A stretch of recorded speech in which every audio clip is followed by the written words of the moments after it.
Да, всі сідають.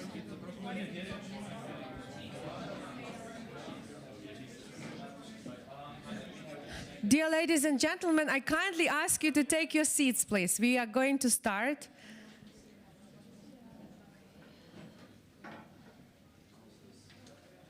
Відео?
Yeah. Welcome. It's here?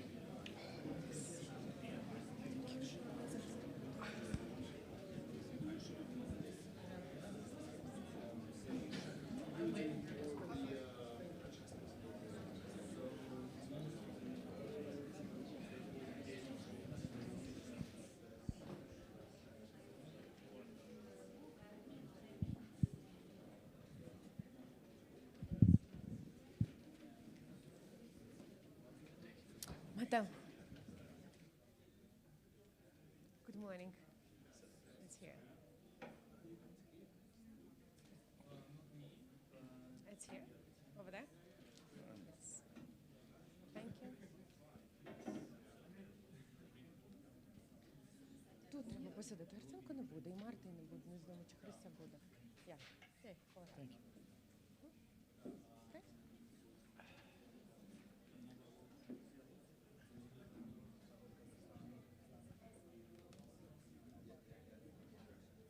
Start? Yes, I will not speak.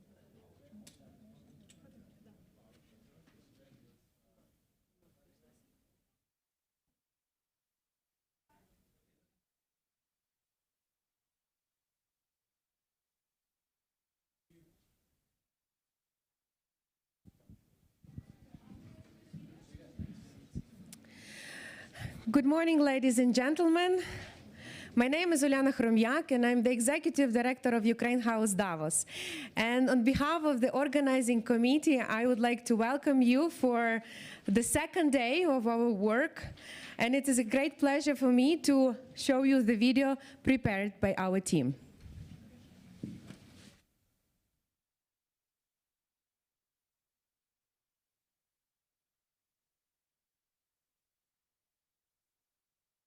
How to change the rules of the game and turn pressure into innovation and wartime experience into leadership. Ukraine is showing the world that risks can become opportunities to reset partnerships, modernize industries, and breathe new life into business processes. Ukrainian defense technologies protect democracy, freedom, and human lives, not only in our country, but around the world. Ukraine's innovative defense sector delivers solutions that are tested in real combat, evolve rapidly, and become new standards that contribute to the modernization of European security. Energy is one of the most complex challenges facing Ukraine today. After massive attacks, we are not just restoring the system, we are rebuilding it to be more resilient, flexible, and integrated with Europe. Ukraine is shaping a model of future energy security, where rapid recovery, adaptability, and partnership with the EU become the new rules. thousands of facilities restored after attacks. Together with our partners, we are shaping a new economy, resilient, competitive, and capable of growth despite the war. Today, we are witnessing the beginning of a new era of U.S.-Ukraine economic partnership, where support turns into investment and solidarity becomes joint projects in reconstruction and manufacturing. Ukrainian business leaders are reaching the global stage, even during the war. Kyivstar became the first Ukrainian company to list on NASDAQ, demonstrating to investors worldwide that Ukraine is a market of opportunity. It is a clear signal that even in the most challenging conditions, Ukraine can compete in the global league and set the pace. We are changing the rules of the game on the battlefield, in technology, and in business. Join us and help change the world for the better.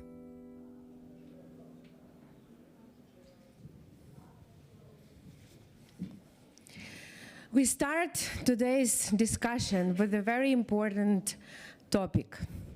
You know, this night was also a disaster for all Ukrainian cities. We were attacked again, and we have a lot of energy shortages, electricity shortages, and the temperature outside is minus 20 degrees. So we will discuss this and other issues and the opportunities on the panel, Europe's Future Energy Powerhouse, from Destruction to Ukrainian Dominance. And it is my great pleasure to invite on stage the moderator of this panel, Lena Kozharny, the founding partner and CEO of the Horizon Capital. And Lena is also a co-organizer and a part of the organizing committee of Ukraine House Davos. Welcome, Lena. Thank you so much, everyone.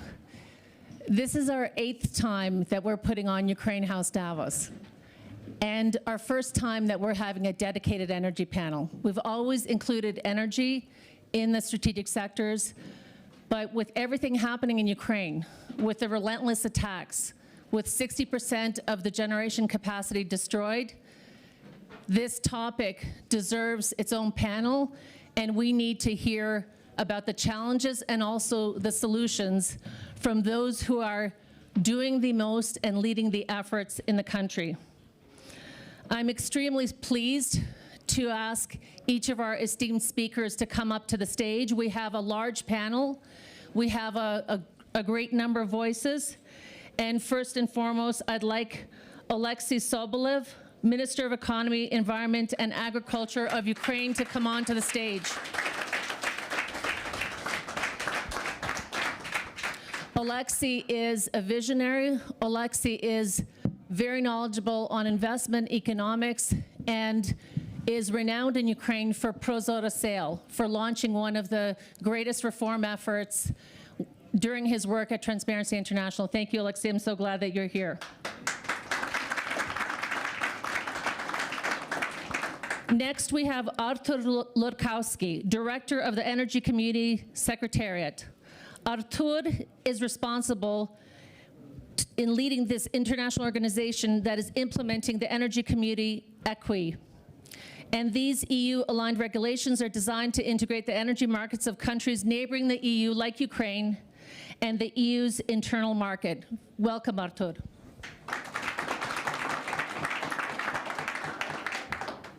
I am delighted also to welcome a great friend to Ukraine, the Managing Director of International Finance Corporation, Mukhtar Diop. Mukhtar, you have, under your tenure, you've emphasized the importance of scaling investments in critical sectors like infrastructure, digital economy, healthcare, and renewable energy. Welcome, Mukhtar.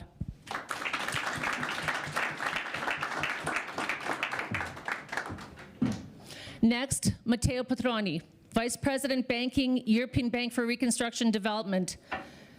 Matteo has overall responsibility for the effective delivery of the bank's investment and advisory activities in the EBRD's countries of operations, 30 years of investment banking, merchant banking, private equity, and consulting experience. Welcome, Matteo.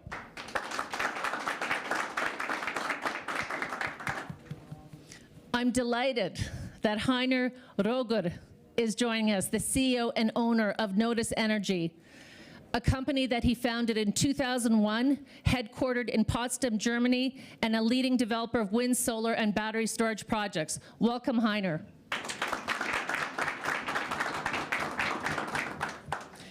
And Thierry Doe, Chairman and CEO of Meridiam. Thierry runs an incredible investment management firm that is developing, financing, and managing long-term and sustainable infrastructure projects over the last 20 years. Thierry has attracted 50 billion euros to the projects that they financed, 130 globally. Welcome, Thierry.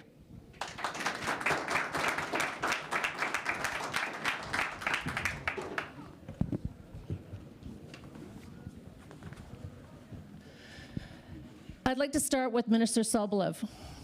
Minister Sobolev, we all see the relentless attacks. We see a cold, dark Kiev. We saw people who are resilient, who are restructuring, renewing under constant attack. Please give us the state of play as of today, exactly how it looks like on the ground, the challenges, and also the opportunities. Thank you. Thank you very much. Well, I started from personal angle. So today in the morning, I talked to my family. So there was another big barrage of drones and missiles towards Kyiv and other cities in Ukraine, and they get through fine. But then there's no heating and no running water in our apartment. So that's the daily life. But there's electricity, which is the part of Kyiv that kind of has this connection. A lot of parts do not, as many other cities. So it's a fourth winter at war. Unfortunately, this is one of the coldest winters in decades. And since October 25, Russia has damaged around 8.5 gigawatts of generation capacity at thermal, CHP, and hydropower plants. So just understand the scale of it. A lot of it has been recovered and then damaged again. It is repeatedly reheat. So we're saying that it is easier to, and it's cheaper and more investment savvy to defend, right, than to reconstruct and repair. But unfortunately, there is lack of air defenses. And we had discussion here at this panel yesterday, like what could else be done about that. So combined with extreme frost, we have large blackouts in Dnipro, Zaporizhia, and Kiev, loss of heating, water supply, hundreds of thousands of households. The deficit is covered by also Europe, so the imports are around 1.9 gigawatts, I think like historical record, and stabilization outage schedules, and we're trying to manage the schedules to get as much power as possible to population. Then it requires like tweaking and retweaking kind of the business operations. So you have to have like really complicated balance. So the crucial businesses are operating and the generally economy is going further. On the gas side, so Russia has destroyed half of capacity last spring. It was recovered to like 110% across just 6 months, which I also think like is impossible until it's done. And now, and then in the autumn, Russia destroyed another 40, so which is being recovered right now. Nevertheless, with the help of our partners and helping to do the recovery, a lot of great companies from US and Europe helping to do that. Of course, Norway and the people here on the panel, IFI is helping us to secure gas supply. So there is quite enough gas in the storages. They were filled to 13.2 BCM, but we still need to import more than 4 billion BCM of gas to get through the winter. And most financing is secured for that. There is like 100 million funding gap. What we urgently need now, and I think like this is the most important part, we need to get through this part of the. Thank you. We need to get through this part of the harsh winter, and to do that we need equipment first and foremost. So equipment reserves are exhausted, unfortunately, and also like generators, there is more than gigawatt capacity of generators across the whole country that help to sustain businesses and kind of operations. They have trouble working at the temperatures right now and breaking. So we need to reserve fleet of reserve generators that we have. So immediate emergency needs exceed 1 billion. So it's power transformers, mobile substations, grid equipment, cables, rapid deployment backup solutions, and speed of delivery is critical. And this is one of the kind of areas what we're working on in Davos here, discussing with energy companies like what could be done with different governments, and I feel that there would be solutions here. Then gas system operability. There is also a need for compressors, turbines, and processing equipment to get the gas that we have and pump into storages to basically final consumers because of Russian attacks. And of course, physical protection, as protecting the kind of energy structures and like helping to hit those facilities that target Ukraine in Russia, as was mentioned yesterday. And protection is the cheapest and fastest resilience investment. And also, there should be a lot, like much more of political and diplomatic push on Russia to stop these attacks. Thank you. Minister, so it's clear to everyone that this is a very important mission that you have here in Davos. It's not only to amplify Ukraine's voice, but it's also to raise the alarm, to set out very clearly that there are urgent equipment and capital mobilization needs that must happen in order for Ukraine to withstand through the winter these relentless attacks. Thank you for that. Artur, if you can cover the important work of the Energy Community Secretariat. Obviously, it's a flagship multi-donor mechanism. It's intended to manage the funds for the recovery of Ukraine's energy system affected during the full-scale war. If you can describe the work of the Secretariat and your Ukraine Energy Support Fund that has done so much in order to help Ukraine withstand during this full-fledged invasion. Yeah, thanks for having me, and I think Oleksiy very eloquently and precisely described the situation in these days in Ukraine, and this is exactly the moment when the fund, Ukraine Energy Support Fund, which was created a couple of days after the invasion started, steps in. And this is the work we are doing, on the daily basis, serving the Ukrainian energy companies in providing them with the necessary equipment needed for the repairment to bring back the electricity, gas, and the heat.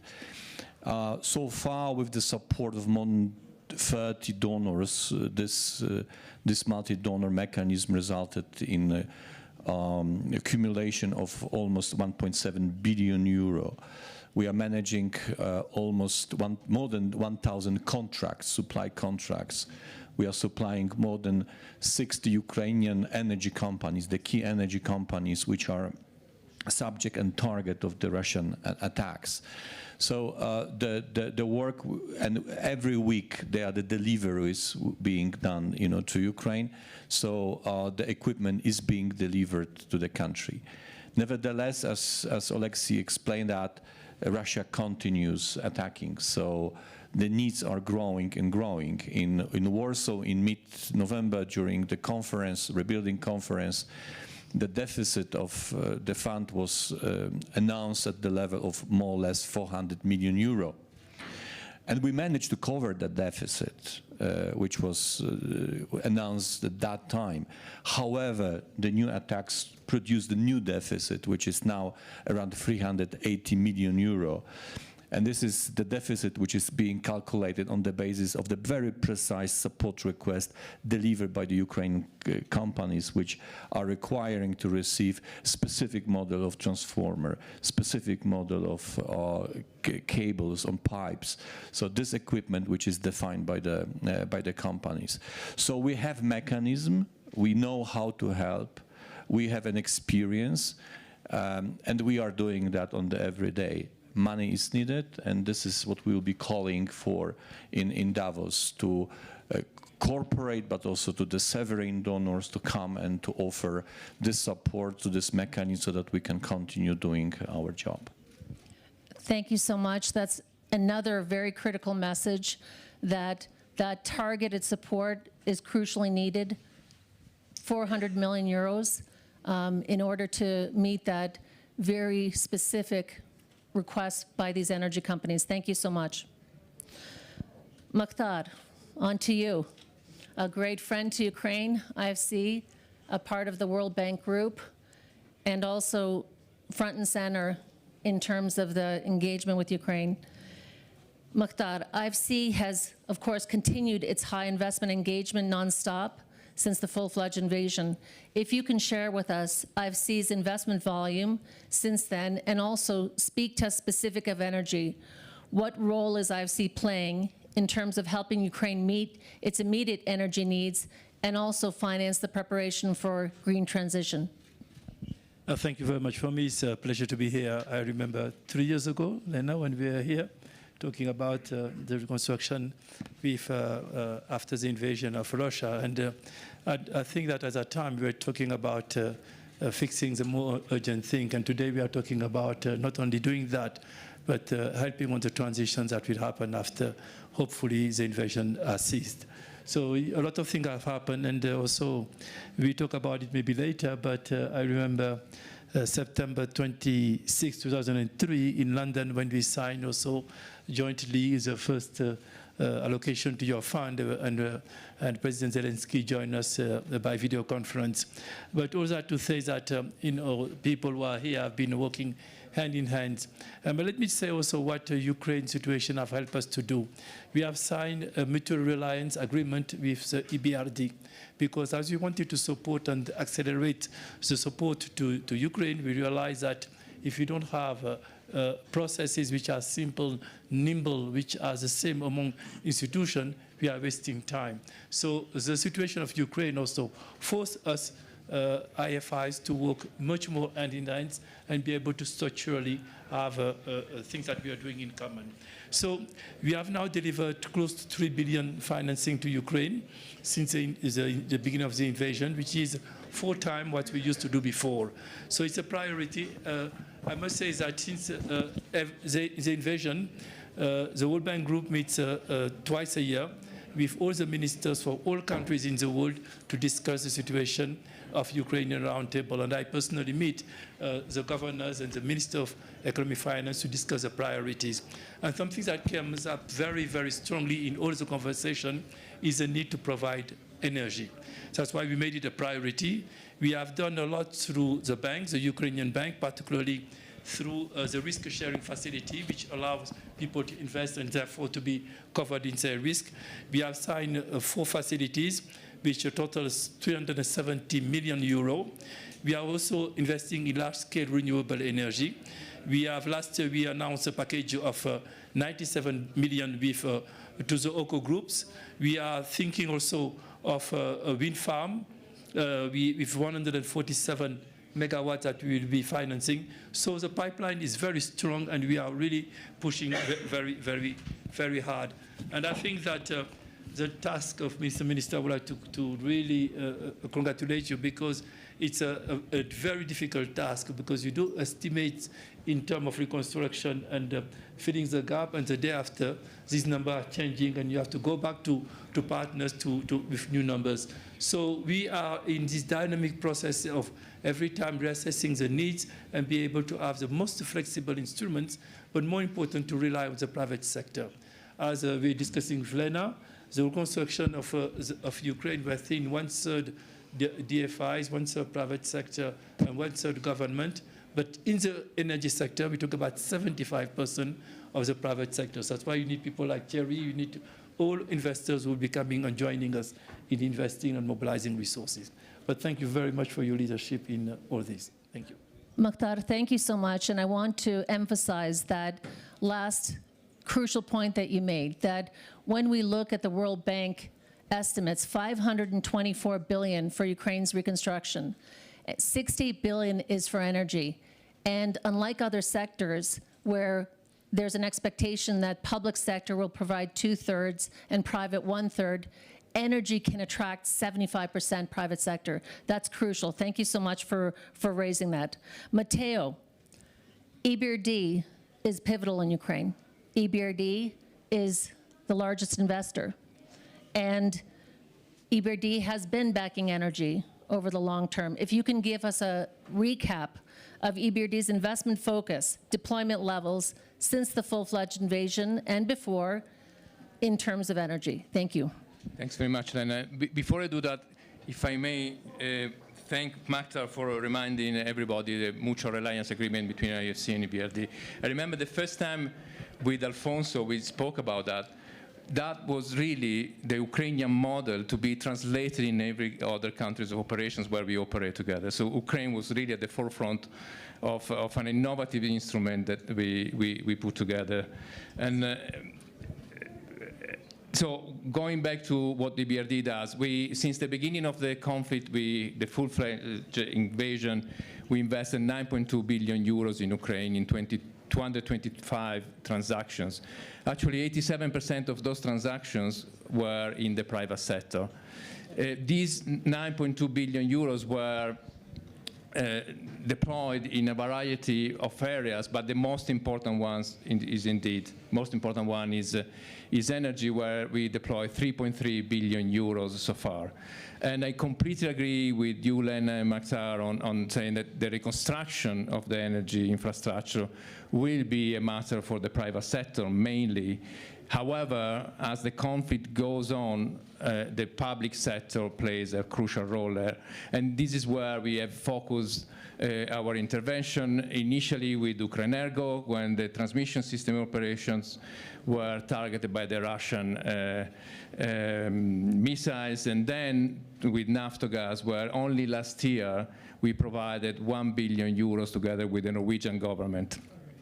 And, but we also supported Ukrenergo together with the Italian government, and Ukranafta and Ukrazaliznytsia for distributed generation. These does not go to the detriment of the private sector anyway, because together with IFC we work with Naftogaz, both in bioethanol and wind generation, but also with Power One for distributed generations with gas peakers combined with battery storages, and obviously today we will sign an agreement with other FDIs in the country. One project I wanted to mention in the private sector is an equity investment with Goldbeck Solar for the construction of a portfolio of solar power plants. I think distributed generation is fundamental, and another instrument we are deploying is with the financial sector, 700 million euros for SMEs and individuals that want to build rooftop panels and the likes, but also is crucial for new investors in the country to have a predictable system, in particular in the renewable energy sector. And that's why, together with the World Bank, we are working on a platform that would allow to have predictability of the tariff system, and but also, and this is where we work in close partnership with the Energy Secretariat, we are working on policy engagement with the authorities so that the regulation of the market is done properly and the auction market becomes more investable and bankable. One last bit I would like to mention, because it's crucial in the energy mix of the country, is nuclear. EBRD has always been involved in the nuclear safety of the portfolio of nuclear power plants in Ukraine. The safe confinement of Chernobyl was an effort of the international community led by the EBRD. As you know, in February 2025, a drone attack to the safe confinement has compromised the integrity of the structure. We are now working together with the EIA on seeing how we can put some mitigants in that. Obviously, we need to move quickly before the corrosion of the system makes it completely beyond repair. So we're going to work with the donors, we're going to work with the international partners, but time is of the essence in this sense. Thank you so much, Matteo. But I just wanted to add on this point, big change in the World Bank Group strategy. Now we'll be working also on nuclear, which is something that we are not doing in the past. And this year our board have confirmed that you can engage on the nuclear side. So we might continue our cooperation also in this area. Thanks so much. Thank you so much. Thank you, Matteo. So you see how we've had this panel that we start off with Minister Sobolov, speaking from the Ukrainian government's perspective. Then, of course, the critical work of the EU, the European Commission Secretariat. And then I've seen EBRD, who are pivotal in terms of the international financial institutions that are operating in Ukraine in the sector. Now we're turning to the private sector. And the private sector, as we've heard, is intending to mobilize, and everyone's very hopeful and doing everything possible to mobilize 75% of the 68 billion need. So let's start off with Heiner. And Heiner, as the founder of Notice Energy, Heiner, you've been involved in Ukraine for quite some time. You are not a person who's waiting in the wings, waiting post-war, waiting for everything to be done. You have been operating in Ukraine for quite some time, and you are moving forward with a project that is absolutely critical in the Odessa region during a full-fledged invasion. So please, Heiner, if you can share with us how your journey began, your experience globally, and what compelled you to not only enter Ukraine, but invest in Ukraine before and now. Yeah, hello. We are a German wind farm developer, and we are active in 13 countries, and we started in Ukraine in 2017 already, and we never stopped the development because we have the experience that every project needs a long time and has challenges, and the war was a special challenge, but that was not the reason to stop the project. Over the time came the need of electricity, the strong need, but that was not the first reason to go ahead, but that also didn't stop us. So I have a strong partner locally over all the time, and we spent meanwhile around 15 million in Ukraine, and that's the way, and we are quite happy that we have the support of the IFC and the EBRD and some other partners. Yeah, that's it. And Heiner, how did your journey begin? What brought you to Ukraine in the first place? Yes, in my first life here, I worked first time in the energy sector as a student for 6 weeks in a gas pipeline in the West Ukraine in a pumping station. I love it. Fantastic. Thank you so much. In 1983, yeah, I said that. In 1983, can you imagine? That's absolutely fantastic. And now to be launching this incredible, innovative project. Thierry, on to you. Thierry, 50 billion that you've attracted, 130 global projects, mobilizing so much financing and equity investments from institutional investors, from sovereign wealth funds, from all kinds of backers for green infrastructure projects. If you can share with us the sectors that you focus on in delivering investment impact and returns, and what is the secret to your long-term success? Thank you. First, I must correct you. It's 90 billion. Oh, I love it. I love it. Wow, that's fantastic. 50 to 90 billion. I love it. And it's 90 billion focused on really building new infrastructure or rebuilding or fixing infrastructure. For 90% of what we do is really creating new infrastructure and investing for the long term, because we do have a policy of investing for 25 years in the infrastructure that we build and operate. And so really, I think the Ukraine is sort of a natural next step for us. I must also say that for the past 12 years, we've been partnering with EBRD and investing in the countries of operation of EBRD. So we're ready for Ukraine. What is also positive, and I think we must commend the work of the Secretariat. The Secretariat is, although it's responding to emergency today, is building the future from the regulatory reform, from all the ecosystem and the governance of the system. And I must say that 30% of what we do is in the energy. So we have a few gigawatts of renewables, from hydro to solar to wind to biomass, but also storage and grid, which is quite important in the Ukraine situation. And what the Secretariat is doing is, I would say, if I compare it to a number of other countries' integration into the EU, where they had to vote the package and it took about 15 years. So you're trying to do on the energy sector what everybody does in 15 years. And so thanks for that. But that will make investment in energy in Ukraine a lot more investable and very much palatable for ourselves. Because as investors and people who want to build new energy systems, the governance, the transparency, the regulation, and most of all, the integration into the European Union system of energy is fundamental, because it will bring resilience to our investments.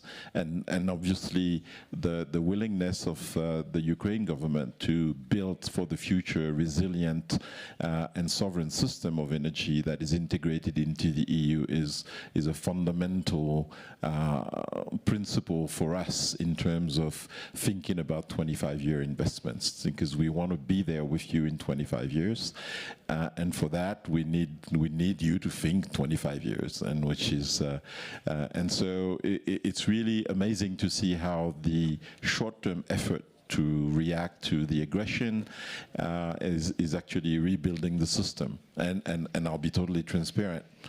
Before the war, Ukraine for us was not necessarily investable.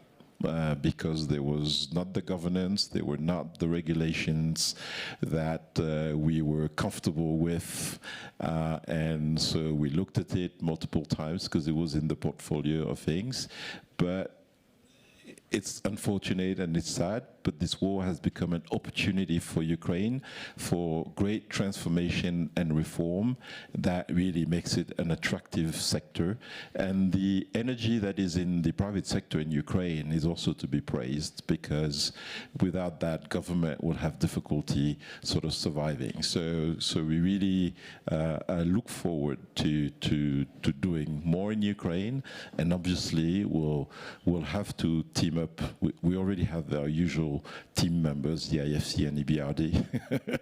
We do a lot of things around the world together, but also with private sector in Ukraine, and Horizon Capital is on top of my list.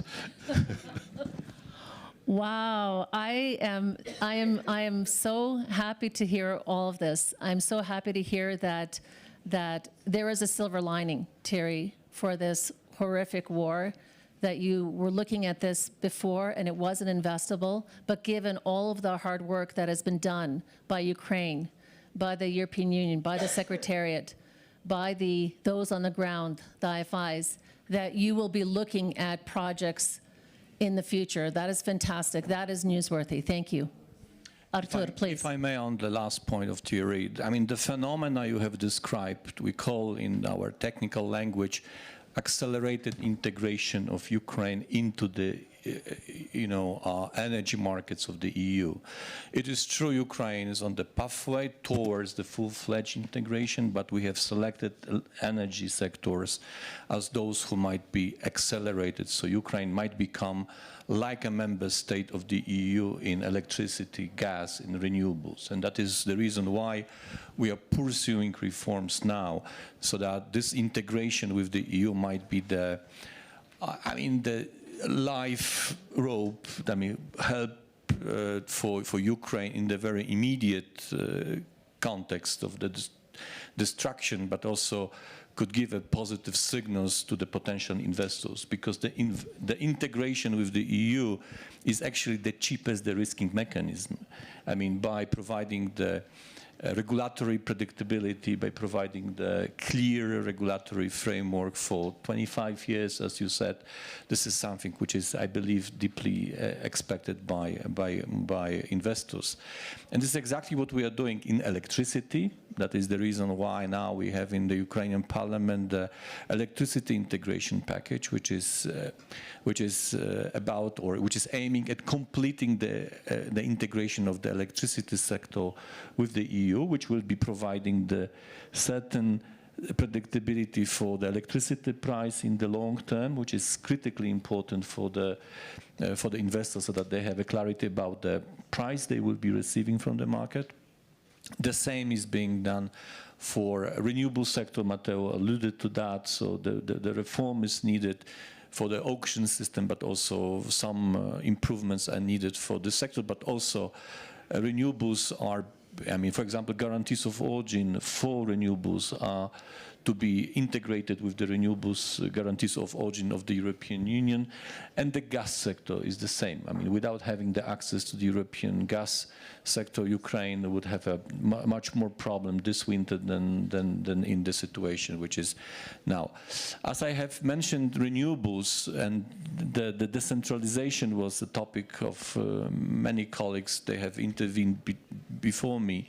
I just want to give another example of how the fund I have been talking about previously is contributing also to the development of the new projects in Ukraine. So this is not only repairment, this is also the installation of the full-fledged combined systems of solar panels and battery systems on the Ukrainian hospitals. 690 hospitals have been selected by the Ministry of Health for being part of this project. We have money for 190 projects. And they are the project across the country, from the biggest hospitals in Kiev, Kharkiv, and the biggest cities to the health institutions, close to the front line. So the project is dispersed throughout the country very evenly. We are now managing 130 projects, 50 of them are already producing electricity. So those hospitals are becoming independent from any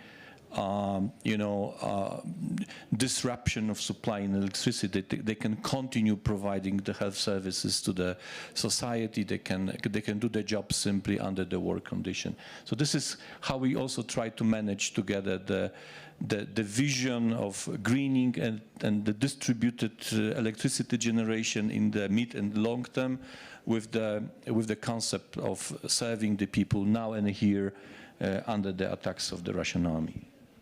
Thank you so much. Thank you. Extremely important. Thank you for sharing that. And, we all see what Russia's trying to do. They're trying to destroy Ukraine's grid, to bring Ukraine to its knees. And what they've done is accelerate Ukraine's transition to resilient, distributed, modular, strong. So that will be the outcome.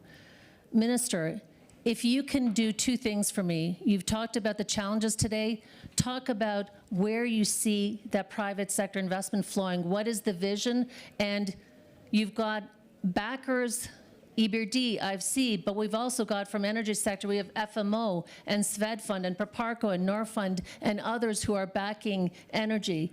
What is your pitch to folks like Thierry, who you want in the country as soon as possible, and those institutions who you want to see increase their backing even more?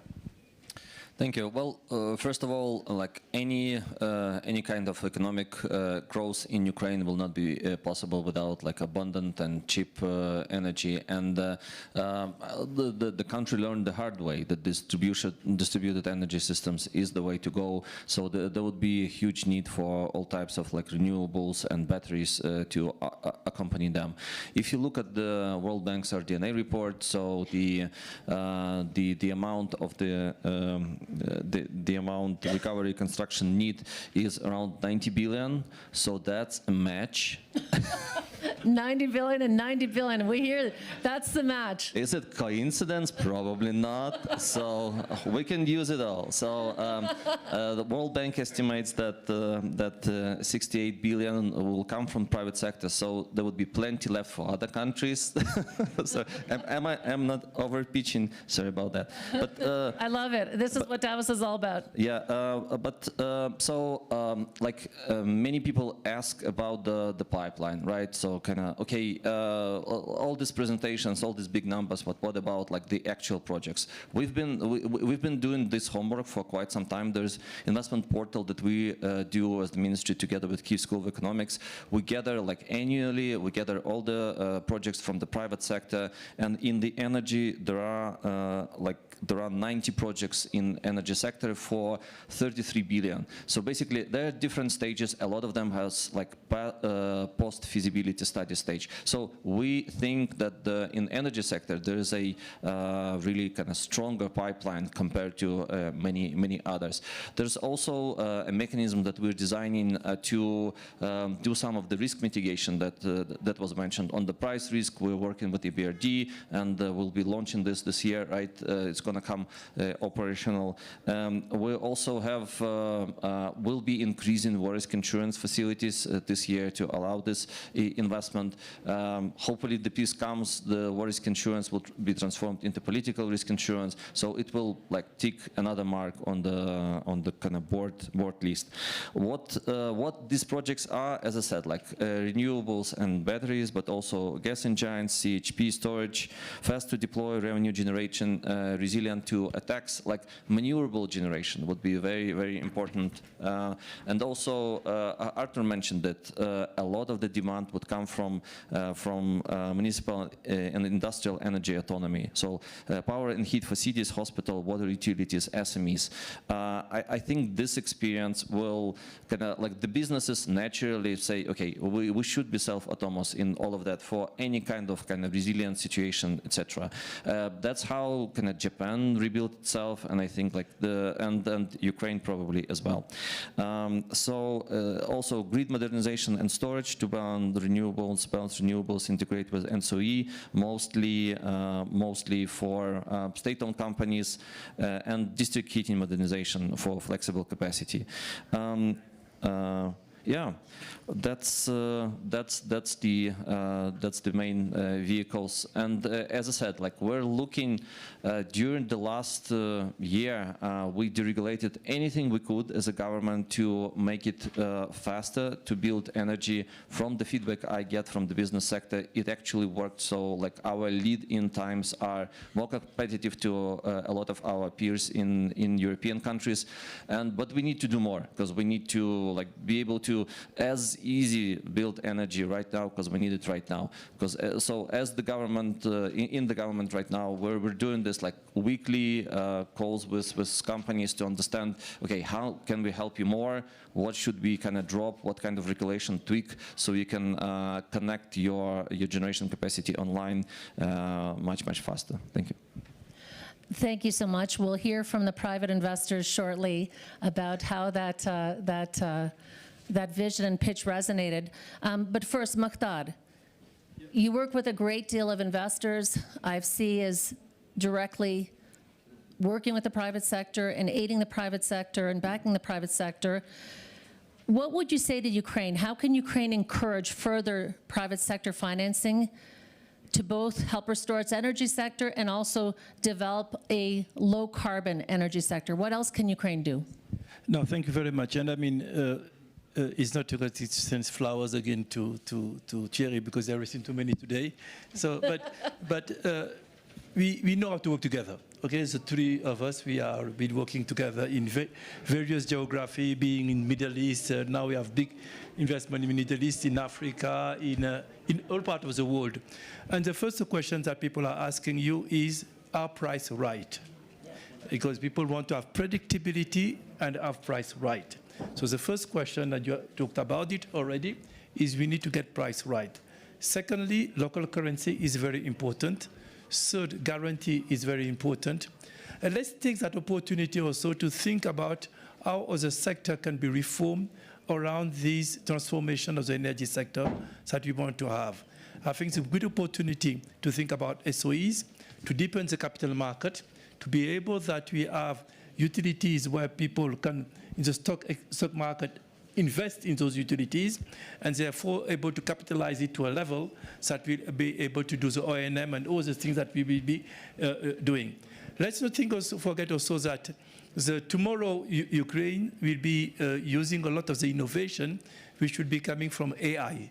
And AI, as you know, will be energy at the center of it, and it will require not only the projections that we have today in what is needed to make the economic work, but if you want to project ourselves and use the huge innovations that already Ukraine has demonstrated, we need to think about much more energy. So I think that my sense is that the projections that we have now are on the lower bound, and we need much more to think about it. The fourth thing that we will have is the integration and the unbundling of all this sector. We know how to do it. We worked on it with the waterfall for the transmission, the generation, the DRE, so at the battery. All these costs are going down now. So we have an opportunity to have this transformation, and you have, in addition, solar and wind, which are very abundant in Ukraine. You have an opportunity to have an energy mix which is quite interesting, and actually we might be one of the most interesting in Europe in the future, because you will have the 3 or 4 forms of energy in abundance, because there are not a lot of countries in Europe which have so much renewable, who can rely on nuclear at the same time, and on gas to power at the same time. So it will be, to my view, in terms of regulation on pricing, having a much more modern way of regulating the sector compared to what is existing in the rest, because you will have different type of source of energy, different type of delivery of energy, and you will have investors. Lastly, we'll be also talking to more and more to other investors. I've been starting talking to GCCs, investors. We might be looking at Ukraine, and the first question was, what are we doing on our side? So we will be sharing with them our experience, and that's something also that will be another source of capital that would be interesting to bring in Ukraine. So I think that the transformations that Ukraine wants to have, not only from an economic point of view, but of an institutional standpoint, will come largely from the energy sector, and the anticipation that you're having in energy with the European Union will be a kind of precursor of the challenges that other sector will have to face in coming forward. So, in a nutshell, that's what I can see, and that's why I think that the effort that we have in the energy sector today should be seen as a multiplier effect in other sectors, and be able to be the kind of pulling sector compared to the other ones. Thank you. Mukhtar, thank you so much. That's very important to go from the macro to the micro to what is specifically required, what investors are looking for, and what Ukraine needs to do. Matteo, I don't want to put you in the hot seat. At the same time, we know corporate governance, SOE reform, how important it is. We know the kind of policy engagement that EBRD is doing in Ukraine and that you are doing. And we're very interested in you sharing with us how important corporate governance is, how it's an enabling factor in Ukraine for investments in the energy sector, and also how it can be a hindrance if not done right. Thanks, Lena. Well, let me start from the premise that Ukraine is priority number 1 for the BRD. So this is an overarching priority in the strategy that our shareholders have approved last year. We just completed an increase of capital for 4 billion euros in order to be able to sustain the Ukrainian economy now during the war and then during the reconstruction. So clearly the economic governance in the country is both a source of interest and also a source of concern from time to time. And I look at it from two prisms. One is that in general, in an economy which is so dominated by the public sector, in particular in the banking sector, but not only, having a model of economic governance, and in particular corporate governance, in state-owned enterprises and state-owned banks is absolutely fundamental in order to be able to attract then investments both from local companies, but also and especially from foreign investors. And we've been very busy with that in strong partnership with authorities, and we have one of the strongest paladins of corporate governance in the country here as Minister of Economy, with whom we have worked very closely in the law on corporate governance that was, by the way, approved during the conflict. And thanks again, Alexei, for your leadership in that.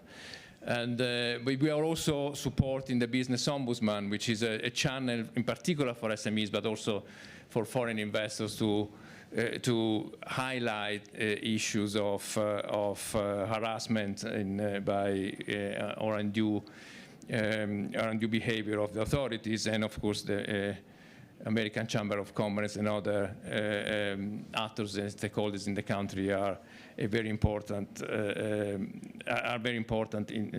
in making it work. So on one side, overall in the economy is absolutely crucial to have an economic governance model that works. On the other side, in the energy sector in particular, or in the state-owned enterprises sector in particular, now that they need finance, you need a model of corporate governance that lends itself to a sustainable operational model on one side, but also that allows this company to remain viable in terms of financial absorption capacity. And we are seeing a bit of deterioration in that, and many of the companies we are working on with have a reduced absorption capacity than they used to have 2-3 years ago. So to me, corporate governance comes together with an operational turnaround, a turnaround of the business model of those companies. The PSOs as they are not viable anymore. Some of the tariffs need to be increased, and this is the work that, together with a number of stakeholders, we need to work on. I mentioned the progress that we have made over the years on a number of fronts. Obviously, there have been terrible hiccups in the most recent one on Energoatom is a perfect example of how you should not manage a state-owned enterprise. Is a shame. It's a shame because that overshadows all the progress that has been made, and puts people like us in a difficult position when we go and talk to stakeholders in the international community, and we ask them to support us to do things with state-owned enterprises, or to support us with grants because these state-owned enterprises are not viable anymore. It's very difficult for politicians and governments across the world to tell to their taxpayers, let's put money in Ukraine, when we see stuff like that. However, I also see a huge silver lining in all of this. A, the institutions work, yes. NABU and SAPO work, yep. And we need to maintain their independence and their strength. B, the civil society continues to be the biggest competitive advantage of the country. And what has happened in the summer, I think, is a very good example of that. Thank you so much, Matteo. It's absolutely right that everyone has to explain the support to their taxpayers, to their stakeholders, and it's very important that the response was quick and effective, and hopefully we'll see that silver lining to accelerating SOE reform, which is very important for the country. Heiner, before we have a very exciting signing, so we are going to be kicking off the signing ceremonies in a couple of minutes. But before that, Heiner, Minister Sobolov mentioned de-risking mechanisms, and I think you've been able to arrange something very novel in terms of the political risk insurance directly from the German government. If you can share about de-risking for these projects that have allowed you to pursue them now, not when the war is over. Thank you. So the de-risking and state guarantees are the basis to do that. And if I compare the support of the German government today to the time we came, I had a meeting in the German embassy 2017 with the economy department together with my partner, and they strictly recommend me to retire from Ukraine. It makes no sense to invest there. That was the situation I have heard in the German embassy. So now it's a completely different situation. We have big support in Berlin and in the Kiev embassy. So that has changed a lot. What we all have seen, also have seen in the past, different sentiment inside of Ukraine in favor of renewables and the idea of decentralized energy production. In some languages, the power plant is named Central, and the decentralized production is a big switch. And so it is very good to have the state support and the de-risking. What we found is, at the end, the banks who give us the loan agreement have the requirement of the normal insurance we have. And so the state support we enjoy is not sufficient extended to the normal insurance of the project. So that is something technical which has to be bring together. Yes. Thank you so much. And then we've got about 1 minute before we start the signing. So Thierry, it's not just capital that institutional investors like you bring to the market. It's about discipline. It's about experience, long-term sustainability, changing the market structure. Please share with us your standpoint and your view on these other factors. Yeah, and I think these were reflected in the minister's pitch, which is music to my ears.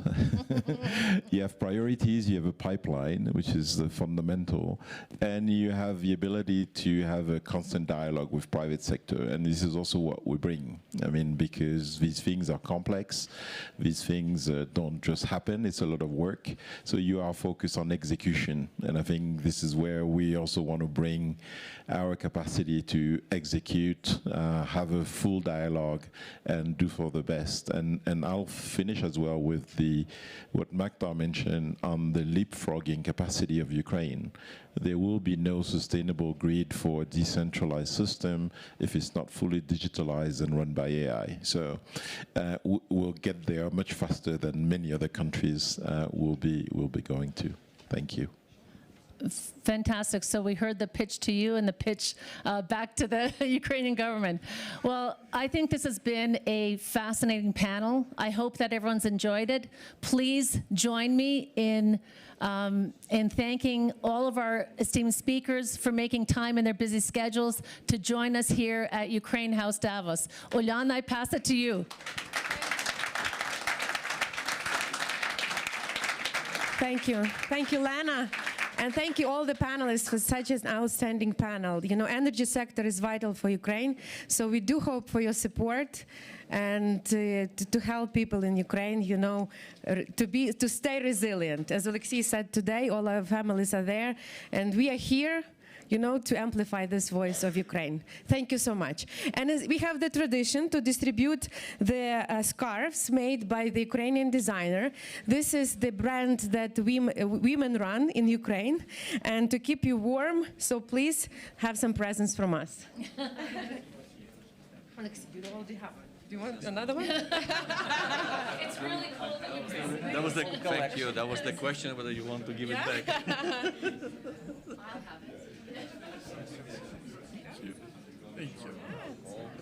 This is actually the design this year made by the Ukrainian contemporary artist. Oh, Yes. thank you.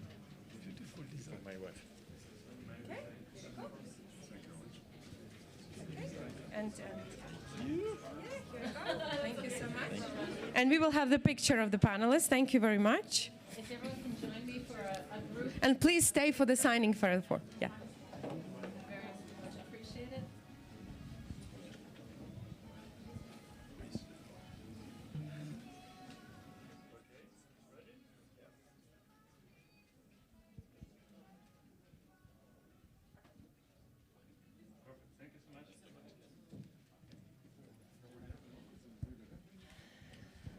Thank you so much to everyone and our wonderful volunteers, our all-women team of volunteers who will set up the stage for the signing. We're so excited about this. We have Minister, of course, of Economy who will join us, but also the Minister of Foreign Affairs of Norway, who will kick things off, and then we'll do the signing ceremony. So if, okay, we've got a lectern that's being brought onto the stage. Thank you so much. I have a wet ink pen in my pocket to make sure that we have a wet ink signatures. I ask all of our panelists to please sit in the first two rows, and then I will call up. I will call up, starting with Minister Sobolev, I will call up folks to the lectern.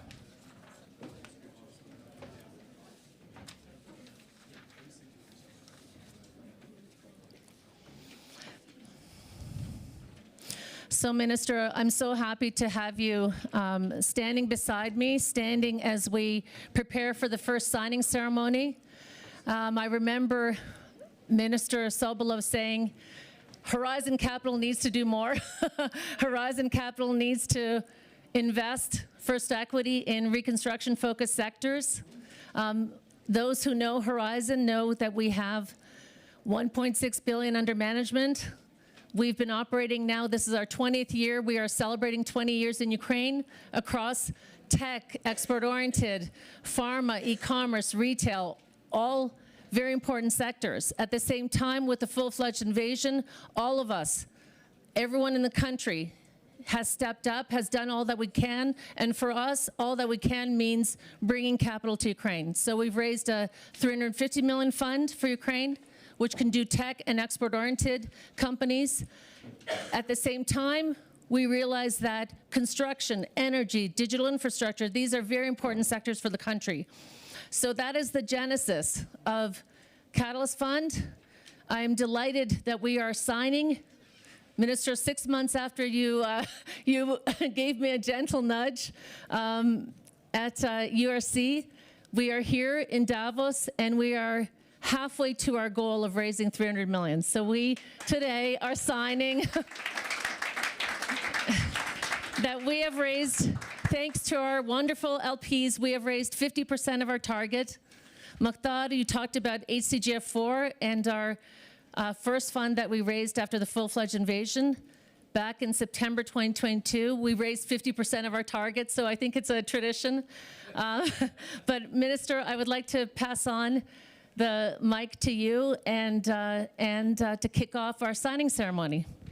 Yes, thank you very much. So just to remind you, like living in Ukraine is sometimes quite surreal. So right now, more than 5,600 of houses in Kyiv are without electricity and have issues with running water. At the same time, we're doing this in Davos, and that just helps. Like there are a lot of skeptics that don't believe that like this real, the scale of the recovery is real. It is real. So if you compare what we're doing right now to like what has happened several years ago, like last year, 6 new funds was announced for Ukraine, and this is in the middle of the like brutal war. So like imagine what would happen once the peace comes in.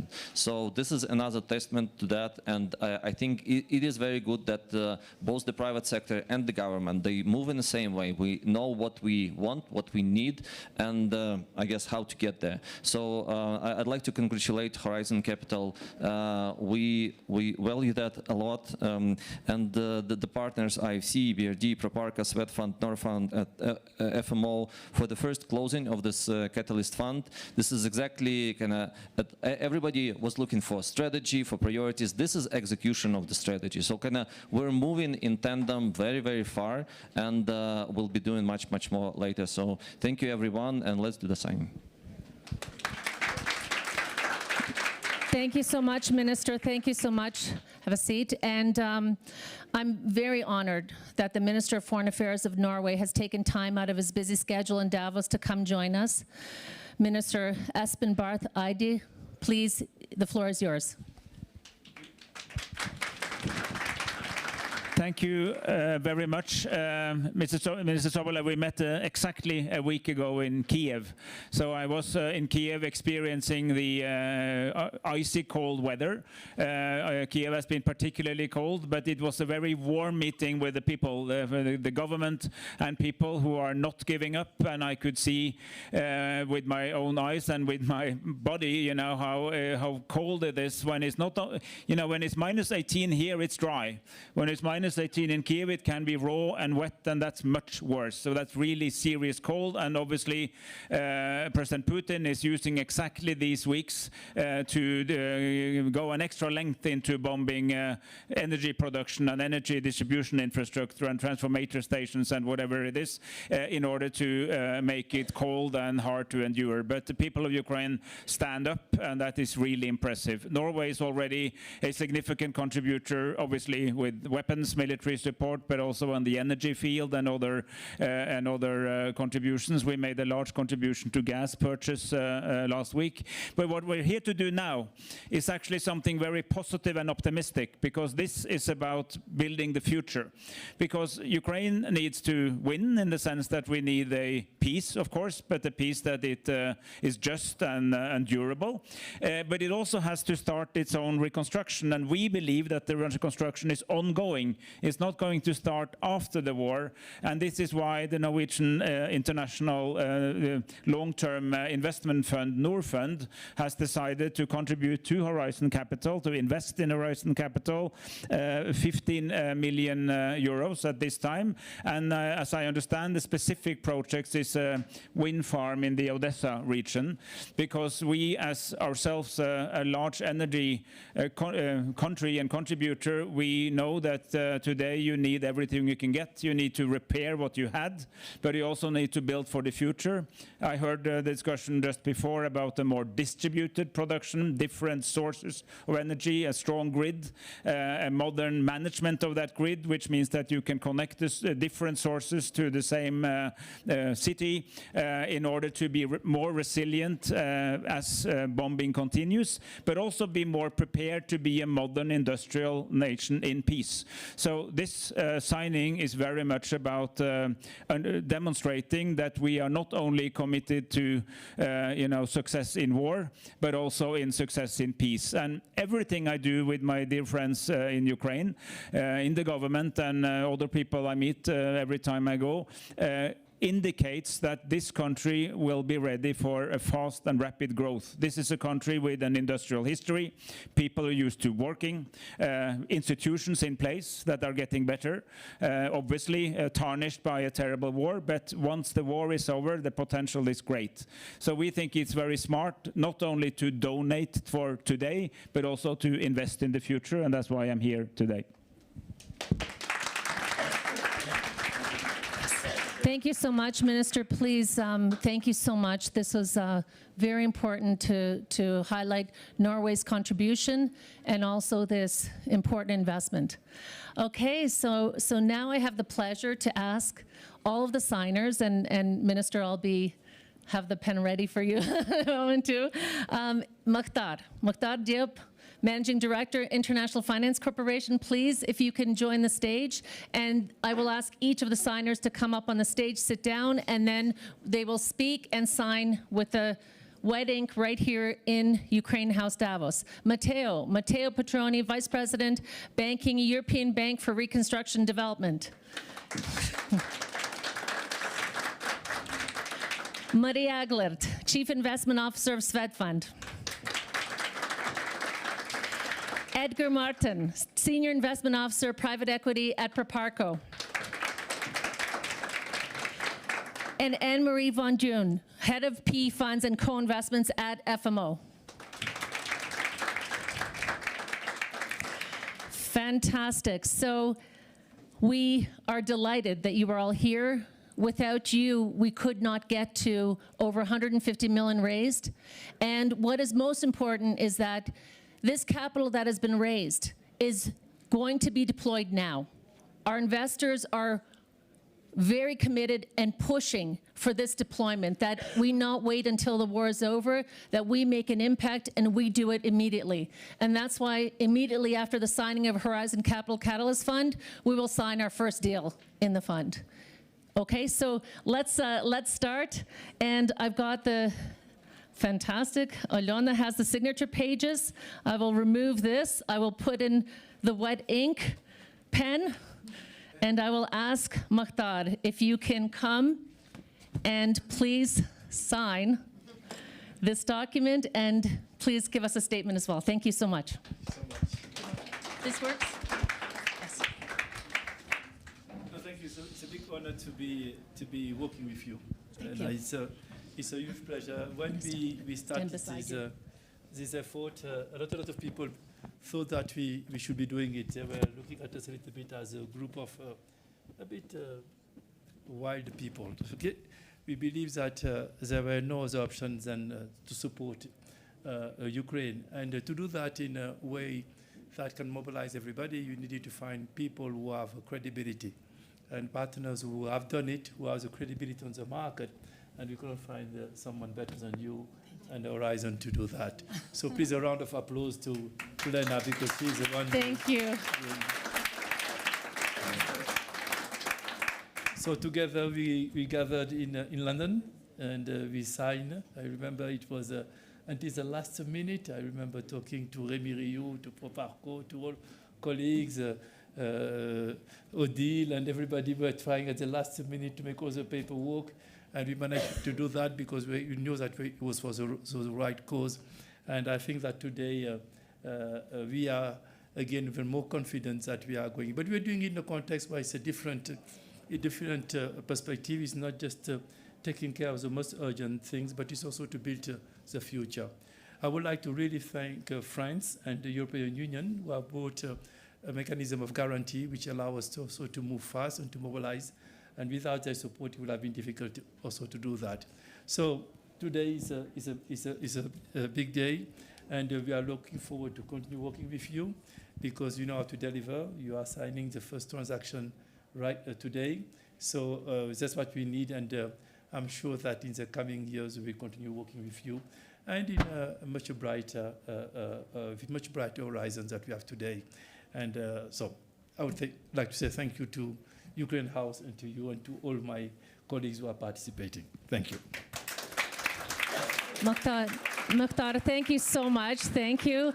And I remember at that signing that you spoke about how we had everyone speak and then sign, and one of our signers forgot to sign. It wasn't Mukhtar. and the president was like, "You didn't sign, sir." So thank you so much, both for your wonderful, kind words and also for committing this capital at this crucial time. Thank you so much. Thank you. Thank you. Matteo. Matteo, please. EBRD, thank you so much for this commitment. So, Len and I also have a story about the first signing, but I'm not going to share it in public. And I've been known to stalk Matteo. Let's just leave it at that. I was well before the signing. But more seriously, we are really proud to be here signing this second commitment to a second fund during the full-scale invasion promoted by Horizon Capital. And Horizon Capital is the leader investor in private equity in Ukraine and Moldova. We have a very strong partnership with them, both in terms of limited partnership, but also in terms of co-investments in a number of very crucial files. And I'm very pleased, as Marta said, that this is a joint effort of a number of IFIs and DFIs, and I hope that this also sends the signal to the market, the investor market in general, to give the confidence to be there for the second closing and reaching the 300 million target for this fund. I think this fund is absolutely crucial for the reconstruction of the country, but it's also crucial as of now, and really addresses one of the major issues in terms of a new asset class, which is providing equity in infrastructure assets in Ukraine, and that's why it didn't take long for us to decide to be part of this story. And I'm also very pleased that we are also going to see the first investment of the fund in a very interesting project today. And I think that also showcases that good projects, well thought through projects, solid projects that provide return are not difficult to finance with both equity and debt. And again, we're going to partner with IFC on this. So I'm very pleased and very, very proud of our partnership, Lena. Thank you. Thank you so much. Thank you, Matteo. Thank you.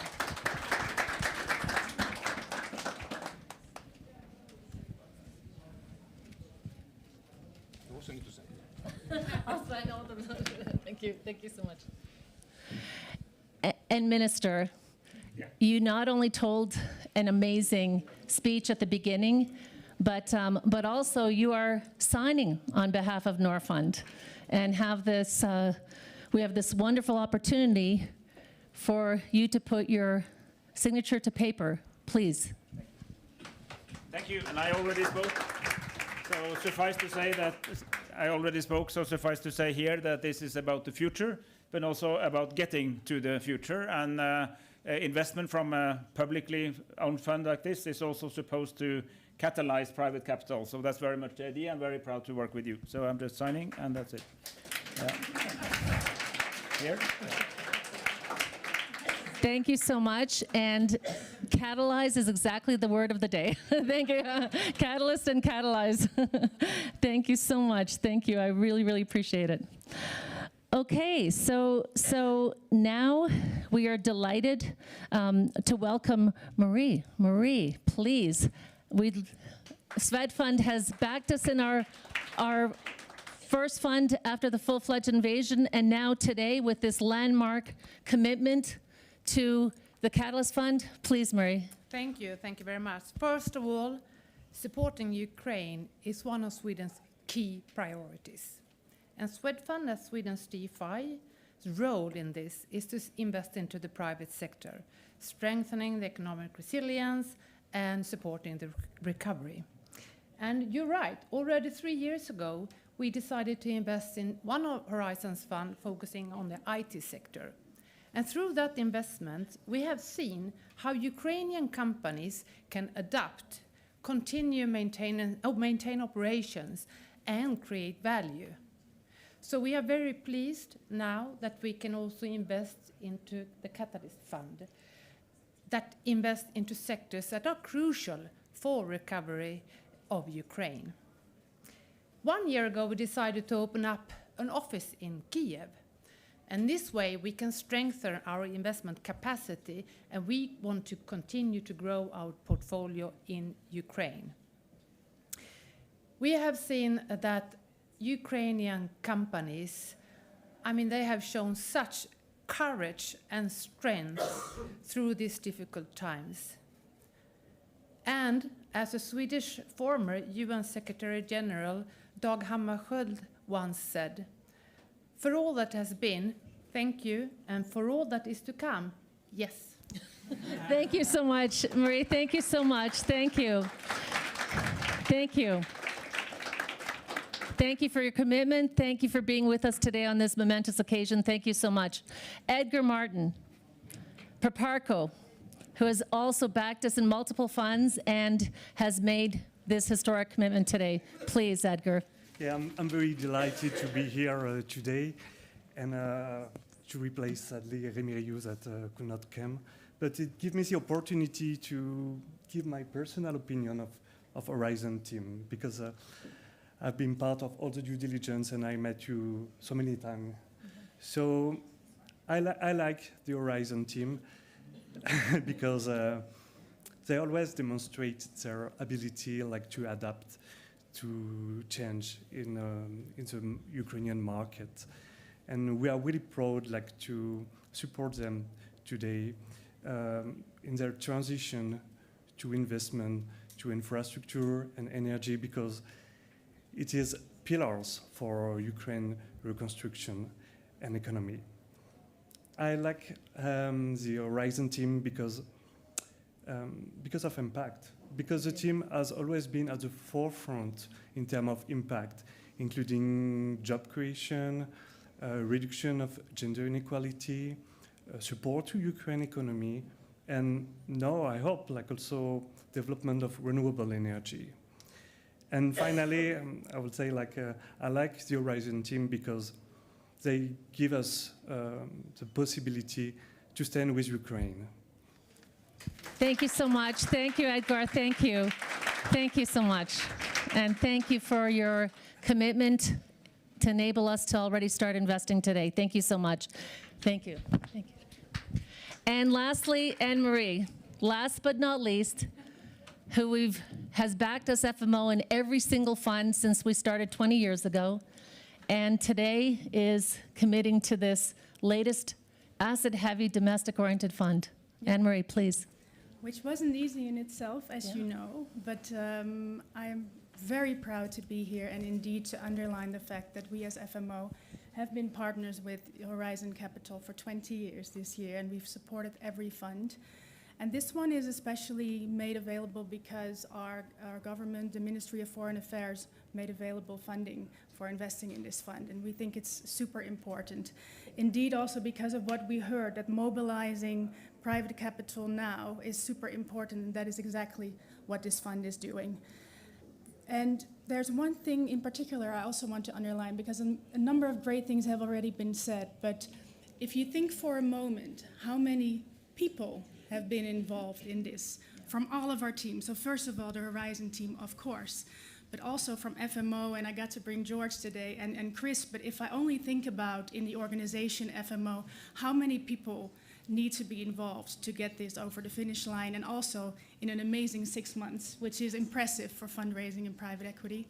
So, and then across all of our institutions, and I think that only underlines that for each and every one of us to get up every morning and think what I do matters, because I'm part of this team, and all of these teams together, for me, it creates an unstoppable field that is needed, especially in this day and age, to create the impact that we want to create. So, extremely proud. Thank you for having us and be part of this amazingly important initiative today.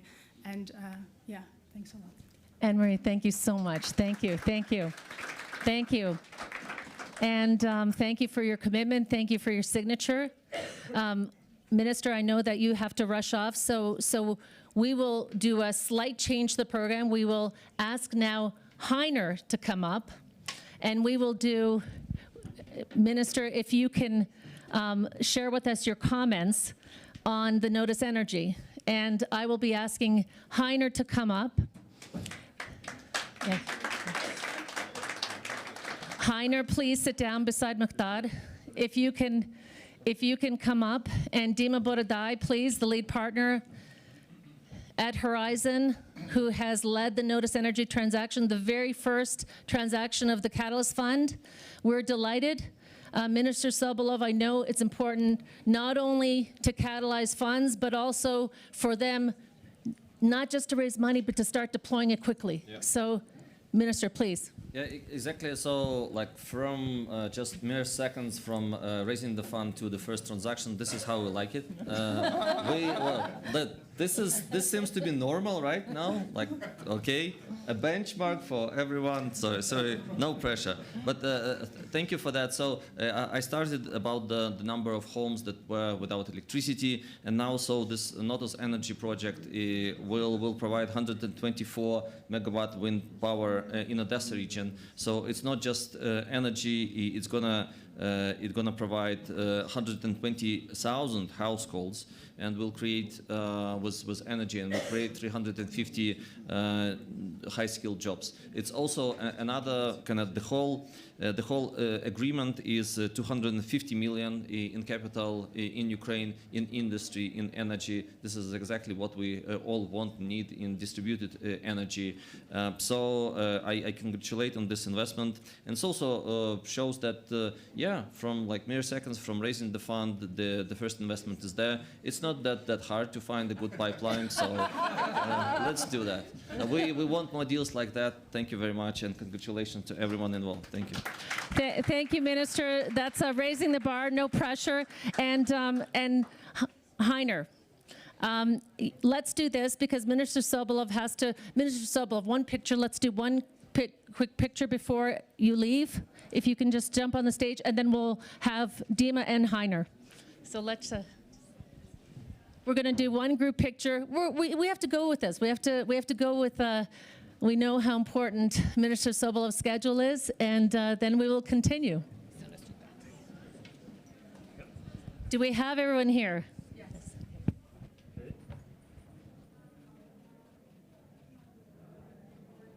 Thank you so much. Thank you, Minister. Thank you so much, and thanks for raising the bar with me and ensuring that we push ourselves, and thanks for all of your support and help. Thank you. It's okay. We can just yeah. Okay, so as I am here signing what has already been signed, then I'm going to ask Dima. I know you've got. Yes, please. I'm going to ask Dima and Heiner to stay on the stage. Our wonderful volunteers, we can take these chairs. We can take these chairs that we don't need off to the side. Thank you so much. We only need a couple chairs here. And I'm going to pass the mic over to Dima Borodai, who has led the Notos Energy deal, to kick things off, and then Heiner. So Dima, please. Thank you, Lena. We're extremely excited to do the simultaneous announcement of the first closing of the Catalyst Fund and announcement of the first investment. Indeed, it's been our dream, and we're thankful to our LPs for making this dream come a reality. As Anna-Marie mentioned, 6 months for raising a first closing is an extremely challenging task, but it's the attractiveness of the deals, and it's actually the desire and the motivation to work with partners like Heiner and his team. It what drove us for this project. So thank you so much for IFC, EBRD, Swedfund, Proparco, FMO, Norfund for making this announcement a reality. We're very excited about this project because indeed it comes at a critical time in the critical sectors of Ukraine's economy. So with the Catalyst Fund, we'll be backing a German-based Notos Energy with their investing in their first project in Ukraine, which is a 124 megawatt wind power project in the Odessa region, which will bring electricity to more than 120,000 households. And it's what another feature of this deal, what keeps us so excited is how it's in the bull's eyes of the investment thesis for the Catalyst Fund. So here in this transaction, we're partnering with a leading European investor, doing a project in Ukraine. We're mobilizing substantial amounts of capital. So as Minister Sobolev mentioned, the total capex for this project is more than 240 million euros. So with our investments, is going to be more than 8 times multiplier effect for this transaction. And we're really setting the blueprint for many projects like this to come, because what Notus Energy has done is they really developed some unique features for this project in terms of de-risking, in terms of other mechanisms. They're really doing it to the European standards. So we hope this will set a benchmark and set a blueprint for more transactions like this. So without longer ado, I want to pass the mic to Heiner. Actually, I guess I will sign first, and and then I'll pass the mic to you for concluding remarks.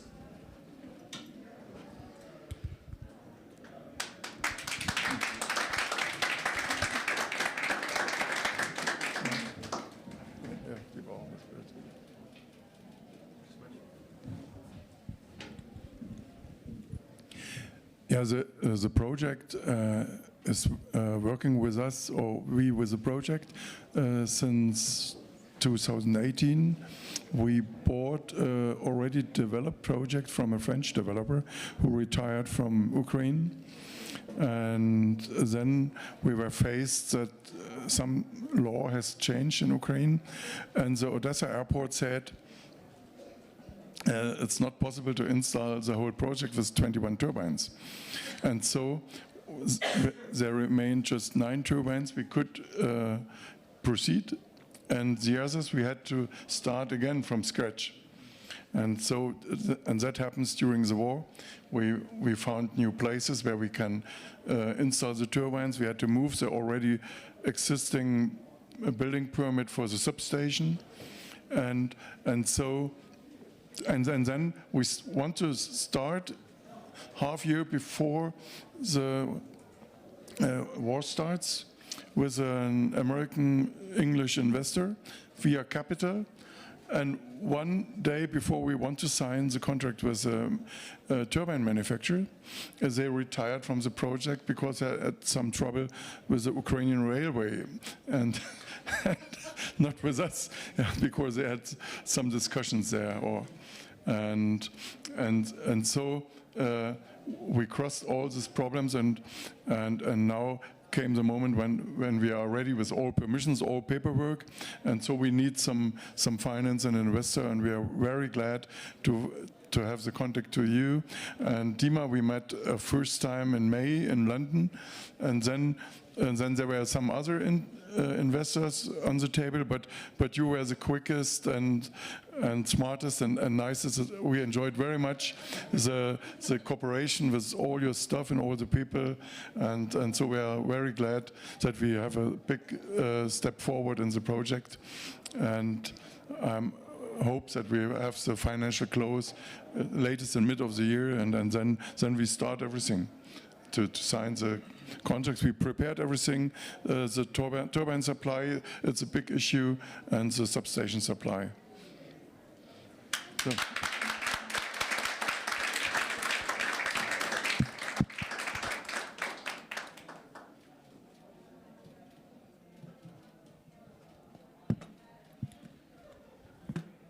Thank you very much.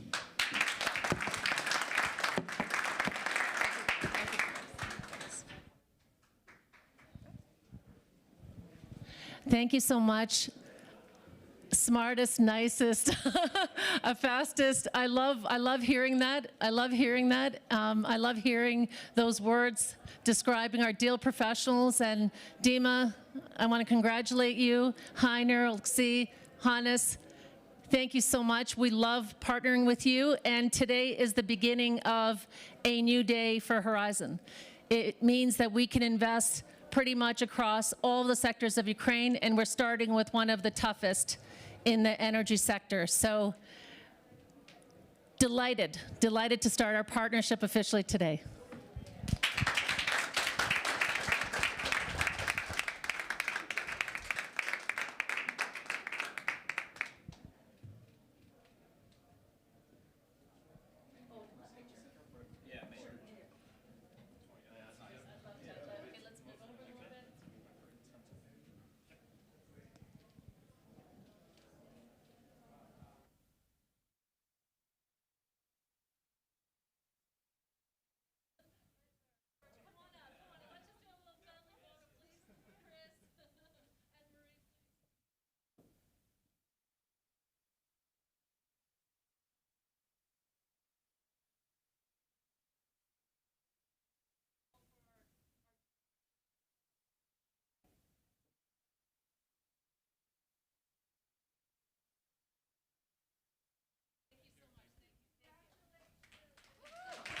Thank you.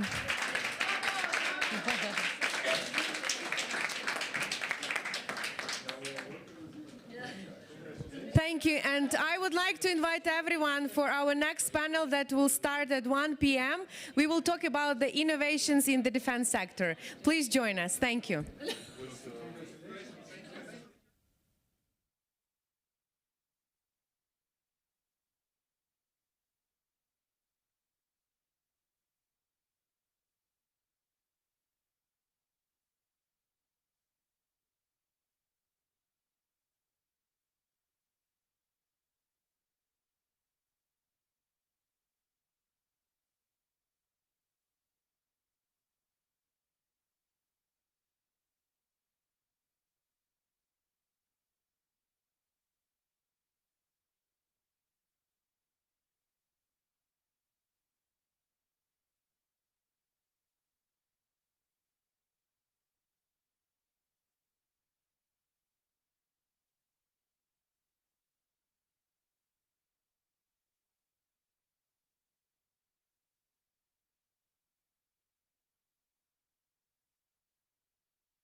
Dear ladies and gentlemen, welcome. This is our second session for today.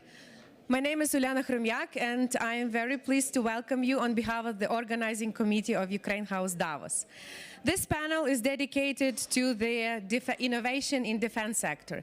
You know that yesterday we discussed at the launch of the Ukraine House that the production capacity in defense sector increased recently from 2022 to 2025, and now it consists of $35 billion US. So we are really proud, and we have a lot to share to the world. And I am very happy and honored to introduce the moderator of the panel, Dmytro Shimkiv, co-founder Aerodrome, who will introduce the speakers. The floor is yours. I think we'll pass that. Oh, sorry. Thank you very much. Thank you very much for having us. I would like to bring here the panel. Alexander Kamyshin, advisor to the President of Ukraine. Auksė Jurkuta, Managing Director, International Strategic Initiative, Bank of America. Irina Terech, CEO and CTO of Firepoint. And Rafał Modrzejewski, co-founder and CEO, ISI. We also have Anna Hvozdar, Deputy Minister of Defense of Ukraine, online, joining us as well. Perfect. So first of all, I want to salute the panel. The level of diversity in defense tech, which is happening in Ukraine, unprecedented. You would very rarely see a panel of such diversity in Europe and United States. And this is something that particularly Ukraine brings in. Besides, today, our panel is even more interesting because I want to show you how everything is interconnected. I'm pretty sure everybody remember the satellite, the national satellite that Ukrainians bought for Ukrainian armed forces, which is Rafale's satellite. The person who signed the deal and was running the campaign on they found the Prytula Foundation was Anya Hvozdar. She's now in the Ministry of Defense, but before that, she was driving integration and building Ukrainian industry under the leadership of Alexander Kamyshin when he was running the Ministry of Strategic Industries. And the imagery that Rafał solution produced are used by Firepoint to strike Russians. So I want to show you how all this interconnected. And what's very important, we can look into the future where Bank of America will start financing a lot of Ukrainian startups that are driving and absolutely changing the landscape of the defense industry globally. Welcome. So I would like to start with Alexander, because as an advisor to the president and the big experience that you have in their understanding the landscape of Ukrainian industry, can you give us a view where Ukrainian defense industry today over the last 4 years? And what's the vision of president where it needs to lead? Thank you, Dima. Indeed, Ukrainian industry is strategic for not only for my country, but now it appears to become strategic for Europe. And looks like things we learned to produce in Ukraine are really needed by Europe at these days. Exactly 2 years ago, I announced at the panel here in Davos that we hit a refinery in Russia with a deep strike drone developed and designed and produced in Ukraine. And since then, we've been striking many refineries in Russia, many military objects in Russia, infrastructure in Russia, military infrastructure in. And up till now, I don't know any European or US deep strike drone close to the ones we produce in Ukraine. Probably that's the position of Ukrainian industry at this point. we would be happy to share what we learned to produce in Ukraine with our European and US strategic partners. We're happy to build factories in Europe and in US together with strategic partners in these countries. The first one was announced recently in Germany, and I wouldn't spoil, but there would be an announcement in Munich Security Conference on what we start producing there. And yet to come, more things happening in Europe. And I'm sure that Ukrainian industry will become strategic for Europe as well, for the security of Europe as well. As we say, make Europe strong again. And what, in terms of learnings that Ukrainian industry can teach the EU industry? We are not in a position to teach someone. We are in a position to share. Share what we learned in this fight, and we are really generous and really grateful nation, and we would be happy to share those lessons learned. And they are? Well, you know even probably more than me on how much we can share in things that we learn to produce. All types of long-range strike systems, all types of air defense systems, the new things. At these days, up to 30% of all Shaheeds are taken down by drone interceptors. That's a new class of air defense that was invented in Ukraine. And it's already about 10 plus producers we have in Ukraine producing quite decent drone interceptors. And other classes as well, pretty much told about sea drones. It's a thing we will learn in the history, where we take down the Russian fleet with the things we produced in Ukraine, and more to come. I'm still sure that UGVs, unmanned ground vehicles, are still the story which is still untold.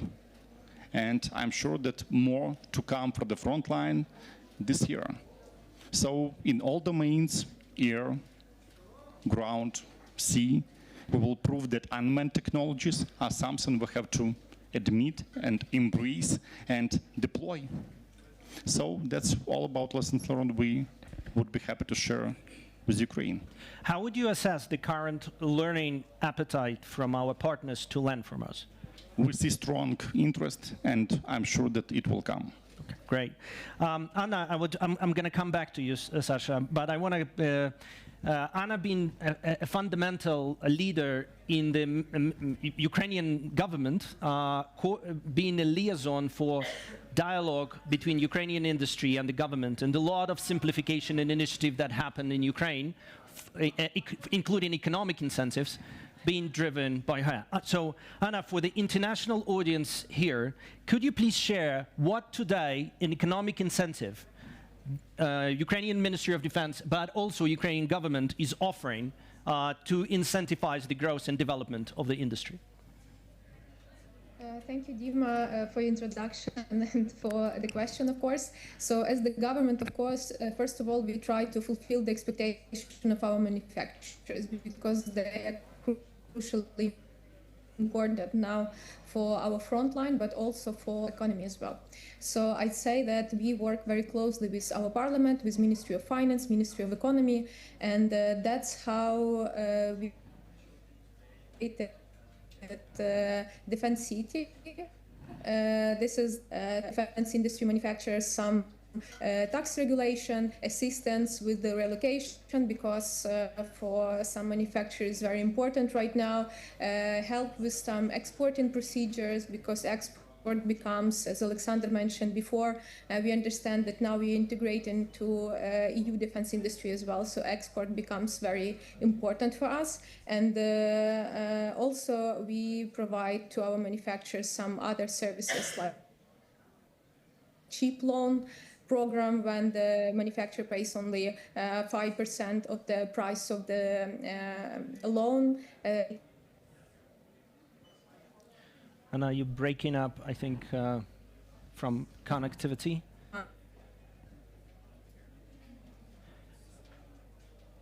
Yeah, I think we lost the connection. I want to back team just to check on the connectivity back. Yeah. We will come back to Anna, but because the diversity... So many... No, the connection is bad. Just please check back. the amount of the different incentives, just to elaborate what Anna was saying, and it's ranged from the tax incentive, credit incentive, R&D incentive that's happening with the Brave One and multiple other initiatives. While we wait into connection to come back, Aksel, the Bank of America in the Capital Market Outlook in 2025 delve deeply in the new defining role of the defense industry and actually calling it a security supercycle on global and multi-year journey.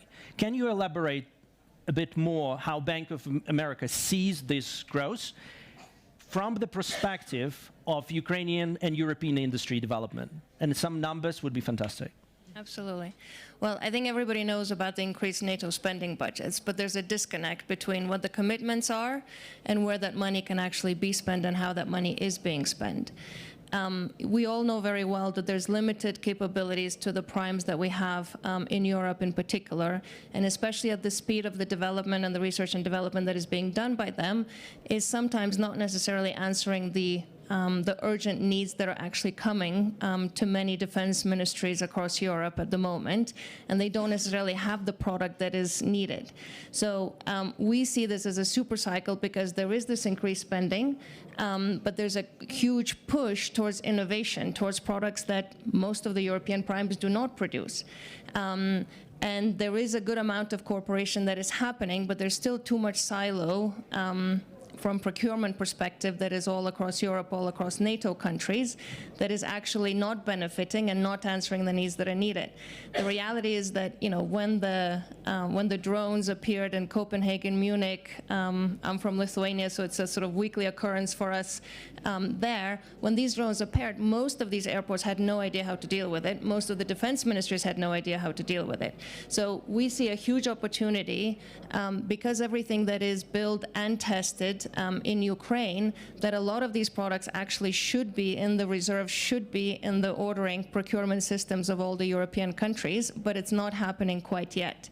And therefore, the ability to be able to export, the ability for NATO countries to be able to start buying some of these technologies is very important. And we do think that there's even a possibility of some of that actually being driven even by the private sector, even before some of the ministries of defense actually change their procurement processes and what they're willing to purchase with the money that's available.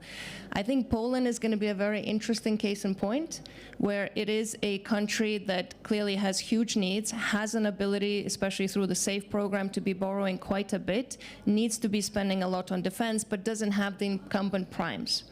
And we think that that's actually a huge opportunity where, again, a lot of the Ukrainian technologies can be tested, can be brought, and that will be needed in pretty near term. And so that super cycle for us is very much of knowing that this increased spending is coming, but actually not having the exact ways, the exact sort of opportunities and the speed at which it can be deployed. And we think that that's going to be a huge opportunity for Ukraine and Ukrainian companies.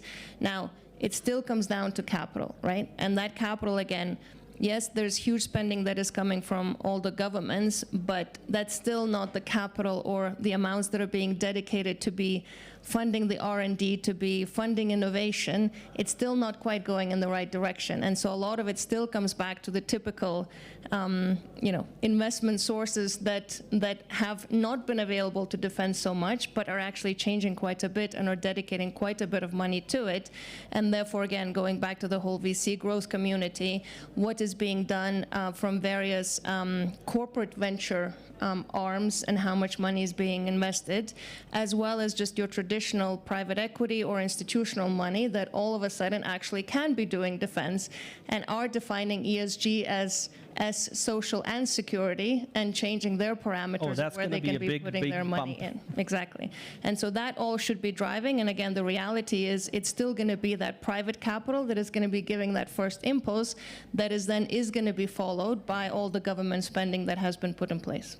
But at the same time, we haven't seen much of the kind of advancement of investments in a lot of Ukrainian setup. We see a lot of VCs coming, scouting, looking, but not much investment. How would you assess that? And then I will pass to Sasha. Yeah.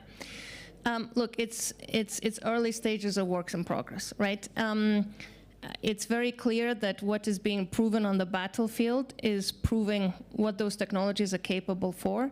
At the end of the day, investors' job is to make money, right, and to make returns. And so to the point that they're going to be able to be seeing that actually countries will start getting approved some of these technologies that are not produced in NATO countries, or that are being done through the JVs that Sasha mentioned, and hopefully will continue being put in place, that's going to actually start getting a bit more momentum going.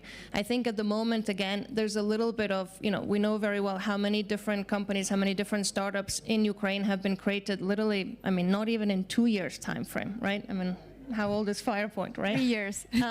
So a lot of it has been a little bit of sort of trying to figure out who are going to be the dominant companies, who are going to be the winners. And yes, the market is huge, but for VC investors in particular, if you take, there are a few exceptions. Eric Schmidt and what he has been doing in a number of Ukrainian-related companies is quite significant, but we need to be organizing it in a bit more of a sort of more organized fashion to be putting it forward. So Brave One has done a tremendous job, truly tremendous job on so many different fronts, but now they're planning a roadshow to the States to actually be showcasing some of these Ukrainian companies and what they're capable for, just to start introducing them to investors, just to start following. So yes, it's early stages. I think, still the total capital that was raised by Ukrainian defense companies last year was over 100 million, which is not insignificant in the context of about 3.5 billion across defense tech globally. And so we think it's, an early start, but it's actually going to be ramping up quite fast. Perfect. Sasha? Just a few points to add. I can see Perry Boyle from Meets Capital in the room, and he was one of the first US venture capital investors coming to my country, long before US government or US military people came to check what we have. And it's a good case where private can go much faster than government. Indeed, last year, deals amounted to $105 million in Ukraine. We counted all of them. And that's not much, but that's the beginning. The first deal of this year is 700 million plus, and someone on the panel knows about the deal pretty much. Yeah, that's what I wanted to say, that we're just going to hike up the numbers significantly. I'm sure that the amount of deals for this year would be much over 1 billion. And again, that's just the beginning. I want to get back to Anna.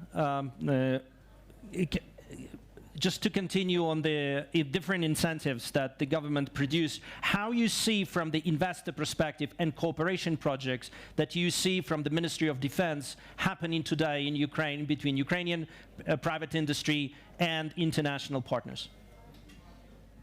Thank you. First of all, you're absolutely right. Ukrainian defense industry is very young. So it's still very low familiar for the foreign investors, for example. So Brave One is doing a great job, and the Ministry of Defense launched and opened office of investment support. Because we have to work both sides. First of all, we have to work with the manufacturers, because they have to understand how they can work with investors, and how investments can help them to scale, how investments can help them with R&D projects like in others. And also we work with foreign investors to understand what we as the government can do better, what mechanism we should change, what legislation should be changed to attract them to invest to Ukraine. So first of all, as you know, the very small market, because the question of export was very unclear, especially for foreign investors. And now I think after President announced the opening of export of our technologies, means the attraction of attention of foreign investors, because they understand market better. So at the moment we have 50 projects of Ukrainian defense companies. 50. And we 50. Yes, 50. ready, because we work in this case together with Ministry of Economy, because they have their own portfolio, including defense industry companies. But we keep also teaching young Ukrainian companies how to work with investments, how to pitch, how to present themselves, etc., how to work with investments. And also we work with our parliament, with the cabinet of ministries and with National Bank to understand how to make Ukraine more attractive for foreign investors. Anna, I've just been on the panel in the Polish House, similar on the drone discussion about you, where Rafal was in the panel. And one highlight about that Sasha haven't mentioned as a learning from Ukraine is the cooperation between actually military units and the R&D teams. Can you share that, because that will be a fantastic leeway to bring in Irina in the conversation? It's the most important, and if we will look for the point and for secret of success of Ukrainian defense industry, of course it's close cooperation with Ukrainian defense forces. We have now here in Ukraine a foreign delegation that is looking for specific products to help us to develop this new technology, and they were very surprised that Ukrainian companies work very closely with the end users, and I think this is the most important. And the fast innovation cycle is actually the ability to get this proper and very fast feedback from the militaries. All the manufacturers started their job not from business. This is business now, but they all started from the will to contribute to the victory, and all of them started to be and to produce the best product for end users. And I think this is the secret. And in this case, our big but very close ecosystem that includes Brave One, General Staff, Ministry of Defense, other specific, because you know that we have now unmanned forces as well, and they have a very specific experience as well. So I think this cooperation actually helps defense industry to invent and to scale as well the best solution that are working currently on the front line. Thank you. Irina, I would like to bring you into the conversation, because now we will move to companies, one in Europe, one in Ukraine. And 5 Point went a very amazing transformation. I still remember the first meeting with your founder, with Stilman, together with special forces, and discussing the early stage prototype. And now you reached the valuation 2.5 billion. You're talking about significant investment. Can you tell the secret of 5 Point? There are a few, but one that I personally believe into and that I can probably share as something that I would love other companies to be inspired by, is that your first and foremost intention should be to be useful for some bigger purpose that you choose. In our case, it's defending Ukrainian independence and sovereignty, but there are many other fields where we can be useful. So at the very first beginning we wanted to be useful, and late 2022 we were 3 people. Right now we are around 4,000 people. Out of them 25% are involved in the constant R&D process. So there are some principles that we immediately decided to implement after we learned the deepness of a general European defense problem.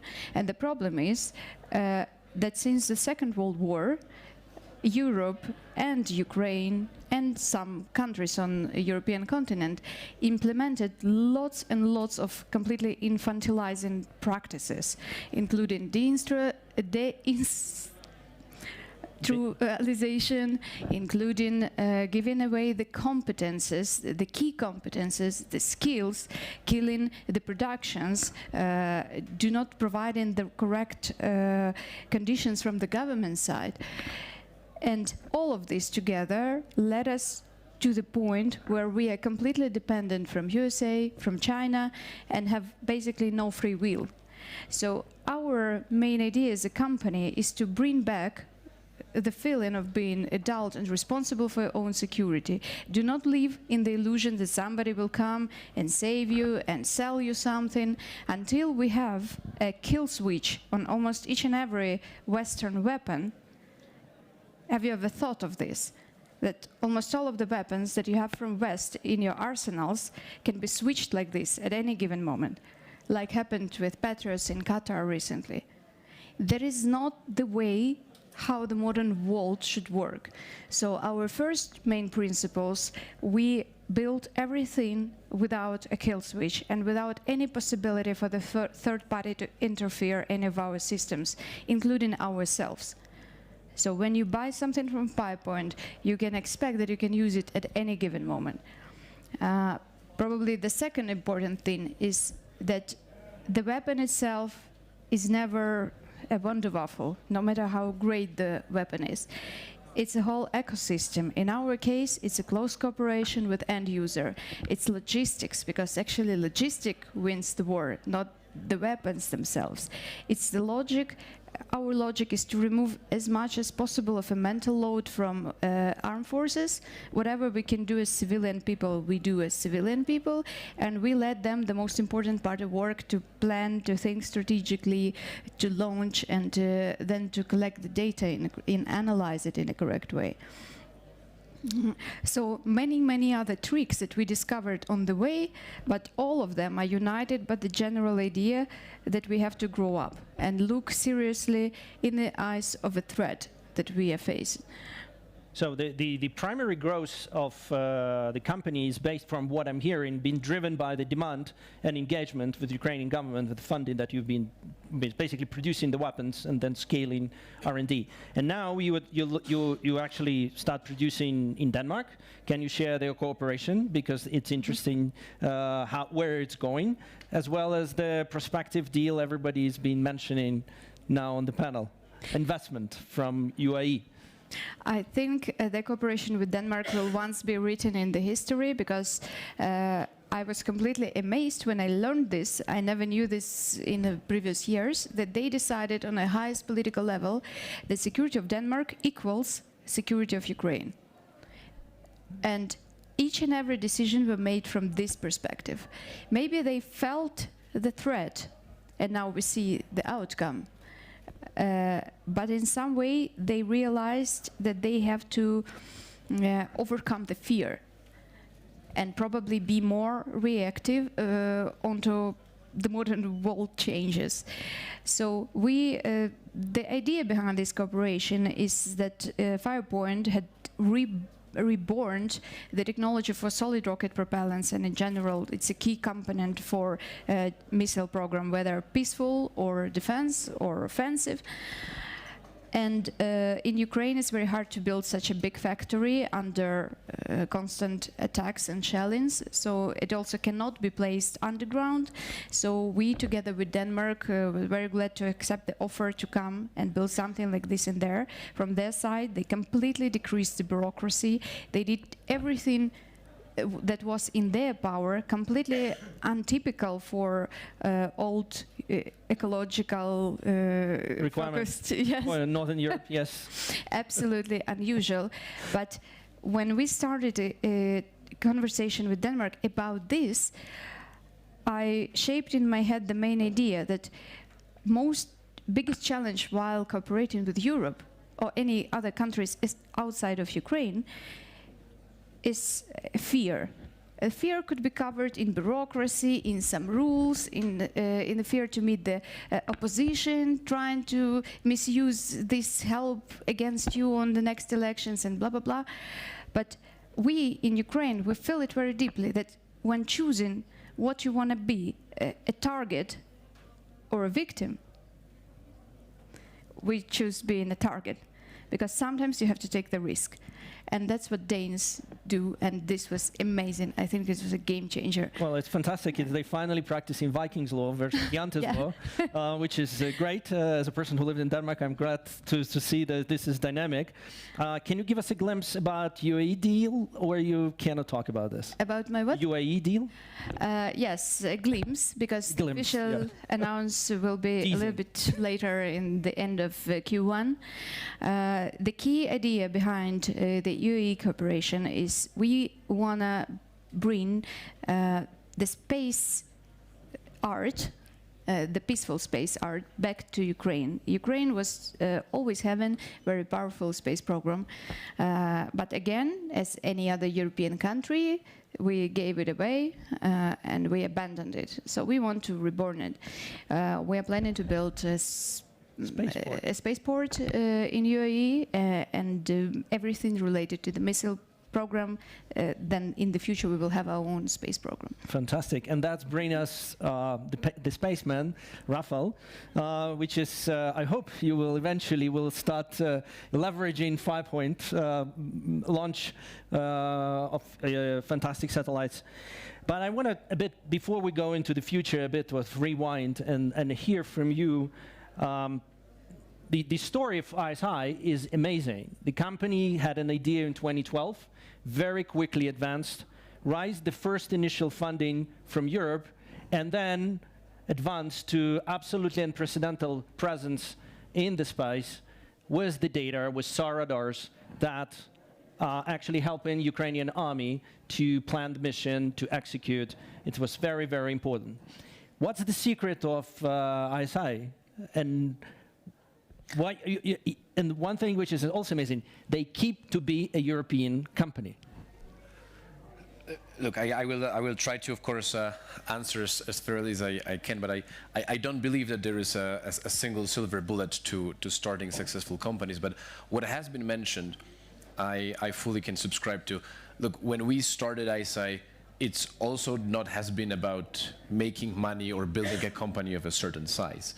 Back in 2012, it wasn't about defending a nation. It was about a passion for building technology in a way that hasn't really been built for the last decades. It was about a passion of bringing innovation to Europe back again. And then it turned out that that technology, which is fundamentally a dual-use technology, can be both used for civilian applications as well as, when necessary and when the time in the need arises, to help defend the safety of Ukraine and through that the safety of Europe. So I do find this to be very true. If you are truly passionate about what you are going to do, whether solve a problem or give back to the nation, then that gives you the energy and the strength to persevere through the difficult times, right? Because it took us 12 years to build the company from 2 people to where it is today, which is about 1,000 people. And it has not all been rosy days. It has not all been easy. I'm sure you share the same stories. Most of the time it's difficult, actually. And if you don't have that love for what you're doing, then you won't be able to find the strength deep inside you to persevere. So that's what I would probably start with. On the panel, in the panel in the Polish House, there was an interesting discussion about the silos of different European states and the overall challenges of not seeing Europe as one united nations from the defense perspective. How you've been able to address the procurement of your services beyond just Poland, and even the story how the Polish military was procuring you was fantastic. Can you just share for the audience? Look, I mean, this is a deep discussion, and maybe it's worth sort of starting from the fact that if you guys are under the impression that there is a single unified market inside the EU for weapons procurement, then that's completely false, right? There's actually 27 separate member states buying on behalf of one another. They are just buying for themselves and very often thinking mainly about their national interest. Why this is a problem that we have to address is because if we are going, as has been mentioned over here, achieve what's necessary, which is an independent, sovereign, European, including Ukraine, technological base to create defensive capabilities, then we have to create an environment for those companies to grow and thrive. Now, one of the key things for those companies to grow is to make sure that they have an easy access to market where they can sell their products, right? We've talked about the investments into the Ukrainian companies and the return on those investments. At the end of the day, investor is going to look at, if I'm going to put money into a Ukrainian or a European company, will they have access to a market and how big that market is and how difficult it is for them to penetrate that market. So the crazy thing is, one of the best things that we can do for ourselves as Europeans and as Ukrainians is to enable that market freedom as quickly as possible, because if we do so, then companies like over here or ISAI can easier access all the countries. That means they can sell the capabilities which are ultimately life-saving capabilities, necessary capabilities to all the countries, generate the return on investment, and bring the money over to the investment. It's actually a closed circle of stuff that's happening, and it is indeed true. Now, the story in Poland, and I'm glad that it was mentioned that Poland is an interesting situation. It is a bit of an experiment on the European scale.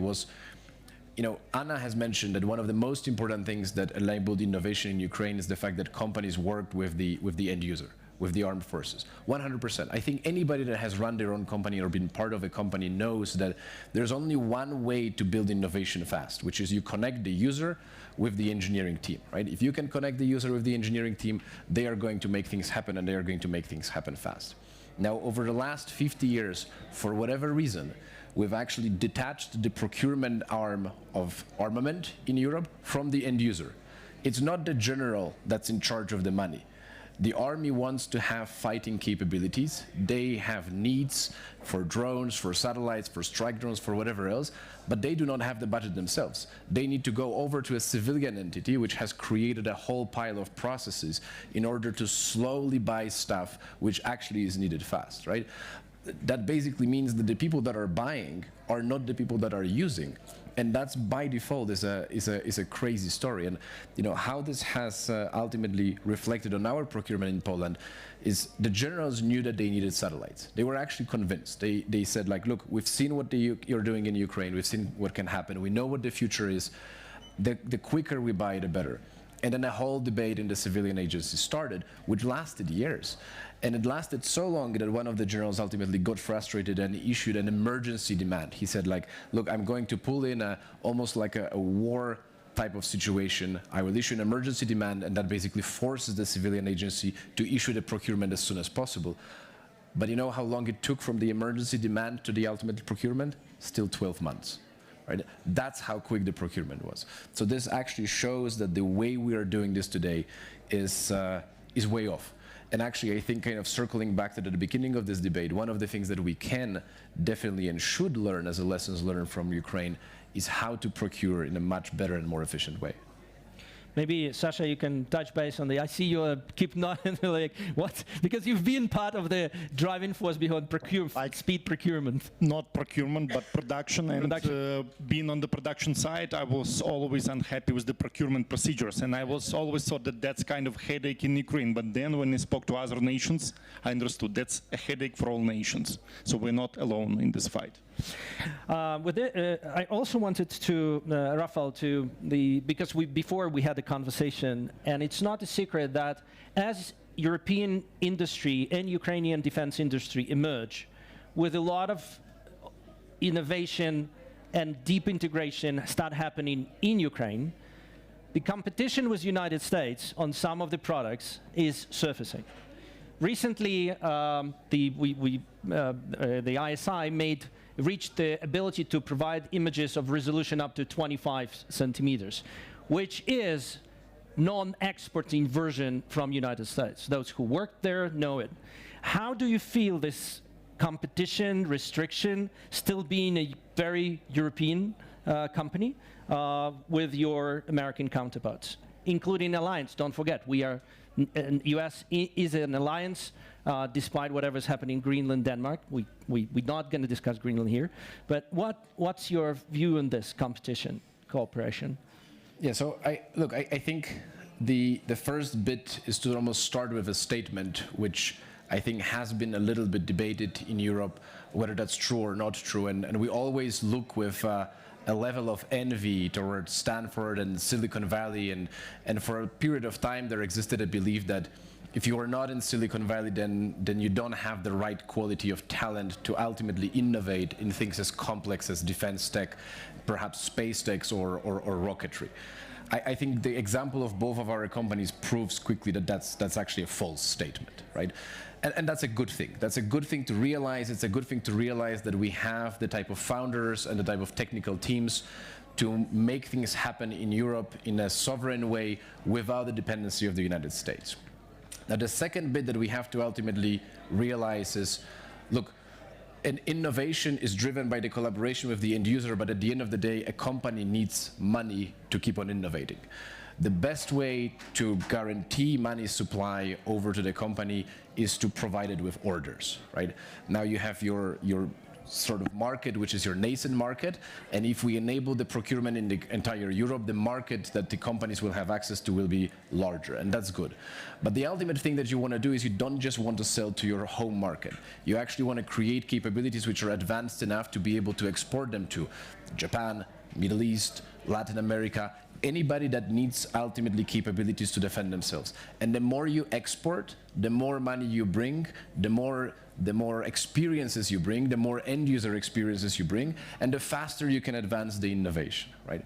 So the truth is that if we want to long-term compete with companies that are out of the United States, we need to ensure that both our internal market is as big as possible, as well as our export capabilities are as big as possible. Aukse, may I add from my side? Ukrainian industry is not to compete. Ukrainian industry is to partner. Okay. And in this respect, we are looking for not competition, but we are looking for partnerships and sharing what we learned in our fight and how we produce those things and how we can partner with other nations, US, Europe, whatever. And you define the partnering nations based on? That's our strategy, based on how countries stand with us and how countries stand all together against evil. And the president actually voiced that strategy as part of the strategy for export principles and approach. I'm going to go back to export, but I want to finish the investment strategy, because it's not a secret that still the financial powerhouse today is the United States. Bank of America is one of the kind of brokerage or brokering or assistant institutions to bring and facilitate various VC funding coming to different countries.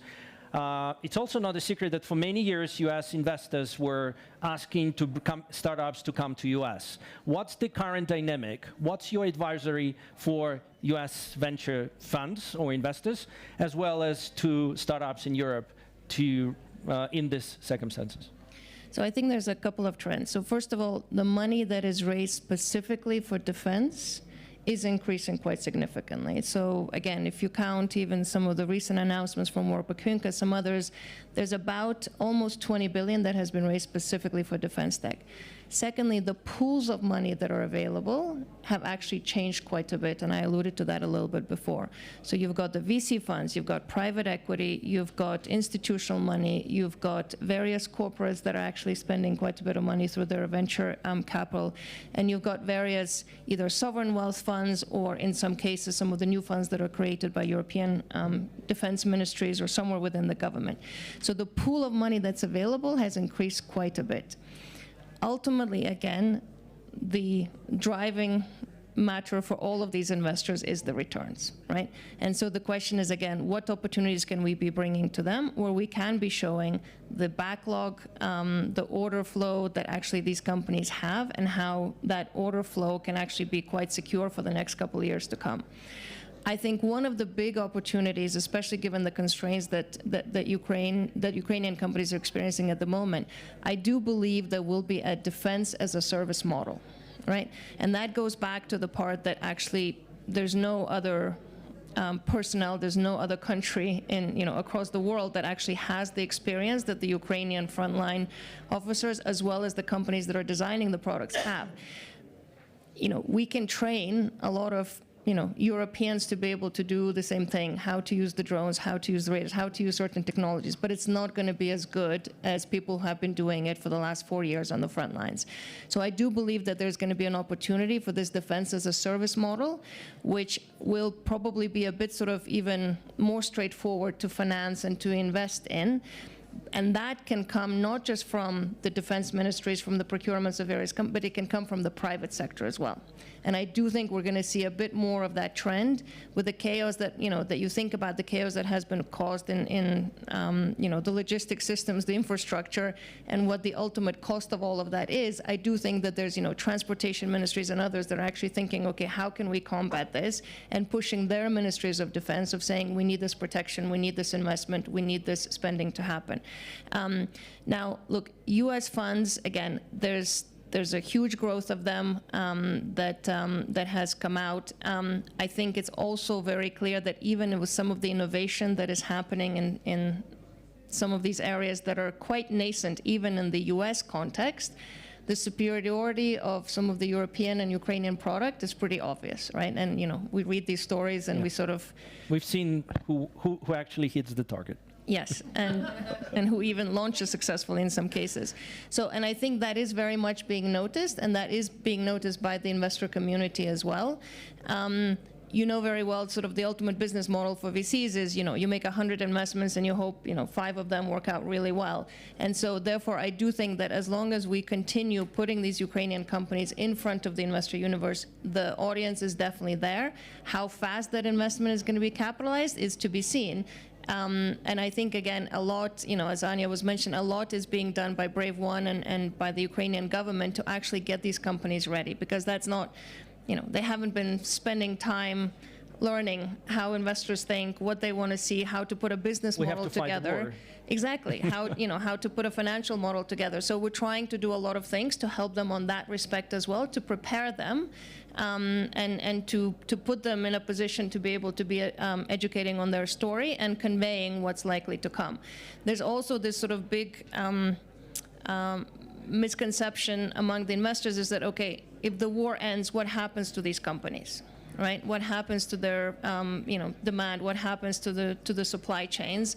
And that's, again, a part that needs a lot of education, because I do think, especially, unfortunately, US VC investors, I think, are a bit uneducated of how unprepared Europe is and European countries is. And so there's a lot of education that happens on that front, is making sure that they very much realize of what the budgets are available, right? What the commitments to the NATO spending are, and that, again, these commitments very much need to be directed to much newer technologies, and the procurement process needs to be done quite significantly differently. And that's happening, that change is happening, and it is a matter of education and making sure that those linkages and that education is happening to where, again, the bulk of that money still sits, which is in the US.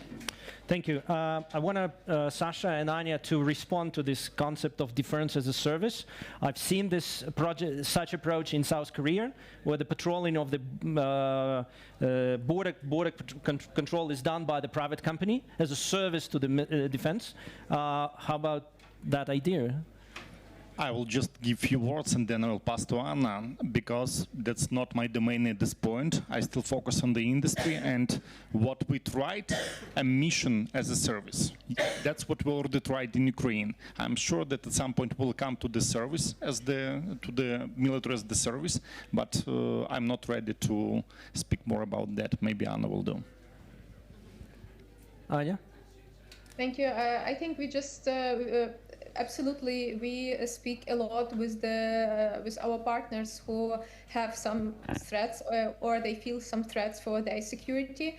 And of course, we all understand that the drones is not just about the supplying different types of drones to our partners. It's about the lessons and about the skills of operators, planning missions, etc. So I think that someday we probably will come to this approach, because this is right, and just exporting of some goods is not enough. And definitely we need to export also our experience that is very unique, because you know that we are the only country fighting with Russia and their allies today. So our partners don't have this experience. So I think this is the future for sure, and we have to think about that. But of course, the task number one for our militaries today is to protect Ukraine. One of the topics that I want to also bring on here is the concept which has not been mentioned here, and the defense as a service story triggered this, is electronic points that actually the change in the procurement model in Ukraine where the whole electronic point that's been introduced as an alternative to the model that exists anywhere. I actually haven't seen it anywhere in the world. Maybe you just bring up so I don't spoil the story. This is the part of gamification for our drone pilots that help to our drone pilots to earn some points to get more drones. So each task has some specific number of points that they're getting, and there's a specific electronic system that counts those points. And in the end of the month, each unit has a specific, some number of points that they earned for last month, and they can order some drones they need for those points. So this helped to Ministry of Defense. First of all, this is like a gamification for the pilots to earn more and more points. Second, we understand what systems are the best. Because you know that, as a colleague mentioned already, there are much more manufacturers that we have funding today. So it helps us also to get the list of the most effective products, and also it includes the gamification for manufacturers as well, because they try to improve they drones to make them champions in this system with the e-points. And it's interesting because it's actually changed the procurement model, where suddenly those companies whose products are the best advanced, they actually get more orders. And this is a natural selection process, which is not driven by one company's supply to the Ministry of Defense in Europe, which we've seen. So this creates diversity.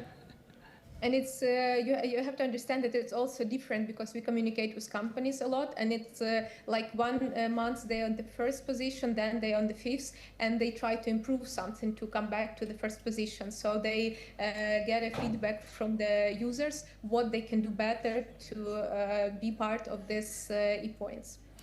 With this, because I want to jump into the export story, because we talked about the export and potential of Ukraine. As we've seen, Ukraine create a lot of innovation, not only in the technology, but also in the way how procurement is taking place, how the cooperation with R&D taking place, and a lot of other initiatives that are happening all around, because we still have the war running. Sasha, when we talk about export, it's not a secret also that the markets where we want to export are not always ready for our technology, and sometimes we are not ready for their standards. How you assess readiness of Ukrainian products for the NATO standards, or if there are NATO standards, and how NATO is ready to accept full autonomy of the drone, for example? In my belief, NATO should adapt their standards to the level we use in Ukraine now, because at some points I see that NATO forces are still buying mortar launchers in a case where we use less and less of them in Ukraine. And that was the first thing we changed with the unconventional warfare, with FPV drones, or we can call them mortar drones as well. Same capability, same range. Meanwhile, we still see some NATO nations are procuring mortar launchers. So probably that's a process where we will adapt our products slightly, and NATO will adapt the standards. And speaking about the readiness, we are ready to make it. I'm sure that NATO nations, at least the key ones, are ready to adopt it. Ira, have you seen how Denmark, because you're definitely producing a missile which is in many areas being pink, for example, does not qualify for the NATO coloring scheme. How Denmark reacted to such of this change of standards that Sasha is mentioning?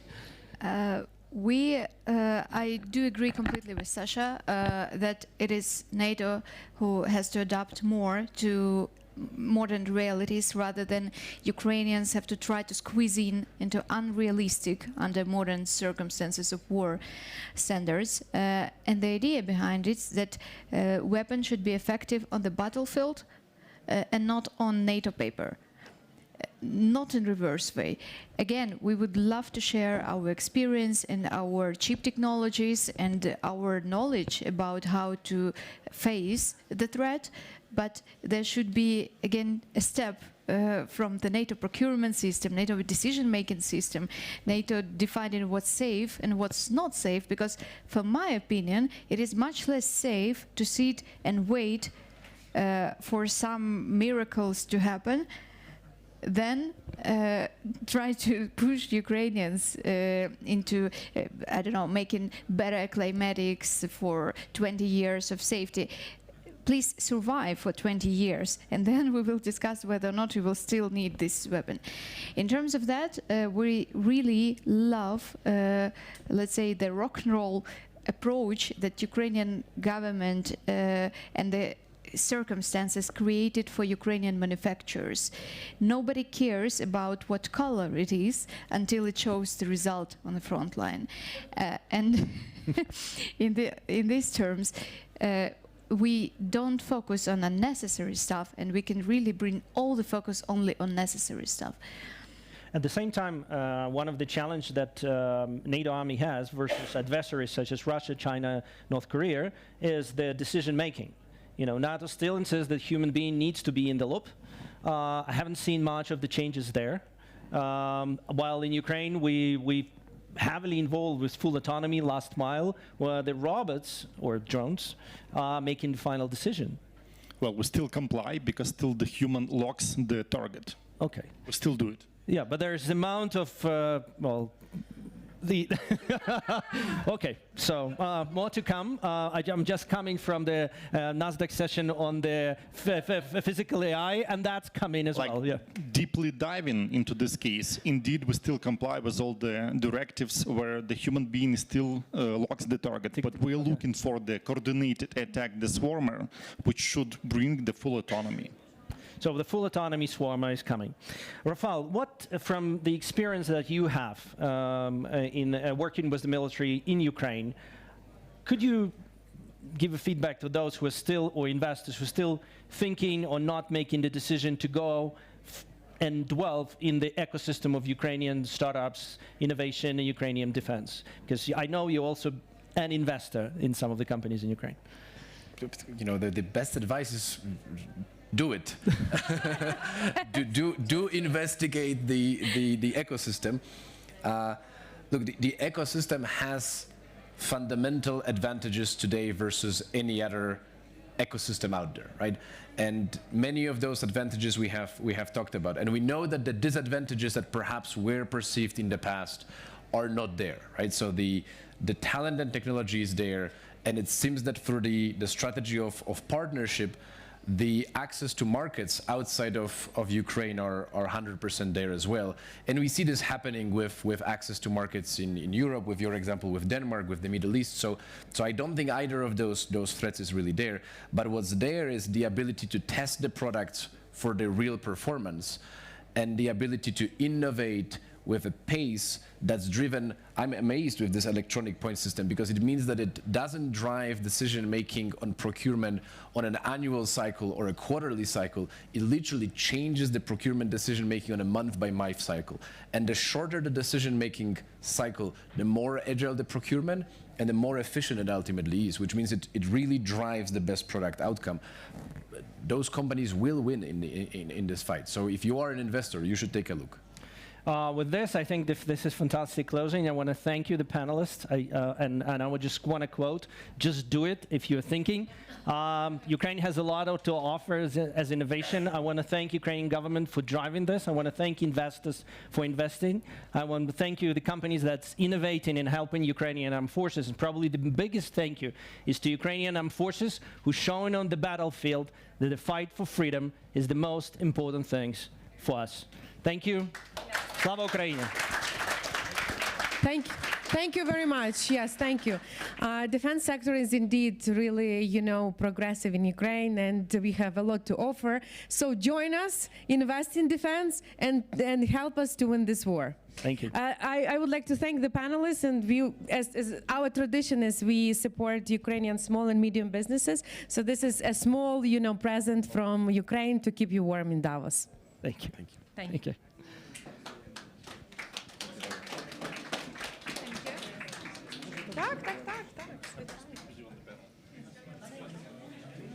And let us do the photo. The photo? Yeah. Okay. Thank you. Thank you. Ah, yeah.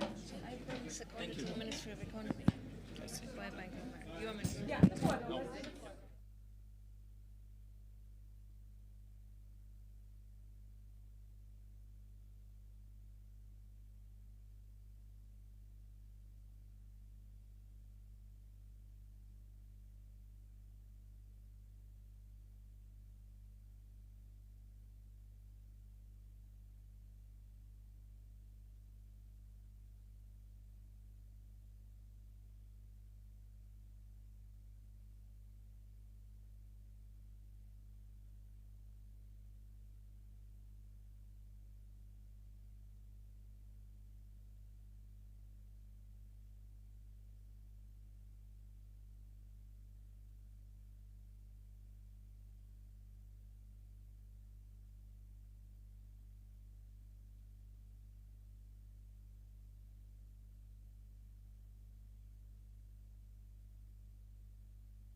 Ladies and gentlemen, I kindly ask you to take the seats.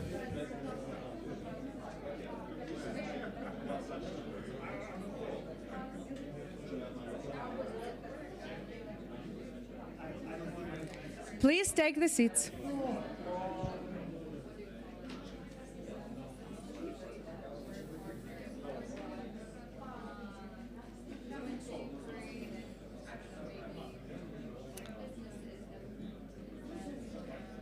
Good afternoon, ladies and gentlemen. I am very happy to welcome you on behalf of the organizing committee. My name is Uliana Hromyak, and I'm the Executive Director of Ukraine House Davos. Next panel will be dedicated to US-Ukraine relations, and it is my great honor to introduce the moderator of this panel, Andy Hunter, the President of the American Chamber of Commerce of Ukraine. Please welcome. Thank you. So good afternoon, ladies and gentlemen, and welcome. This is a new era. We are discussing today a new era, and we're ushering a new era of US-Ukraine partnership and economic partnership. And we have an absolutely stellar panel that's going to tell us what's happening, why it's happening, and what next. And please, your round of applause to join on stage the Minister of Economy, Environment and Agriculture of Ukraine, Oleksiy Sobolev. Joining us from across the Atlantic, the head of investments at U.S. International Development and Finance Corporation, Kona Coleman. Kona will be joining us shortly. And someone who knows Ukraine very well, many of you know, Senior Managing Director, a person that spent many years in Ukraine as as the ambassador of the United States in Kyiv, now the Senior Managing Director for Energy, Critical Minerals Practice at McClarty Associates, Ambassador Jeff Pyatt. Ambassador, good to see you. Please welcome on stage the chairman of the board of the Ukraine-Moldova American Enterprise Fund, Dennis Johnson. Dennis. The chairman and the board and CEO, the chairman of the board and CEO of Naftogaz, Serhiy Koretsky. Serhiy. The founding partner and CEO of Horizon Capital and the chair of the board of directors of the American Chamber of Commerce in Ukraine, Lena Kosharny. And the head of international at Citi, Ernesto Torres Cantu. Ernesto, please join us. So I think we're all mic'd up, so it's great to see this panel, and it is. Partners in prosperity, that's what we're talking about, this partnership.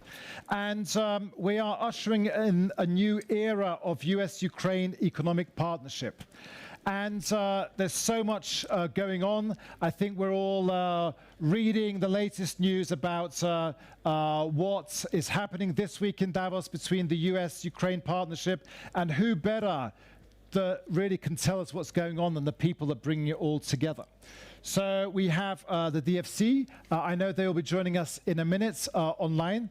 But we have the minister, Oleksiy Sobolev, who has been leading this, driving this, and really hands-on. So no one better than Oleksiy knows what's going on, and will share with us today.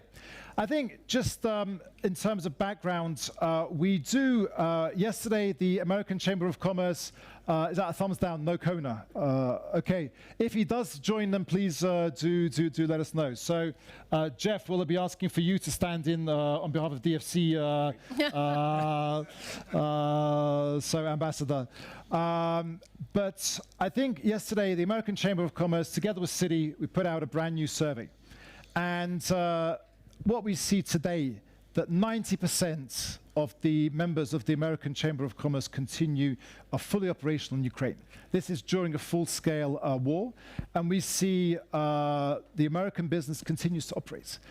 Despite the massive challenges, and the night we had what happened in Kyiv tonight, with much of Kyiv waking up, but the business continues. And I think the business is playing such a big role in during the full-scale invasion, but also the role that business will be playing it's already playing and will be playing in the recovery.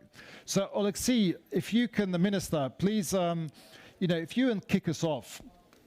can you give us an overview about, we've seen the fund has started working, we've seen the first project already being implemented. Can you give us an overview of how the fund is set up? We know the different buckets in the fund, but really, what is it, and what are you've come to Davos, you're here, you're meeting some of the world's top business leaders. What is your message to them about the fund? I think that the first one, Connor is here. Hi, Connor.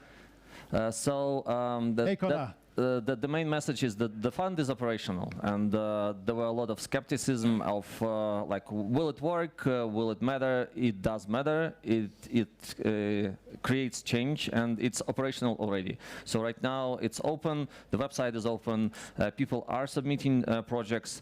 We're starting looking at it. Like, there's investment advisor, the fund manager, who are already selected. So basically, the whole structure. That's Alves Marcel. Yes, exactly. So the whole structure has been set up already to be able to do the investments, and we plan to have like 3 investments this year.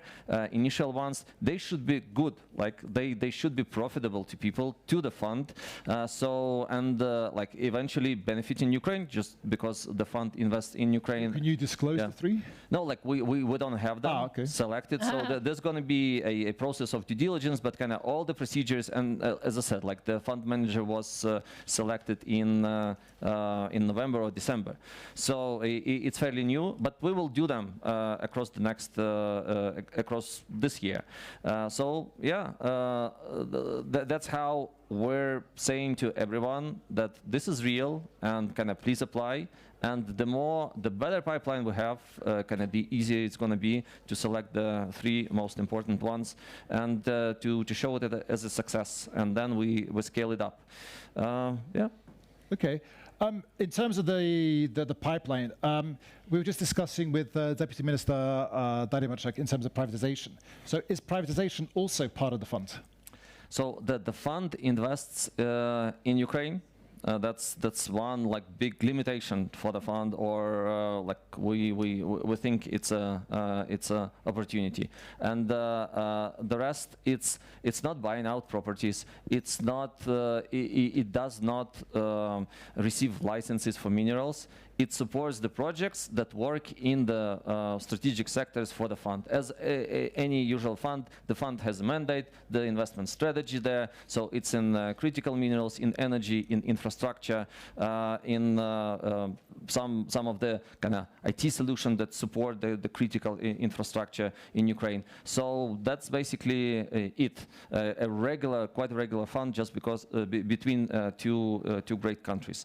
And so if company privatizes anything and then decides to develop it, and it's in the areas that the fund is working in, it should apply. Like we're saying, it should apply to the fund, and the fund should look at it, and if this is kind of makes business sense, should definitely invest.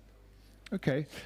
Kona. Also, by the way, there are already, like, just because we had successful auctions for like licenses in oil and gas, so half of these revenues were already allocated to the fund. So it has not just the seed funding that was committed by US and Ukraine, but also this mechanism of sharing half of Ukraine's profit into the fund is operational already with like real money, not just like some stuff on paper. So yes, the fund has the funding, and it's real.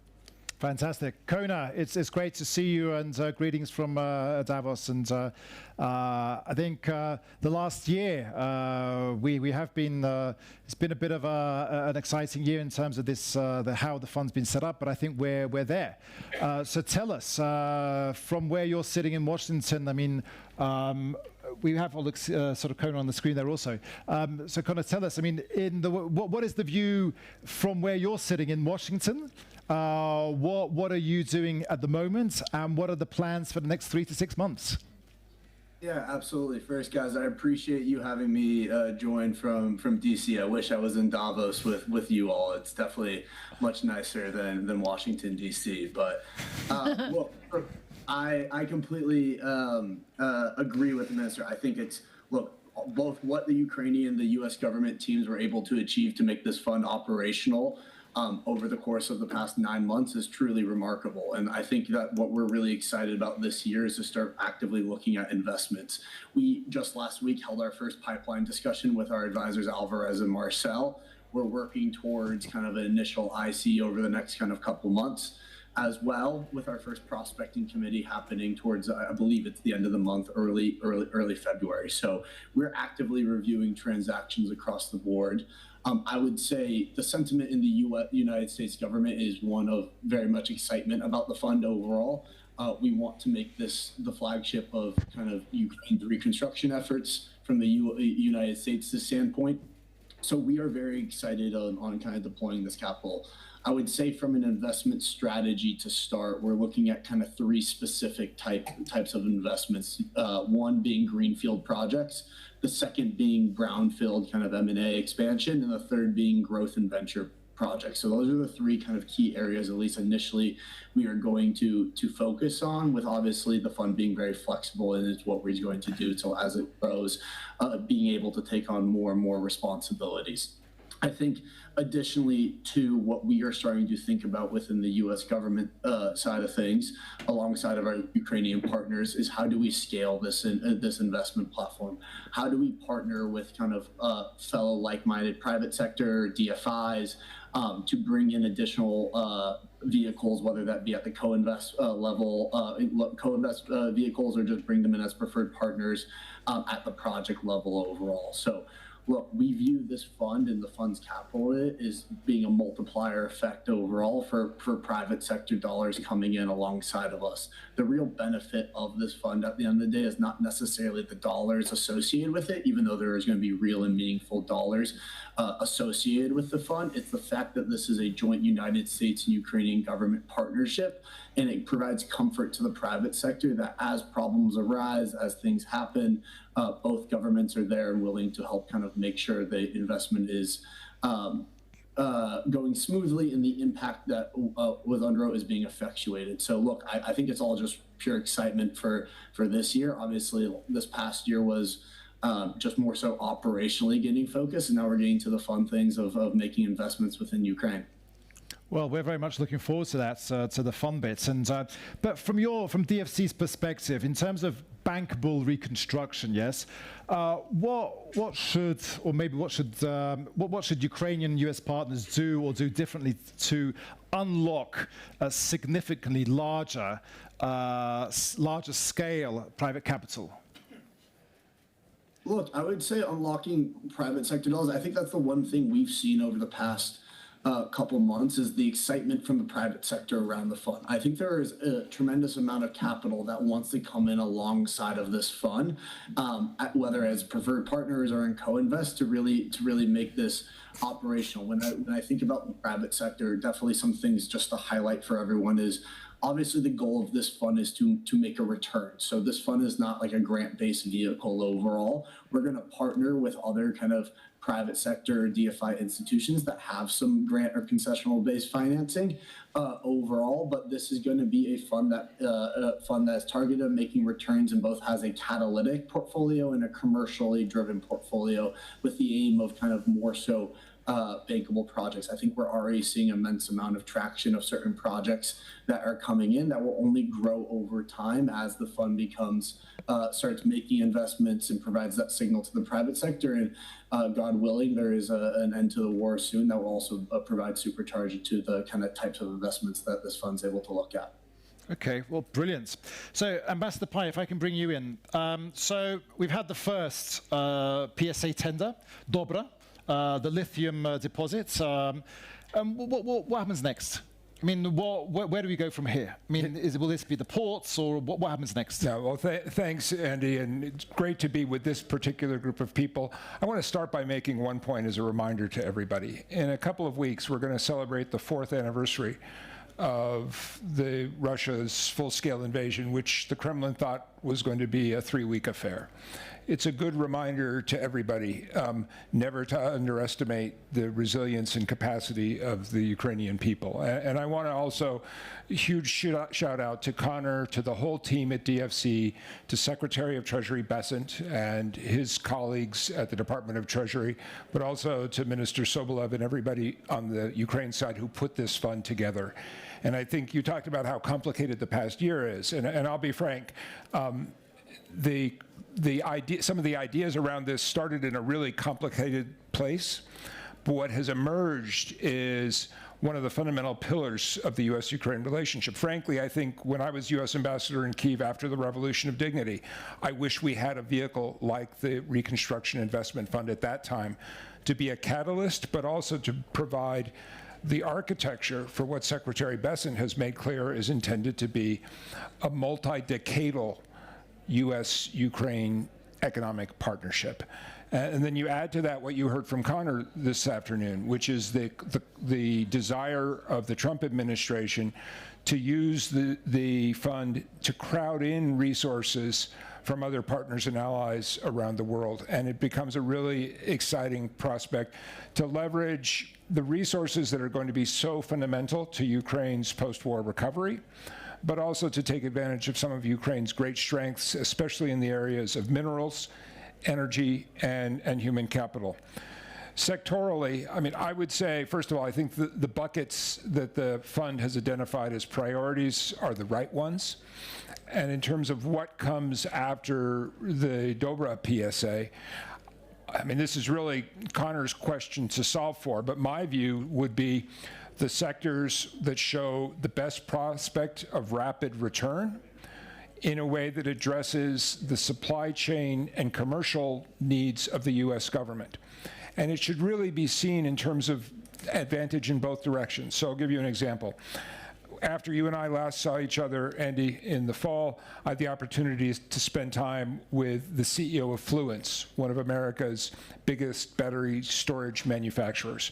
Fluence had just inaugurated their big battery energy storage project with DTEC in Kyiv, but they're now undertaking the same project, the same concept jointly in Poland. It shows how these partnerships have a multiplier potential. I'm also here looking at my friend Sergei Koryetsky. So you've got the example of BGV's graphite deposit in Balakivska, addressing a specific requirement that Europe and the United States have to scale our energy storage needs. And it's important for a Trump administration that has decided not to focus on energy transition technologies. Batteries are a huge exception because everybody understands that battery storage is going to be one of the constraining factors in growing our database and AI capacities. And then finally, I would say, watch the infrastructure sector. We talked a little bit beforehand about the upcoming privatization of the port at Chornomorsk, and this is on the minister's plate now. But I'll be keeping a close eye on that because it's the first privatization subsequent to the full-scale invasion, so it's a real test case of how this government can move forward. But it's also in a sector that's absolutely central to Ukraine's recovery after a permanent ceasefire. Because of Putin's invasion, because of the occupation of Ukrainian territories, the logistics map of Ukraine in a post-conflict scenario is going to look very different from what it was earlier.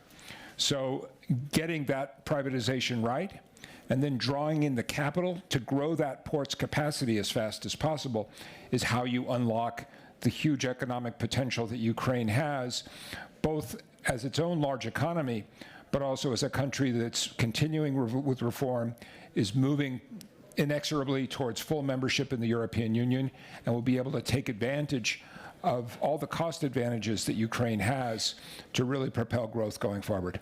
I think that's Sati, it's good to see you. So I think BGV and I think the ports, Ambassador, you're absolutely right. I think we see the 3 ports with Pivdenny, Odessa, and Chernomorsk.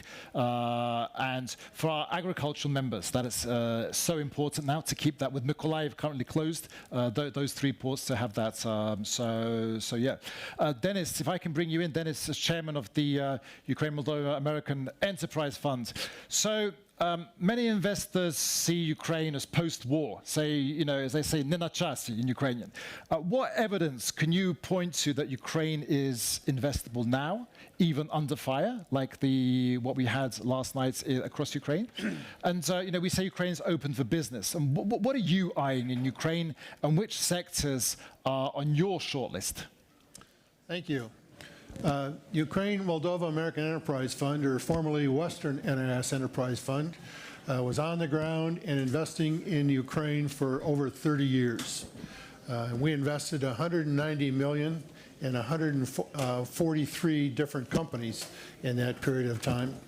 Our initial investments were in broad sectors like agriculture and marketing and finance, food, etc. In 2019, we created U Ventures, which is a program for investing small amounts in IT startups or early stage tech companies. Since 2019, we have invested in over 40 companies in our U Ventures program in a variety of different sectors that they're working in: robotics, prosthetics, finance, marketing, AI technology applications, and so forth.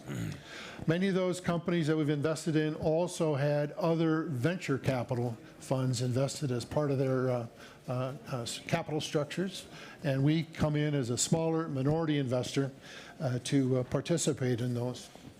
As those companies have grown, there are several of those companies that we've increased the amount of our investment over and above our initial startup. There are several companies that have expanded and significantly gone into broader markets, and we've helped them do that with additional capital as part of that. The tech companies, obviously, are generally not hard asset companies, and so they're very mobile. We require all of them to have a presence in Ukraine, either corporate offices or sub-offices, research and development centers in Ukraine, and in some cases programming, et cetera, as a part of that. But they all have to have a presence in Ukraine. Today, we have added additional staff and created our U investment program, which goes back to the types of investments we were making back in the 90s and 2000s when we first started doing business in here. We're looking at equity and quasi-equity investments in the $3 to $6 million range. We're open to all sectors again as part of that.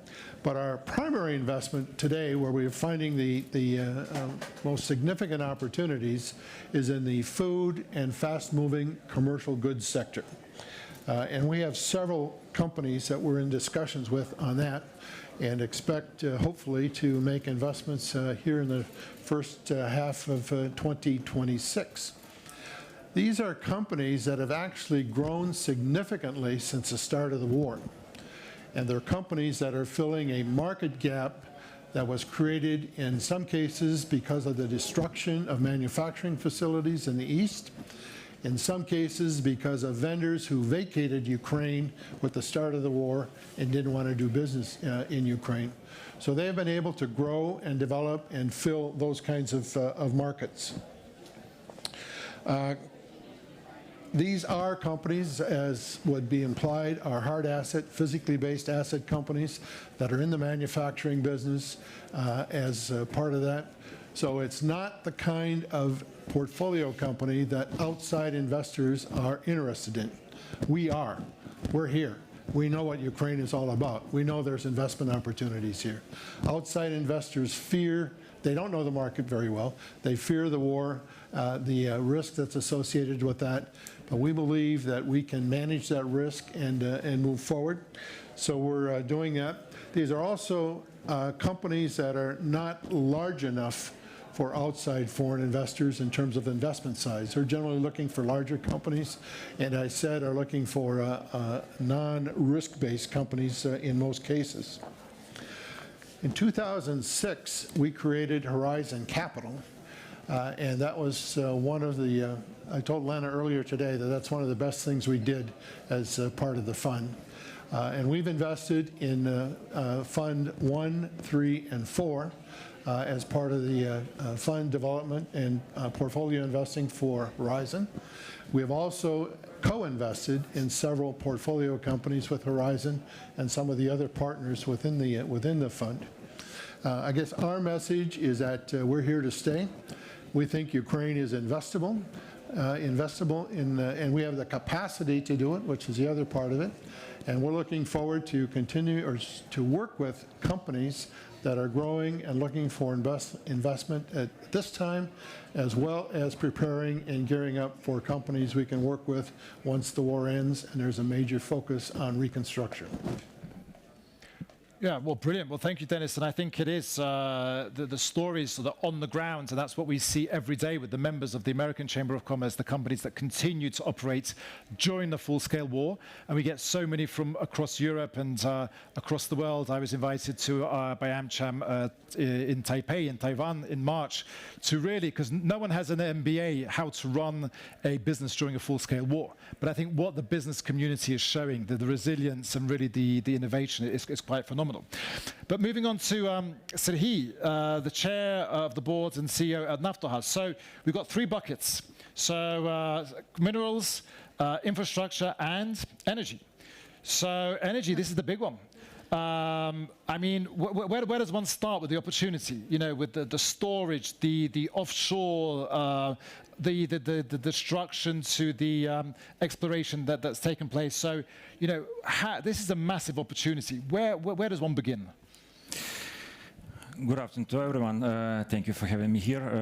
Naftogaz project is a huge opportunity for US-Ukrainian investment fund, and I very much hope that one of the projects will be one of the first for the fund.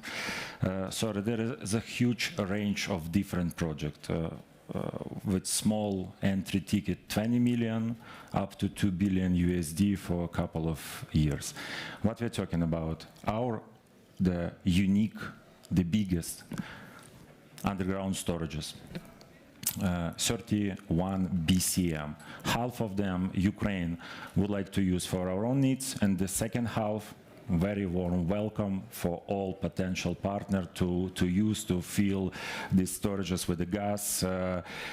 Even we are talking about long-term or even exclusive agreement based on take or pay opportunity for American companies as well. So this is the one. The second, pure trading. Last year we purchased 6 billion cubic meter of natural gas. The significant part of them, the 100 millions of cubic meters, we have delivered from the US LNG originally. So as of now, we have no direct contract with the LNG supplier, but we are very close discussion with them. Thanks to our partners, for instance, Orlen, the biggest Polish energy holding, who supported us and reacted immediately for our emergency request and provided us with US LNG with post-financing terms and conditions. And the most important task is the joint development of our resources. 2 trillion cubic meters or 70 million cubic feet is the huge area for development. Is all in all conventional, unconventional, and Black Sea offshore resources. So we will be happy to start very practical conversation right now to prepare everything as soon as war will over and we can start drilling right now. As I always say that the recovery of Ukraine has already begun. because all of the project in electricity production, gas to power, gas engines, gas pistons, gas turbine technology we are working with is the beginning of our rebuilding, reconstruction, because every new megawatts is more efficient, more profitable, and more important and more efficient. Unfortunately, Russian missiles and drones destroyed a lot of electricity capacity all around Ukraine, but it was built in the post-USSR, in the USSR era with the low efficiency rate, so there is a huge opportunity, 2-in-1, the new capacity and the new IRR, ROE, new commercial interest, and so on. So, American commercial interest, European stability, security, and Ukrainian development and reconstruction all advance together. So, drill, baby, drill. I think it's. But I think it's especially for Ukraine because we always were dependent on Russian gas, on Russian influence. So we do not to repeat. I very much hope we will not repeat our mistakes again. So there is a right time, right place to ensure Ukraine with our own natural gas at least, and to make Ukraine energy independent. Yes. So I think we'll come back to that, so the offshore and the dolphin. But Ernesto, if I can bring you in. So Citi, the only American bank, I know we work very closely with your team. It's good to see Stephanie here, and Alex McCourt is on our board at the American Chamber in Kyiv. So how does Citi, how do you price risk versus opportunities today in Ukraine? Thank you, Andy. And yes, it's obviously, I mean, Citi is the world's most global bank, but more importantly, is the only global bank, like you say, actually present in Ukraine. So in that sense, I cannot start talking about pricing risk without talking about our colleagues in Ukraine and what they have endured. No? I mean, we have 230 Ukrainian colleagues through which we have literally lived what has been happening since the start of the full-scale invasion. And every time Jane and I have a fireside chat or a Zoom with all of our colleagues, you cannot help but just be amazed, at the resilience, the entrepreneurship, the how proud they are to, obviously in their country, but in developing and continuing to serve our clients is just unbelievably humbling, frankly, Andy. No, I'm going to be there in March, and the only reason to go there is to thank them. I do think that in talking about the opportunities, being there, like Dennis mentioned, does have we have a different perspective, no? Because it's a perspective from the ground, literally, no? And before the full-scale invasion, we had 500 clients in corporate clients in Ukraine. Of that, only 2 are not operational, and that's because they are in the invaded area. The rest are still there. And you mentioned the AmCham and Citi survey that there are other numbers that are incredibly telling. 80% of those companies surveyed either grew or were stable in 25. And in 26, 90% of them plan to either grow or stay the same. I find even more telling that 68% of them are at or above the levels they were at before the full-scale invasion, which is truly a testament to the resilience and the inventiveness and to the opportunities that are presently in Ukraine. It's obviously the reconstruction is very important. We all know the numbers, you know, $500 billion to $1 trillion, et cetera, et cetera. But I do think that in addition to that, people need to see, you know, Ukraine's internal market. The internal market, not only because of, you know, the needs themselves of the internal market, but most especially because of the quality of the people. Highly educated, tenacious, original thinkers. You can see that in the tech exports of Ukraine pretty much tripled in the last 4 or 5 years, which is truly remarkable. And in addition to that, you have the military tech industry that some people, you know, the number is, you know, a $30 billion business, et cetera, that it's also a huge opportunity now and obviously more so in the future. So Citi continues to invest in Ukraine. Last year we did a $200 million loans with EBRD. We're also participating with the UK government in building bridges and defense systems, etc. For Ukraine. And we continue to hire staff. We just started our new internship program in Ukraine and opening a new office in the country. So yes, the opportunities are there now. I think you need to understand them by being there, and obviously looking to the future even more so. Yeah, I think it's great. I think the team, you have a great team on the ground, and the office in Kyiv and now the new office in Lviv. So that's fantastic stuff. So grateful. Lena, it's always great to have you on the panel, and thank you for bringing us all together for Ukraine House Davos. I think it's wonderful when business really brings good people together.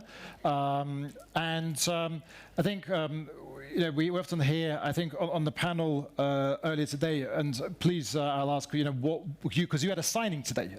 You have $1.6 billion under management today, invested nearly $900 million during the full scale, during the war, and you continue to invest. And I think the role, you're an ambassador of business and inspiring others. So how do you do it? Thank you so much, Andy. Thank you to all the panelists for being here today and for me having the opportunity to contribute my voice to this. After the signing today, we're at 1.8 billion. So I can now say that after the signing today, we're at 1.8 billion, and we are first and foremost, we're very proud of our roots. Dennis talked about Horizon Capital being spun out of the U.S. Enterprise Fund, which was a very novel concept to bring together American business people on the board who have shepherded this fund over 32 years. And to spin out of this fund in 2006 with the goal of what Connor mentioned, capital mobilization, bringing more investors along with us. So it's, we're very proud. We're very proud that over the years, 200 transactions combined, attracting $3 billion into the country. We have a platform of 45 people in Ukraine, and we look at the companies that we back as part of our Horizon Capital family. So that's 56,000 people across the country. I think what's important also is that joint benefit that Minister Sobolov mentioned. These companies combined paid $500 million in taxes in Ukraine last year. And they bought goods and services from American companies of $1.4 billion. whether that's Cisco equipment and telecom, whether it's other providers, whether it is a 1.4 billion annual spend that we see across the portfolio. And that just speaks to the importance of partnerships, that no one has to lose. You can have win-wins. And I think ultimately that is the whole thinking behind this U.S.-Ukraine Reconstruction Investment Fund. So one thing that I want to pick up on also is the importance of first equity. And that's you know, the fund we signed today is a catalyst fund.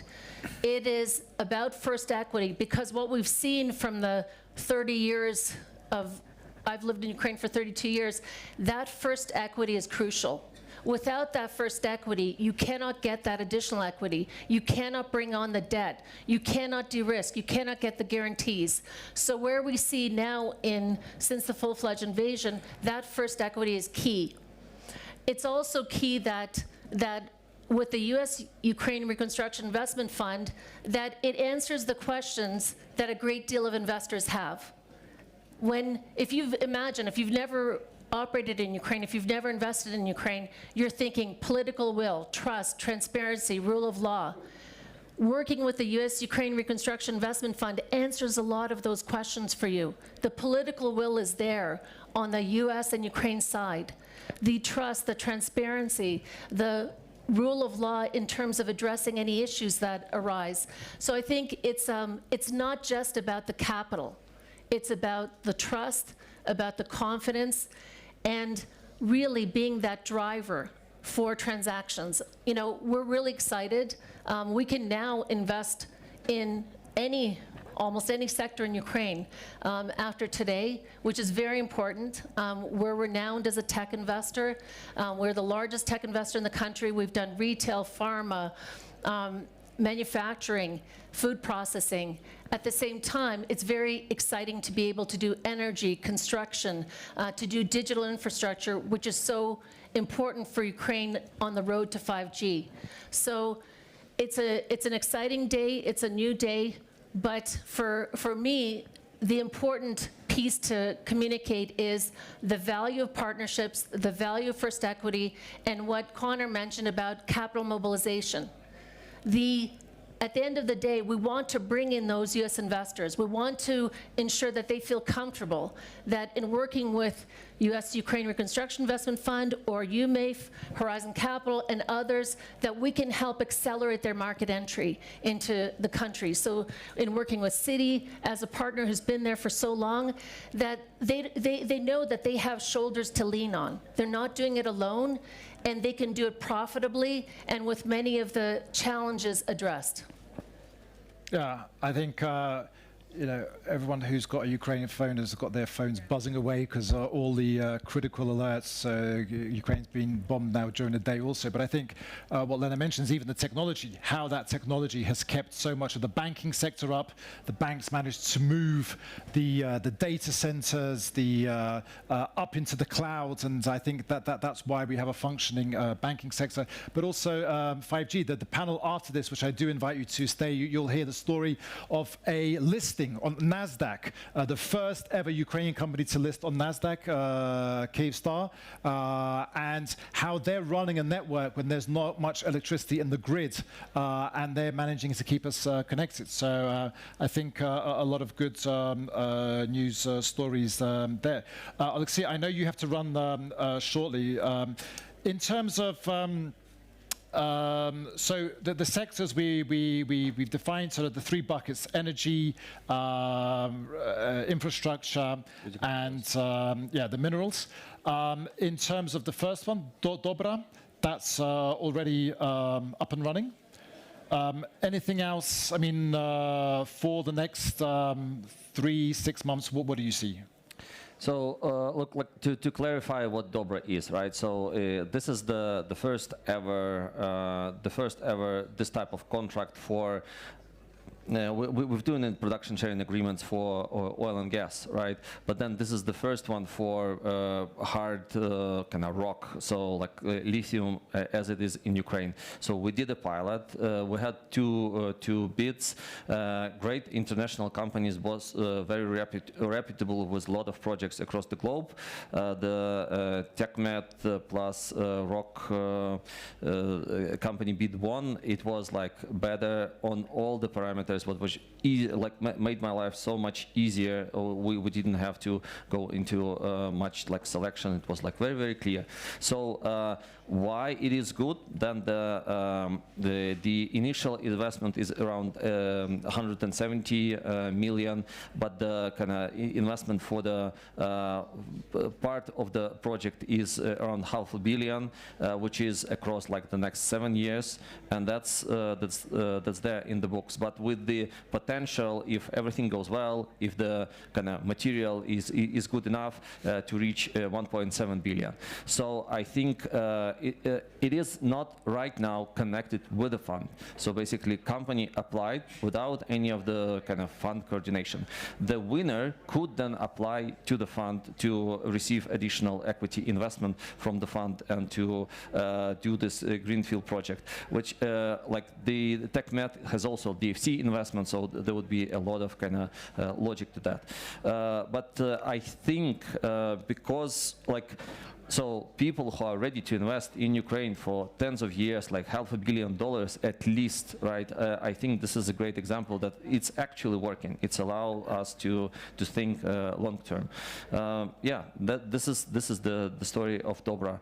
And as I said, like Connor also mentioned that the projects are going through this screening phase, and then going to be doing additional due diligence. Yeah.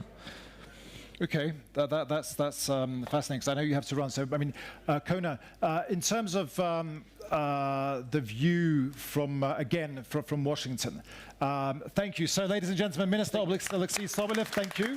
I'll sit here. So thank you, and I know the minister does have such a busy schedule with everything going on. So, but very grateful to the minister and all the team. I know that the team was here, so thank you to all the people at the Ministry of Economy, Agriculture for everything you do to help business. We really do appreciate that. I think that's part of the B2G dialogue that we continue. So this year. Davos is about dialogue, and Kona, our panel is about partnership. In terms of what should Ukraine do more to get the message across to US investors about the opportunity? Look, I actually think the message is already very clear to US investors overall. And I've been having a lot of conversation, not only with kind of development finance institutions, but to the alternative asset managers, to the banking partners, to a lot of the U.S. private sector. So I think the message is very much there overall. And I think that's, when talking with the private sector historically, the concern is always like, how do we navigate kind of getting our return of investment as problems arise? And I think that's what is so creative about kind of this joint U.S. government-Ukrainian partnership is it plants both flags into the capital structure. It doesn't take a significant amount of dollars from the fund to plant those flags, but it's just the private sector knowing that as these issues arise with the investment, that both the governments are going to work jointly together to swiftly coordinate. And I think just echoing kind of what's already been said, like I'm very confident with the minister and his team and kind of the U.S. government relationship between it. We have a very good working relationship. The teams are in touch daily overall. So we know that these problems are going to arise. We've built in mechanisms within the fund on how to address these issues as they arise to the private sector to give that added confidence. So frankly speaking, I don't think it's necessarily a messaging issue. It's more so of like actionable issue. And that's why we're excited about the fund. I think it's time to start deploying private sector dollars into Ukraine.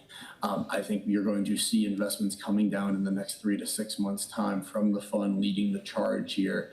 And hopefully that will catalyze a wave of movement of investments alongside the fund and additional kind of private sector coming in without even the fund's help. So we're really excited. Like I said, I don't think it's a messaging standpoint for the private sector. I think people know we're very excited about it. It's more so how do we get to the action standpoint. And I think this fund being operationalized is going to do just that over the course of this year. Well, fantastic. I think that's such a positive and exciting message, and I think we as the American Chamber of Commerce and all our members on the ground are happy to share the experience, and we have across all the sectors, so 25 committees, so we're happy to share that. Ambassador Pai, if I can bring you back in terms, you've seen Ukraine, the years we spent together in Kyiv, and now you're focused on critical minerals. Where do you see, I think the lithium, that started out. What other critical minerals do you see? What happens next? So obviously in Washington, there's a huge focus on how to satisfy the requirements that the United States and our partners around the world have to meet vastly increased demand for all the energy minerals, cobalt, lithium, nickel, zinc, copper, rare earths, but also the minerals that we have discovered China overwhelmingly controls that are so important to our defense and our IT systems. So, and I think Ukraine has a comparative advantage on several different elements. One is a very long history in mining. There is a mining culture which is deeply embedded in Ukraine's history going back to Soviet times. Two is social license. There is a regulatory structure that makes it possible already to do large-scale mining. And three is energy. And the situation today is distorted because of Russia's relentless attacks, including a very bad day today. But over the long term, Ukraine will have competitively priced energy and a very large energy base. And that's one of the major inputs for the other part of the equation, which is processing. Because the issue is not just the mining, it's the processing. So I've had conversations with Brian Minnell, the CEO of TechMed.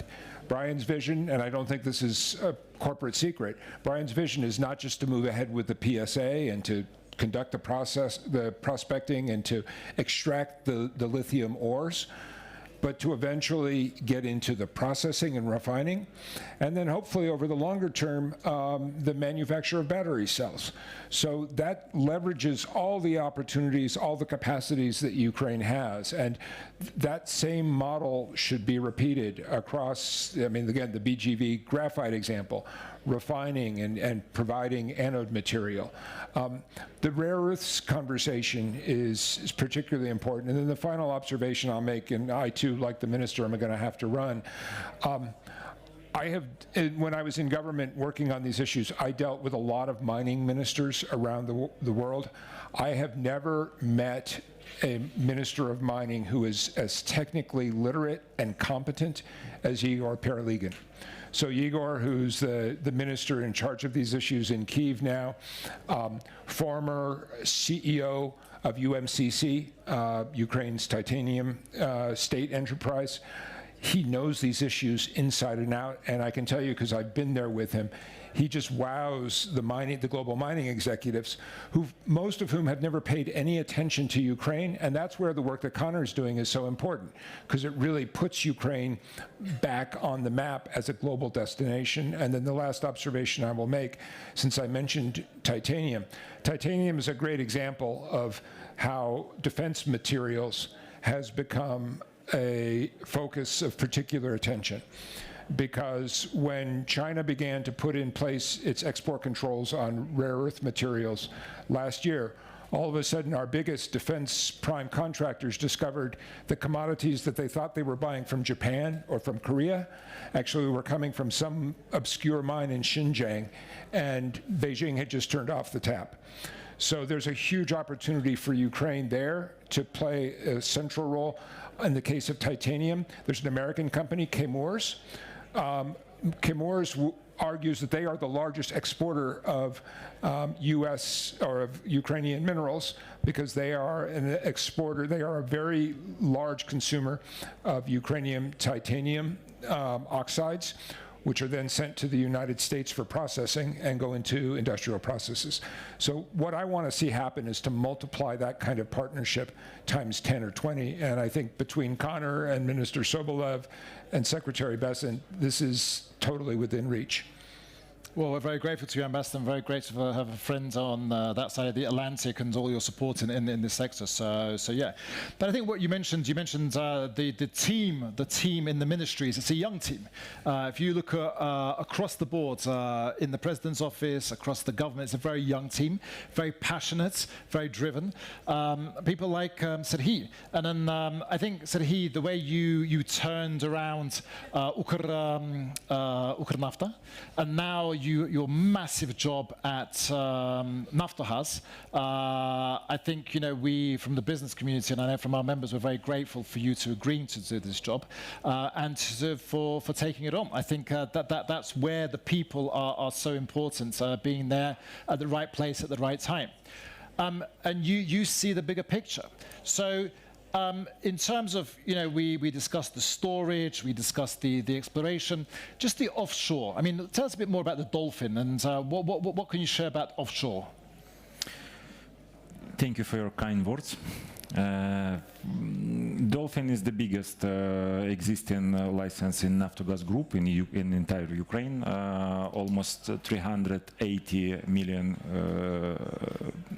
cubic meters of billion cubic meters of resources.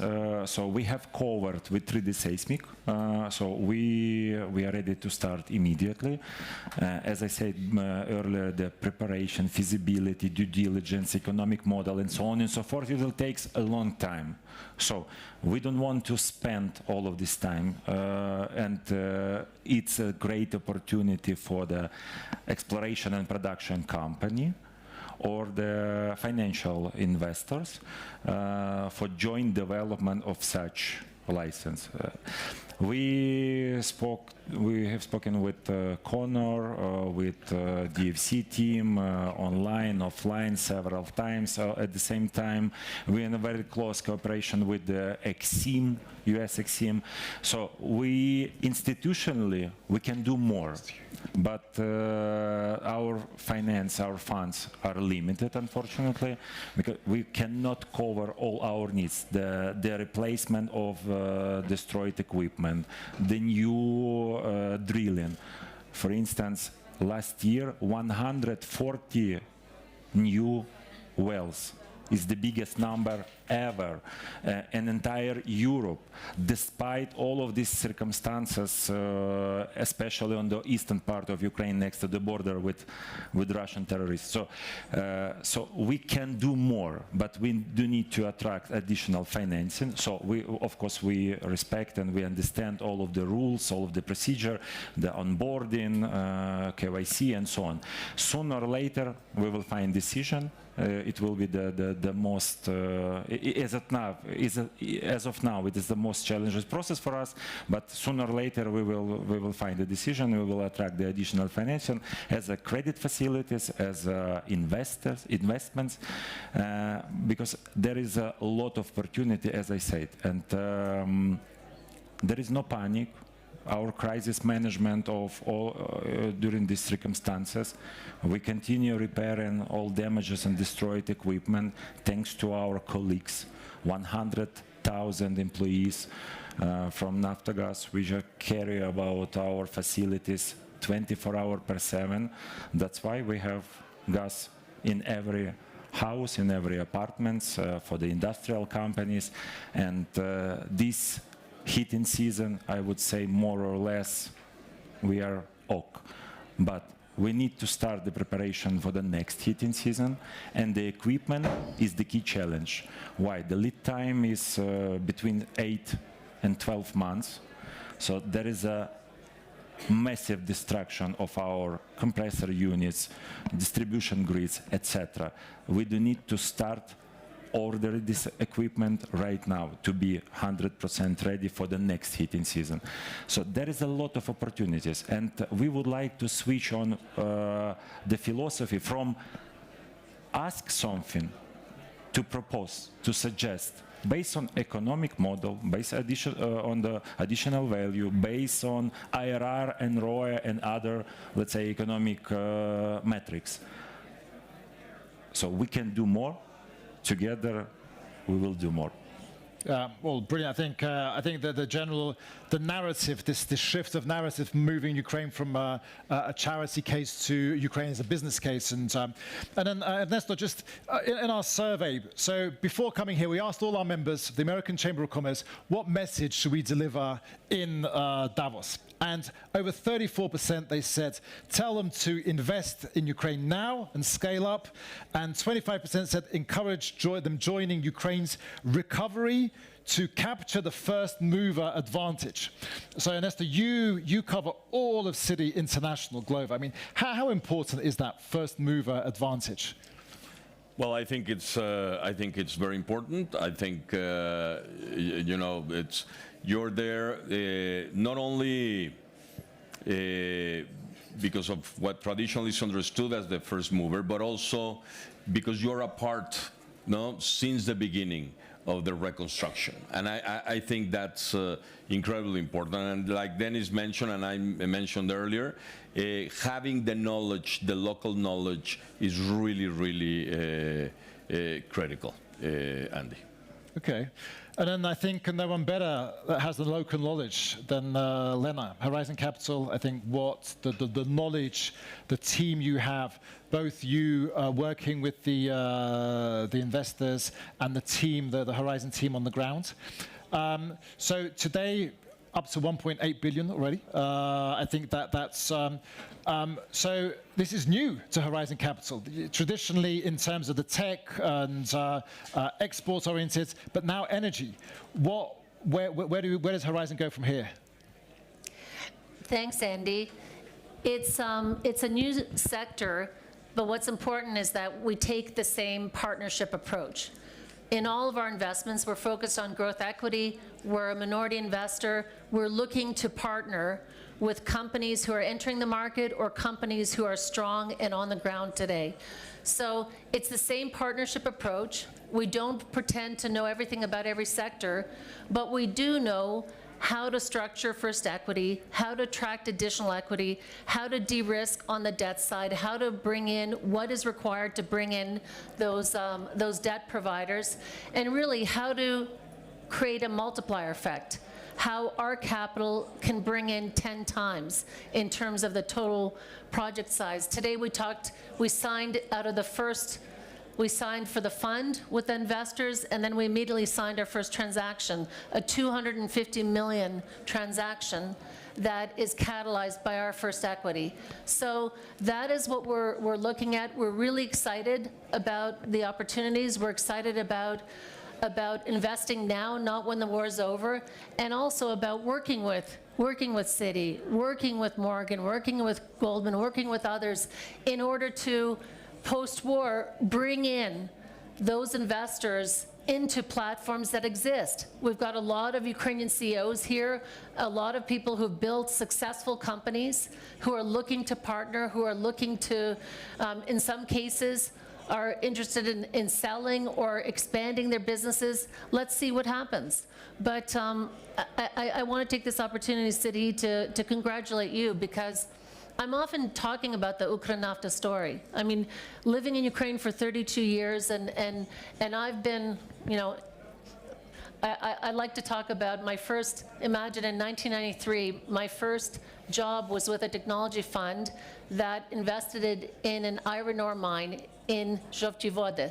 And I spent 3 years going down into the mines over a mile underneath, working with a uranium processing plant, aluminum scandium alloys. I've been all over the country at, seeing oil come online, and Citi, what you've done with Ukranafta, I mean, my God, it's just incredible. It's a company that was always loss-making, and then to turn it around, to transform it. Officially. Yeah, that's right. Officially loss-making. That's right. Officially loss-making. That's very important because the benefits were not accruing to the Ukrainian people and not accruing to the Ukrainian state. And to turn that around, and I think in that first period, the first reported period, if I'm not mistaken, 1.5 billion, very close, 700 million in dividends paid to the state, I mean, in profits and net income. It's an incredible story, and that story needs to be told. Last question I have to you is 140 wells, how many were successful? Of the 140 new wells? 92%. 92%. That's the story. Wow. Missiles, Shahada, all across the country, they're drilling wells and achieving a 92% success rate on new wells. Incredible. I think we have time for maybe one or two questions, but Dennis, if you can just comment on that. You asked a question about the importance of being first in line for the reconstruction projects. I think part of what's important like that, as we have said, we're here on the ground. And we're here because Ukraine is important to us. We like Ukraine. We're doing business in Ukraine because we want to improve the economic condition. We want to help the people do better and create prosperity for the Ukrainian people. So we are already prepared to set the standards of what makes that work. And when you think about a reconstruction period like this, you're going to have the Mavericks coming in. They're going to do all kinds of things that damage those standards and aren't necessarily good long-term for Ukraine. So I think it's important for those of us that have been here that we stay a part of this going forward to help make sure it's done right. That's right. Brilliant. Absolutely. Any questions from the audience? I can't see any hands, so okay. So I think on that note then, I just would like to say a big thank you to you, Lena, Ernesto, Serhii, and Dennis, for everything you do. I think, truly the business community, what it's done, especially during the full-scale war, is quite phenomenal. This is inspirational. I think historians, where are the historians in this room, will be documenting this and really understanding that everyone in their place has done, I think, again, especially thanks to the Ukraine's armed forces for every day what they're doing, for the civil society, I see Tarashmut and many that are doing great stuff, everyone coming together. But I think especially the business community and people coming back to the business community like Yulia Kovalyev, and so it's great to see you all here united. And I think this is it. This is don't miss this opportunity. So Ukraine is open for business. It's risky to invest in Ukraine now, but it's more risky not to invest. So let's do this together. So Serhii. Thank you, Andy. Yesterday I participated energy sector, oil and gas CEO dinner from worldwide. And frankly speaking, Ukraine was not the first question raised to all of them. Even more, unfortunately, not the third one.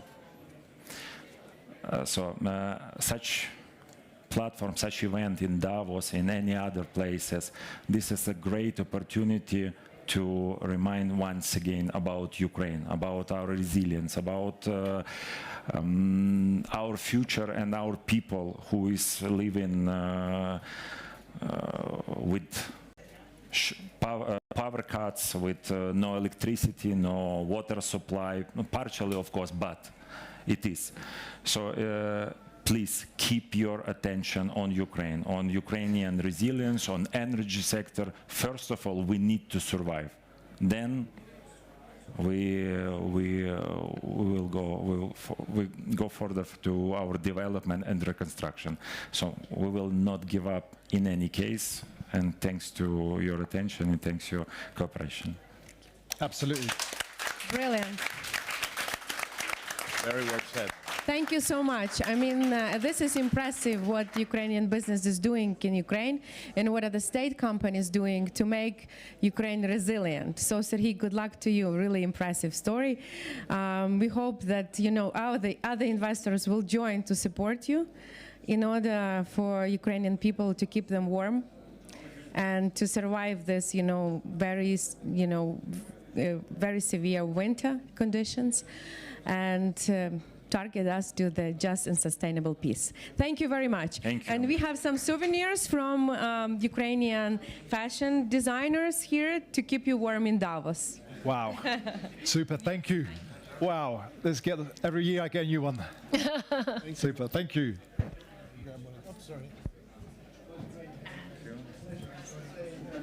Thank you. Love the colors.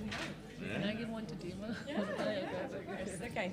Thank you so much. And we'll have the photo. And I kindly ask, we will continue the U.S. Story, success story at 5:30 here, showcasing Kyivstar and its success on NASDAQ. Please come back and join us for this discussion. Thank you.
Nice Hold to... on, I'm looking for something. You, no, okay.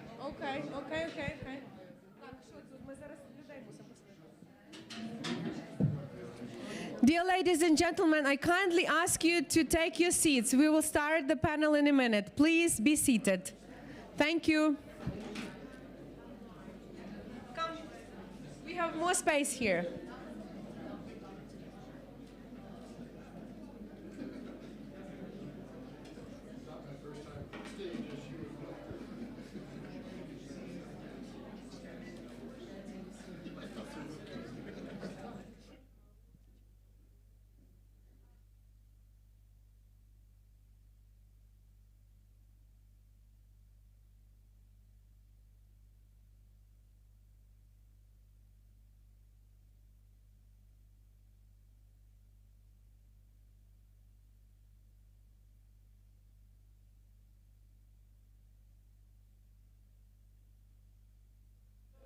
No. You should come. You should come over here. Come, please come here. Yes, come. Okay. I don't know. Come on.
Sure. He sounds extreme. The name sounds extreme.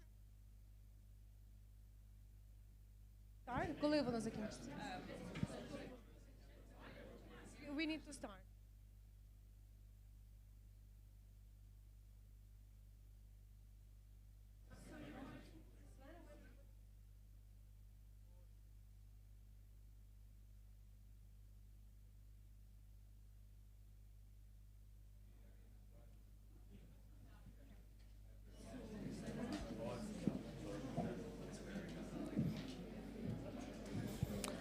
Dear ladies and gentlemen, good evening and welcome to Ukraine House Davos.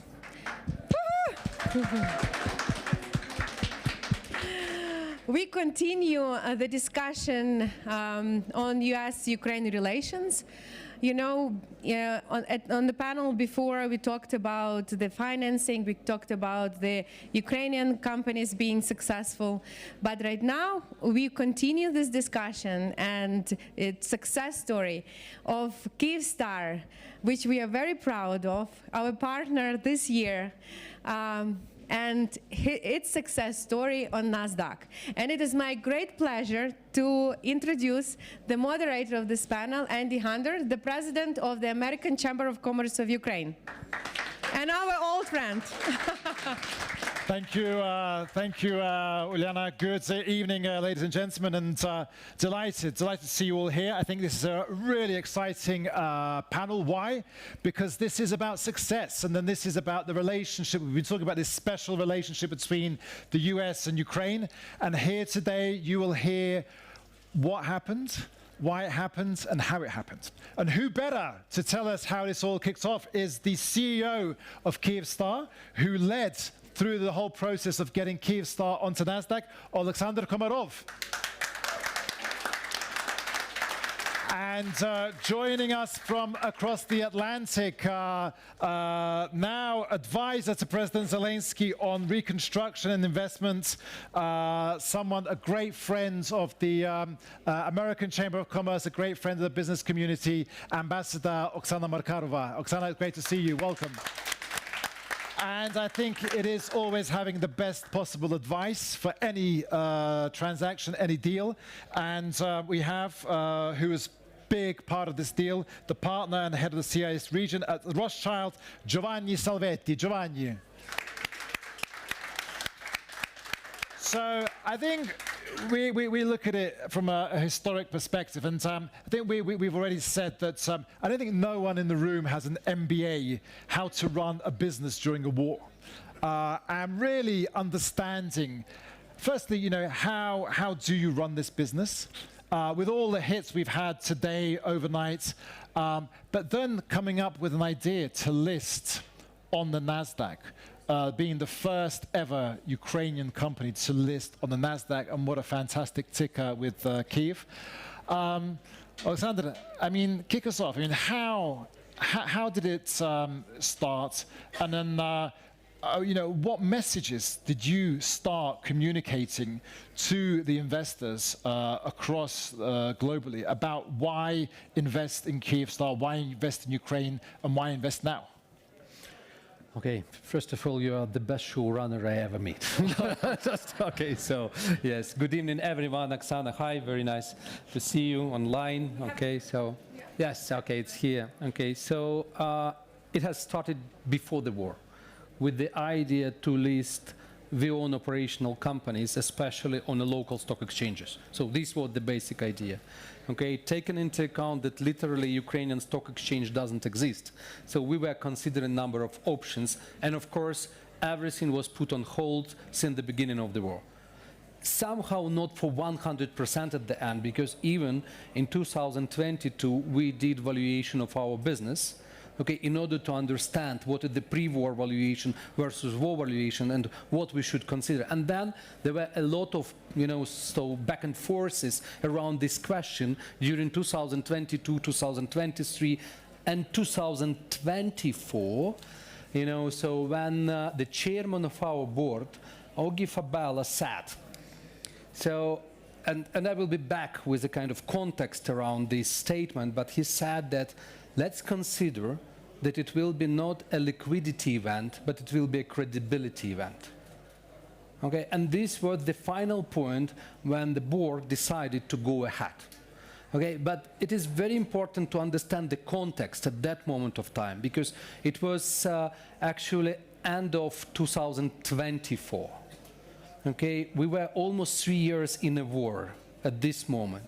Okay, we went through a massive occupation and deoccupation. So almost 30% of the Ukrainian territory, okay, was occupied, okay, and deoccupied up to current 17% of the territory.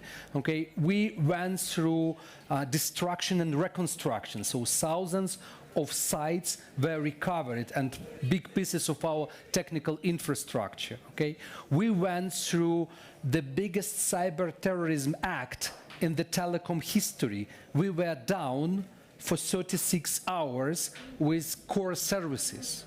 Okay, so we invested a lot into the resilience at this moment. Okay, so it was really a lot of, I will say, events and transformation we went through in order to come to the decision that it is the right time and this will be a credibility event on the top of our statement and promise and commitment to invest $1 billion in Ukraine during 5 years. So somehow I think that this was very logical sequence of decisions taken into the right direction. So this is the context of, this is the history of this question. So I think credibility in business is just so important, the trust. Yeah. How do you sell credibility? I think it cannot be considered in isolation.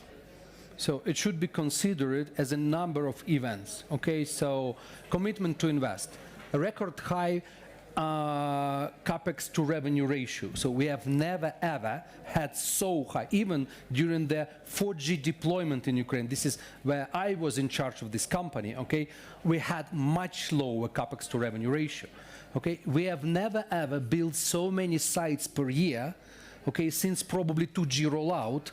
Okay, at the end of 90s, beginning of 2000, you know, so somehow, okay, so all these elements are giving us a kind of confidence, okay, and this confidence is driving us in our operations.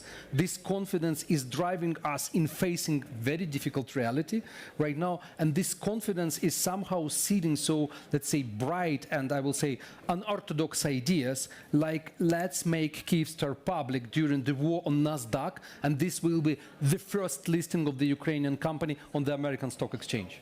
So I think it should not be, no, this credibility is created step by step, piece by piece, like a very big puzzle, and I'm absolutely sure that some elements are not filled yet in the same puzzle. Okay. Well, I mean, Oksana, Ambassador, if I can bring you in, you're sat on that side of the Atlantic, and then Kyivstar come and said, we want to list on the NASDAQ. How you know, what was your initial reaction, and how did, you know, American investors, what was their initial reaction that a company that's, you know, Ukraine put it top of mind during a war, that's what many see. How did you firstly react, and then how did you manage to get those messages across? Why invest in Kyivstar? Thank you, Andy. It's a pleasure to be even virtually in Davos with all of you there. It's actually very symbolic that I'm joining from Ukraine House here in Washington, D.C. to Ukraine House Davos, because it was in Ukraine House on Innovation Day here in 2024 that we have announced a special partnership with NASDAQ first during the war, that they will provide conditions for Ukrainian companies to go and list on NASDAQ. And at that time, I remember we were talking with the president and vice president, and they were like, do you think we will get any companies soon? You know, do you think they will use this instrument? And of course, as you know, during all the years, we've always advocated for Ukrainian businesses who are very capable, who are great, who have tremendous success stories in Ukraine, and some of them beyond, to actually reach out beyond. So I'm so happy that a year after that, it was the champion that we just heard from, Kyivstar, that not only went through all this process, but very successfully listed on NASDAQ. And we cannot undervalue the importance of that, because it has shown that companies like Kyivstar, during the war, companies that have very special connection with the US, because there are very prominent American investors in the company, they went ahead. And not only they survived, they showed remarkable resilience and created wealth for their investors in Ukraine, but they also can do that for investors outside. So I do believe it's a first, very important success, but we also treat it as first of many, hopefully, to follow. So, you know, when Kyivstar reached out and they said, we are doing it this year, that's when I realized that it will be done, and it was very important for the first one to be successful, so that they paved the way for other companies in technological sector, in other sectors, to be there and to show to American investors and global investors, because we're talking about possibility not only to list in the US, but also elsewhere on NASDAQ platform, that Ukraine is the place to be now. So this is the first out of the gate, the first, the pioneer, and I think in terms of like first mover advantage. But with the advantage, there's also many disadvantages. I mean, what kind of questions were people asking you, sort of about who haven't invested in Ukraine before? What were they asking you? Well, Andy, from usual questions that we have heard with you when we try to attract investors to Ukraine, even before the war started, even before Russia attacked us in 2014, I mean, Ukraine, is there viable business there? What about the investment climate? Is corruption big? Is, you know, all of the above. When we were telling people, look at Ukraine, the fundamentals are here, the geographic location, people, raw materials, amazing resilient business. But of course, after 2014, and especially after Russia attacked us with full-fledged war, a number of people were frankly shocked, you know, because they were, there is a full-fledged war in your country. What business? What investment? And then they heard amazing stories about Ukrainian businesses who relocated, who did the power banking, who even during the blackouts and other situations, which frankly would be an end of business in many other countries in the world, not only continued to operate, but continued to thrive. And I think Kyivstar, in that sense, has been such a remarkable story of that specific resilience. In a number of places, they have physically lost their capabilities. In a number of places, they have been taken over by the aggressor and destroyed. In a number of places, they had to repair their capabilities literally on a daily basis. Not only they persevered, but they have started amazing partnership, you know about with Starlink and others, and they are leapfrogging in Ukraine. They're testing some of the capabilities that are not yet available elsewhere with the direct-to-call and other options, which essentially are going to be innovative in other countries. And when people will use them elsewhere, they will know that some of them originated from Ukraine. So again, this is a great first one to have out of the door, but it also shows in how many more sectors and in many other businesses, whether of large size like Kyivstar or smaller sizes, it is a possibility to success. And with additional listings on NASDAQ, you're not only just getting not only resources, it's also getting expertise, it's getting access to so many other investors and technologies, frankly, and trust. What Alexander already mentioned, you know, if you're listed on NASDAQ, people know that you have been checked and rechecked, and that other investors can feel more secure about going into Ukraine and investing into this amazing Ukrainian company.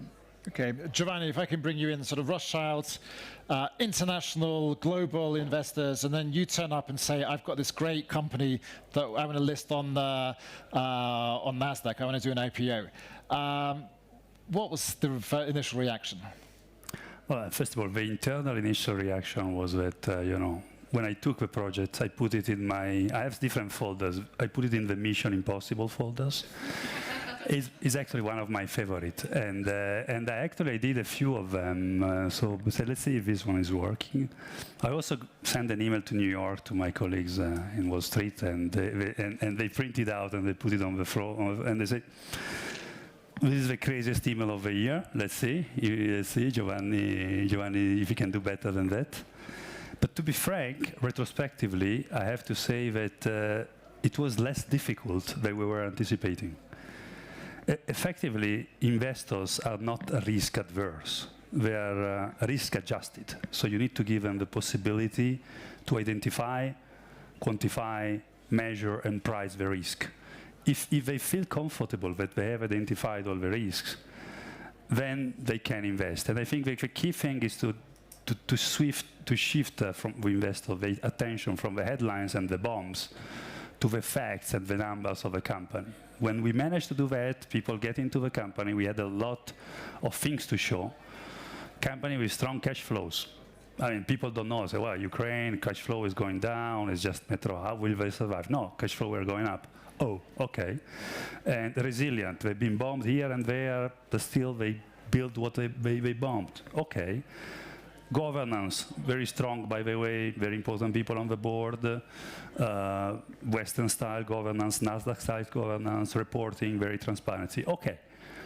When people move from the question, is Ukraine investable, to is this company properly priced, then you got the deal.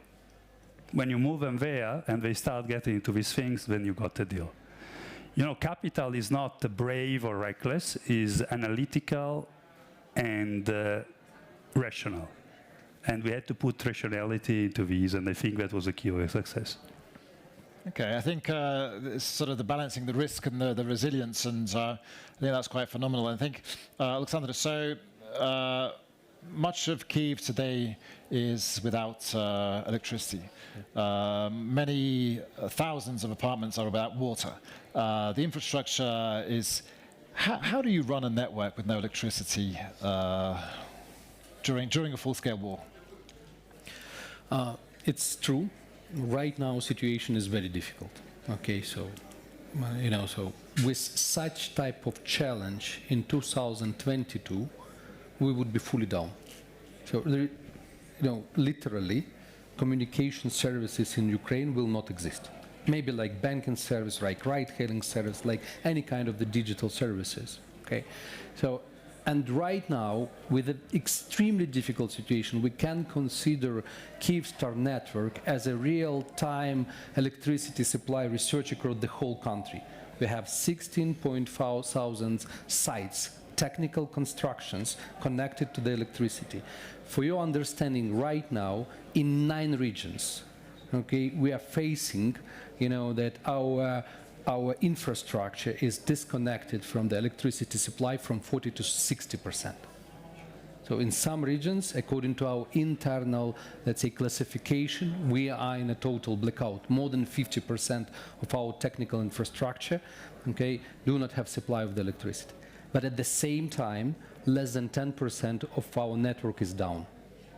And I think this is amazing. So from 16,500 sites, okay, just a bit more than 1,000 sites are actually down because of the current situation.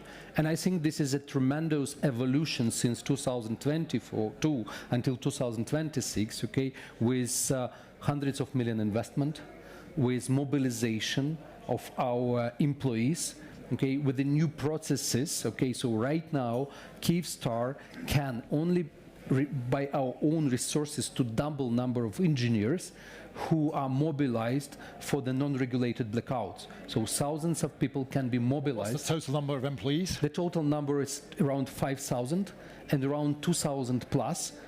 For you understand that the whole technical function in Ukraine is around 800 employees. So we can right now mobilize more than 2,000 people, okay, during the non-regulated blackouts, okay, to support the network. And somehow, layer by layer, the core network is protected for 72 hours. Okay, and and we are quite confident that we can sustain even longer. Okay, the last mile network is actually protected from 10 to 12 hours right now on a fixed and a mobile side. Okay, so, and then combination of batteries, generators, third parties, supply, so it's actually give us confidence that even in the most difficult situation, we can ensure 30 plus 40% of the network operability. But it is not the end. So we are doing a lot in order to increase this. So we are running a big project together with the Ministry of Digital Transformation and local administrations, how in cooperation to increase this from the current 25-30% that is actually obliged, that we are obliged to deliver, up to 50, 60 and 70% in some regions. So this is probably one of the most important direction of our operations in the beginning of the war. So resilience, redundancy, and this is one of the biggest, I will say, investment stream for us. So Giovanni, you mentioned the risk, identifying the risk, measuring the risk, and pricing the risk. The risk company versus risk country. I mean, how much did the country risk influence the whole deal? Look, I mean, when we looked at Kyivstar, the focus was on the company. And the very interesting thing is that what we did specifically with the management was not to assume that there would be an end of the world imminently. We didn't want to sell the idea that now we are struggling, but soon, in 6 months, there will be end of the world. No, that was the base case was that the war will continue forever, so to speak, because forever is clearly not the case, because it's unthinkable. even for the attackers, if they cannot support going on forever. But we didn't sell a story saying, you know, this is a temporary struggle. You need to make a bet, and if we are out of the end of the year, you'll make money. If not, sorry. No, the business plan of the company as it is now, and the management is working under these circumstances, and is thriving. And I think this gave a huge sense of comfort to the investors, because they say if a company, after 3 years of war, is generating this cash flow and they're fine to continue like this, I mean, that's the worst stress test that one can imagine. And of course, then the risk of the real risk that they would have factored was the risk of a total capitulation of Ukraine. That is objectively a risk. You know, what happened if a country capitulate? But no one in the health of mind would understand that this is an extremely unrealistic, if not impossible, event.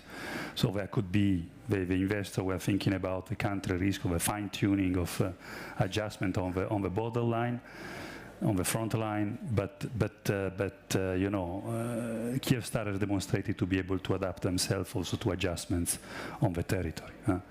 So to be frank, it was much more focused bottom-up on the company, the assessment of the risk, rather than on the country risk. And the country risk has been put as an external factor, with a fundamental assumption that everyone understands that it's just a matter of time. It's 1 year, 2 years, 6 months, whatever. What is important is they don't get the sense that the survival of a company is linked to some short term, which is not the case, and it was easy to demonstrate. I think one aspect which was very interesting also, I don't know, maybe you have other question, but wanted to add. When we did this exercise, we didn't know really the size and the existence of international American investor interest in a company like this in Ukraine at all. So it was a bit of a discovery. We knew there was interest, but we couldn't quantify. That's why also, and it has not mentioned before, we decided to do through a SPAC. So basically a SPAC is a merger with an already listed vehicle. It's a bit of a shortcut in a way. In terms of disclosure, it's the same. In terms of work, it's the same. But if you sign an agreement with a SPAC, you have a company listed. Maybe with little investor, which is not very sexy, but you can get the result. Because we didn't know how many investors were there. So we signed with a SPAC, relatively easy. We found some proper people. And then we started marketing very thoroughly the idea with funds. And actually, we discovered that there was a very strong depth of, not the huge fund, but a number of mid-cap funds, which expressed a lot of interest in the company. And unprecedented, in a SPAC, the stock of a SPAC before the merger went up, which never happened. And when you do a SPAC normally, 90% of a SPAC shareholder leaves, and you know, it's kind of literally. In this case, we have 75% of a SPAC shareholder stayed in the company. It's a record. And what does it mean? It means that there is interest. I mean, of course, the company deserves all the interest, but also the country was not scaring away. And there is actually a pocket of investors which are looking for this type of things. We have sympathy for Ukraine, but again, we are not doing it because of the sympathy, but because of their own interest. I think that's phenomenal. So the SPAC is the special acquisition, special purpose acquisition company. Yeah, whatever. So yeah, that's it. The thing. I think in terms of historians looking at the stock market generally, how it performs, it'd be interesting to see, you know, how many listings there have been during a war. But I think that this is the first listing ever done. Wow. Yeah. The first. So that in itself, there you go. I know that the historians, I'm really looking forward to the historian panel tomorrow, but there you go. History being made, and the first Ukrainian company on a US exchange, and the first company in the world during a wartime. Okay. Being listed, yes. So, yeah, I mean, Oksana, you're advisor to President Zelensky on reconstruction and investments. And in terms of taking it from here, what messages are you pushing now that having this history being made, having a first out of the gates, going out there already, and then where do we go from here? Well, first of all, we all understand that reconstruction is not something that only will happen after peace returns to Ukraine, or it's not something that will only happen after war. I would even go deeper and say, you know, we now have the first company ever listed during the war. And unfortunately for all of us globally, I don't think it's an aberration, because if we look more, not just on this horrific war that Russia started against Ukraine, again, more than 10 years already there, but especially the full-fledged phase of it. But in general, the level of conflicts and the level of lack of cooperation and the level of weaponizing what we used to think would actually work as a safeguard for peace and security globally is on the rise, and we do live in a different world now. So in that sense, Ukraine is not an outlier. Ukraine is not an aberration. Ukraine is a place which actually is the first one who is showing how in this war, conflict, new world, you can actually stay resilient. So I think, in a sense, participating in Ukraine reconstruction and recovery now, helping Ukraine to survive this horrible winter when Russia is destroying more actively than ever the civilian infrastructure and committing war crimes, of course, but also putting additional challenges for Ukrainian population and Ukrainian businesses, is not just the good thing to do. It's not just moral thing to do. It's not just the right thing to do if you believe in the same interest, but from the business perspective, it is effective and efficient and the right thing to do for all businesses in order to learn how to do it, in order to prepare themselves better for this new, unfortunately, less safe world where the international law and rules which were supposed to stop aggressors like Russia and others are not completely serving the purpose. So it's unfortunately a new reality, and while before we all focused on, you remember, ESG, impact investments, there were all different concepts which made businesses better or made businesses more effective in the long run. Now I think we have to accept and embrace the new concept of war-resilient business, and we have to test all businesses globally. Every shareholder and every investor have to ask their boards and their management teams and their analysts, is that business prepared to sustain something like this? Can they survive 3 days? Can they survive disruption of supply channels? Because we know that countries like Russia, and not only Russia, I mean, look at not only their allies like Iran and North Korea and the axis of evil, but also other countries like China weaponizing sometimes the supply chain. Your supply chain are located in the countries that share the same values with you, countries for which freedom and democracy is important. So in a sense, Ukraine is a solution and an answer to so many issues like that. So I would argue that for many investors, if you want to be prepared for that type of world, if you want to stay profitable and resilient for your investors in 5, 10, 15, 20 years, Ukraine is the place to be, because that's the only place right now where not only we see the company Kyivstar listed successfully during the war ever, but also where we see businesses being resilient in so many places, continue to export, continue to forge new alliances, continue to innovate and leapfrog. Look at defense tech and other related businesses, but not only. Look at Ukrainian farmers. Look at what Ukrainian agriculture is able to do during the war, still feeding 400 million people globally, while there is unexploded ordnance, there are warming, there is attacks on storages, and you can go sector by sector by sector, and you can see that amazing defense by Ukrainian defenders. And of course, I mean, the true heroes, we always say that, and we in business know that we would not be able to do it without Ukrainian armed forces literally defending the line between the good and evil. So big thank you and eternal thank you to Ukrainian armed forces and everyone who defend us, but also Ukrainian business that was able to transform the way the business is done, that's something that everyone globally should learn, embrace, and test and change their business models to be that, because by doing that you can make your own country more safe, you can make your own business more safe, and you can forge alliances, the new alliances that will, I think, create the new fabric of resilient, values-based businesses globally. Yeah. So, Alexander, I remember just before the start of the full-scale invasion, we were all told to prepare. So we had contingency plans in place. We bought paper maps. We took out paper money because we were told the network, forget it. Will collapse, yeah. Not only has everything we pay with our phones. All our maps, we travel thing. But you've gone one step further. You launched DTC, direct to sell. Yeah. Which is, again, Ukraine being a first here with Starlink. So tell us about that. So how did that come to be? Once again, this kind of decision and execution is a part of a bigger story.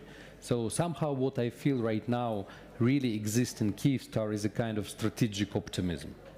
Okay, so, and trust me, so we are considering current reality as a really, really grim one. But we believe that we will sustain and we will prevail at the end. And that's why quite a lot of our decisions are very much driven by this belief that we will prevail.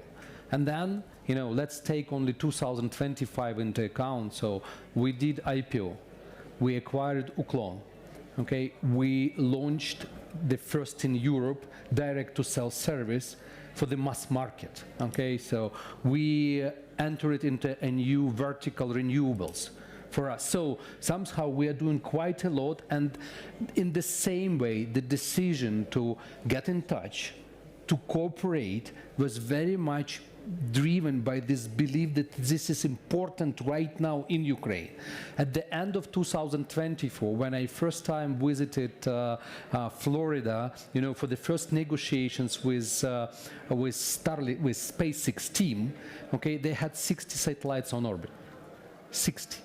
Right now they have 650 deployed for the special direct-to-cell technology, and we signed a framework agreement. Okay, and for us, there were two main use cases. Despite a lot of discussions and fights on the global telecom level, how to survive in between telecom, terrestrial, non-terrestrial networks, what should be the rules, what should be the regulation. We signed it because the first use case is extremely important. Satellite communication is a kind of last resort of communication in case of full collapse.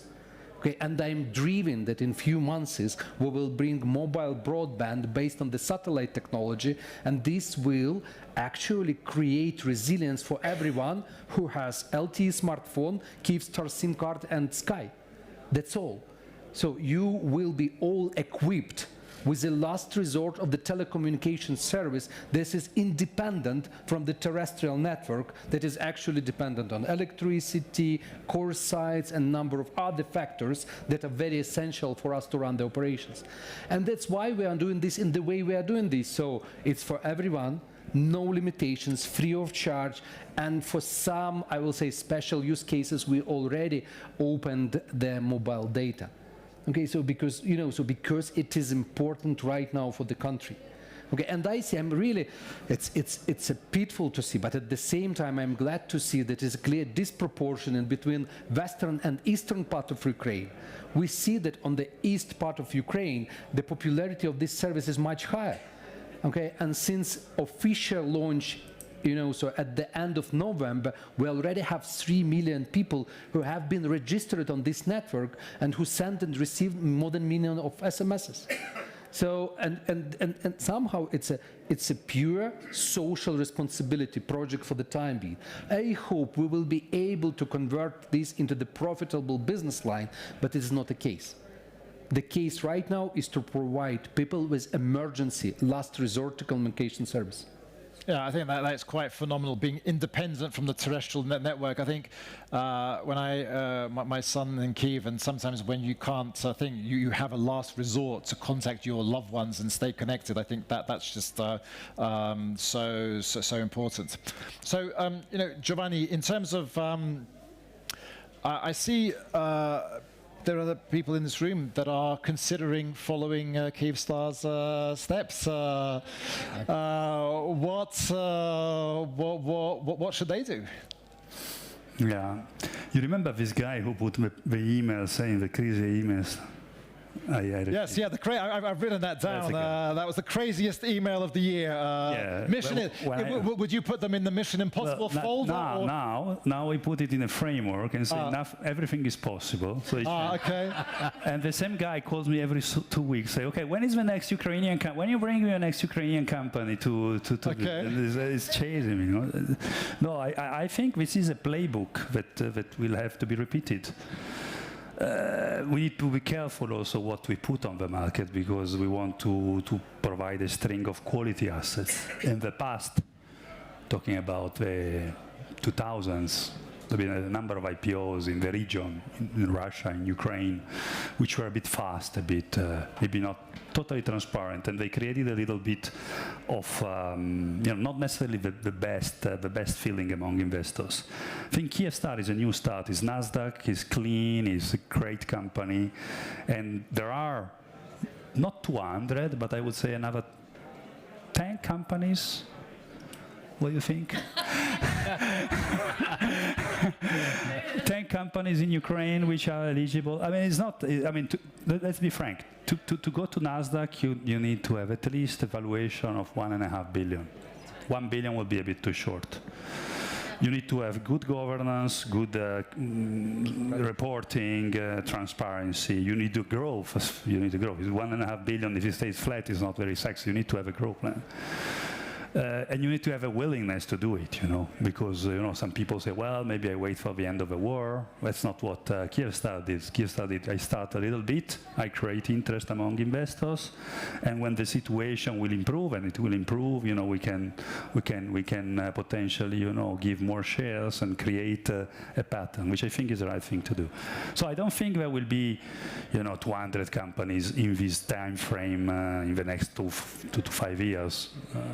Which are eligible, but probably 8 to 10 years, technological sector, but also agriculture, if well run. I think there is appetite. And what we discovered, which was a game changer, I believe, is that in US there is capital looking at Ukraine. And this is, Ukraine needs a lot of donors capital, sympathy money, whatever you want to call it. Here we are talking about rational capital, which is earned through transparency, performance, and quality and reporting. So that's a different type of capital. And I think that's even more important than the solidarity capital, because if the investor will be happy about it, it will continue, it will grow, it will snowball. The support capital is by definition temporary. It could be long, but so when you create really private capital interested and attached to Ukraine, this will remain. Is stock and grow. Yeah. So, on that, Alexander or Gianni, those 10 companies, that dozen companies, yeah, what were the 3 things you recommended them to do today? Okay. So, it's a question to him, huh? I think the more, Italians. Okay. Okay. I think that, of course, world-class governance from many perspectives. So governance, okay. So the second one is execution discipline, because investors are looking, of course, metrics are important, okay? So, and I think that Kyivstar metrics are tremendous. So it's a high margin business with 20+% growth year on year. So I think it's impressive, okay? But it is not enough, okay? So governance and link to the government's transparency of the operation, because the level of transparency is unprecedented. Okay, so, and aspirational strategy. Somehow, because story is important. And I think even this element of the Ukrainian story is important. Okay, because to be the first one, to be unique one, even with the very difficult circumstances, it is something that attracts attention. Okay, and I think this kind of combination of governance, transparency, aspirational strategy, discipline is actually a winning formula. Okay, and and we have all this, and I'm absolutely sure that there are more than 10 Ukrainian companies that have this in place. Okay, so and I want that the number of such type of companies will grow in time. Okay, I think that we did not take it into account, but somehow we really considering this at the board discussions that this will be unprecedented example for the Ukrainian business that anything is possible at the end. Okay, and I got a couple of feedbacks in the same way from the Ukrainian businesses that somehow it was a kind of turning point. Okay, and I hope that this is a turning point toward this kind of strategic optimism, that despite all the difficulties, all the limitations, you can get liquidity, you can build a transparent, legitimate exit strategy if you would like, you can attract international investors in Ukraine, that it is a kind of growing and stable link in between Ukraine, international business and American business, because America is essential in resolving this conflict. So, and I think that this growing bond in between Ukraine and international business is one of the, let's say, measures to grow probability to succeed at the end in this unfaithful war. There's a country house just, if you walk down the promenade, you'll see it, big letters, impossible is possible. I think that could be for Ukraine, definitely to, the impossible is possible. But on that, Oksana, Ambassador, when you were at the Ministry of Finance, all the work you were looking to get capital markets. I think capital markets is so important. Here at the moment, we're looking at the NASDAQ. But in terms of the strategy and you being as presidential advisor on the recovery and on the reconstruction investments, I mean, how do you see the role of capital markets generally in the reconstruction? Well, making impossible possible seems like the narrative that we not only like in Ukraine, but everywhere. I mean, I'm still under the impression of the win of my Indiana University team in the Polish football here. I know it's a very American story, but it's a very Ukrainian story as well. Look, the reconstruction, of course, we are working with all of our partners, and there will be many countries and many DFIs and IFIs that will participate in rebuilding of Ukraine. But the only true holistic breakthrough reconstruction can happen if business will massively participate in it. So in order for Ukraine to be built and rebuilt and massively developed now and after peace returns to Ukraine, we need increased investments. We need investments on a scale that we have never seen in Ukraine before. Ukraine was always this hidden potential and undeveloped potential, but there will be, together with European integration, together with positive changes in Ukraine, it can all be made possible if American, European, Japanese, compliant international business will come into Ukraine. And of course, the stock market and in general, the market participation and market existence in Ukraine is key element of that. So on many levels, whether we're talking about general improvement of the investment and business climate, to specific efforts, reconstruction efforts, to specific pilot projects like the New City project, which I'm co-leading now, or company-to-company cooperation, or company investments, or working through Ukraine-US Reconstruction Fund, or working through a number of European funds that are already active in the region, or listing on NASDAQ and other exchanges like Kyivstar did and what we're discussing here today. All of this, we will need all of this to be done times 10, times 100 compared to what is happening now.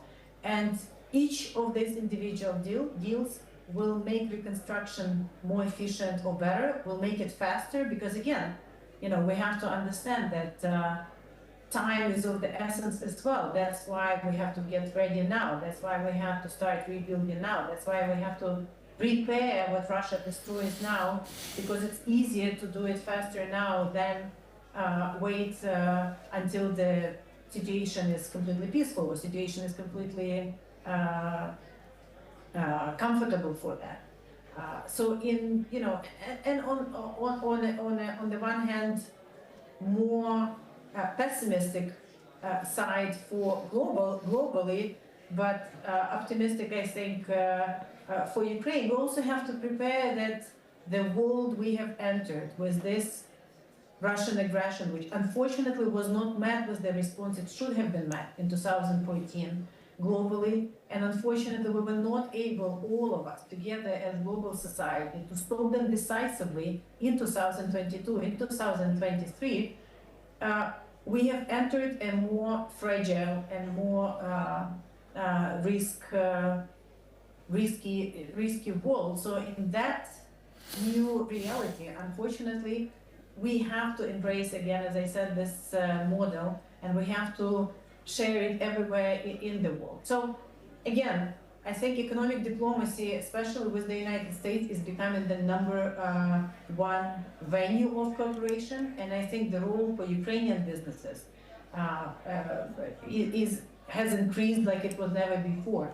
Let's all work on every level in order to make the reconstruction faster, because that's how we can only do it. It will take a global financial and economic village to rebuild Ukraine, and then use that as a blueprint for how we can make the other parts of Europe, and not only Europe, more resilient. Yeah. Well, I think we'll have time for one or two questions very briefly, but I just want to say a big thank you to you, Oksana, for all your support. I think we're very lucky on the business side to have you advising the president now. I think your relationship with AmCham, many years ago, you founded the AmCham's Young Professional Networks, and I think that those young professionals, we saw them today in government, and I think it's all working together. So, Alexander, Kyivstar now, it's much bigger than the KGL, sort of the Kyivstar group is much bigger than telecommunications. So you've invested in Uklon, which is a people sort of, was it transport? How do you sort of... Ride-hailing or modern mobility category. Modern mobility ride-hailing service in the health sort of sector. What next? We are, so we are very transparent in general, and we are very reserved in details as a public company, and I already declared that, so we have a number of priorities. The priority number one is renewables. So we are looking for investments into the solar, wind, and storages. Okay, we somehow want to hedge our electricity supply risk and price increase risk, which is the fastest growing element of our operational expenses. Okay, so we want to hedge to some extent, let's say, the prices and partially supply for some infrastructural objects we have. Okay, so we are interested in the categories like e-commerce. Okay, so we are looking for appropriate targets, and we want to strengthen our presence in every vertical we are in. So it's once again about, let's say, this strategic optimism, yes, despite a very difficult reality. So we entered into the war as the biggest telco provider in Ukraine in fixed and mobile. Okay, so right now we are still by far the biggest telco provider. We are the biggest ride-hailing provider. We are the biggest digital health provider. We are the biggest entertainment provider with the Kyivstar TV brand. So somehow we see that this strategy works. We see that this is aspirational strategy for the investors. Okay, it's a quite rare, successful example of modern telco transformation from a pure telco to the digital service provider with the telco license. That's quite phenomenal. Any questions, Lena, please? There's a microphone just behind you. Oh.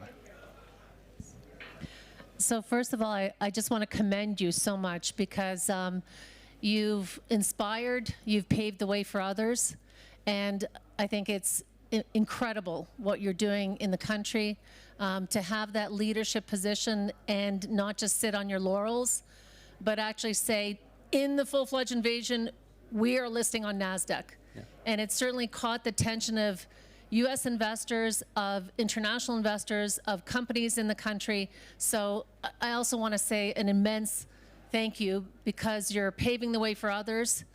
Alexander, very important with American Chamber of Commerce in Ukraine, with investors globally.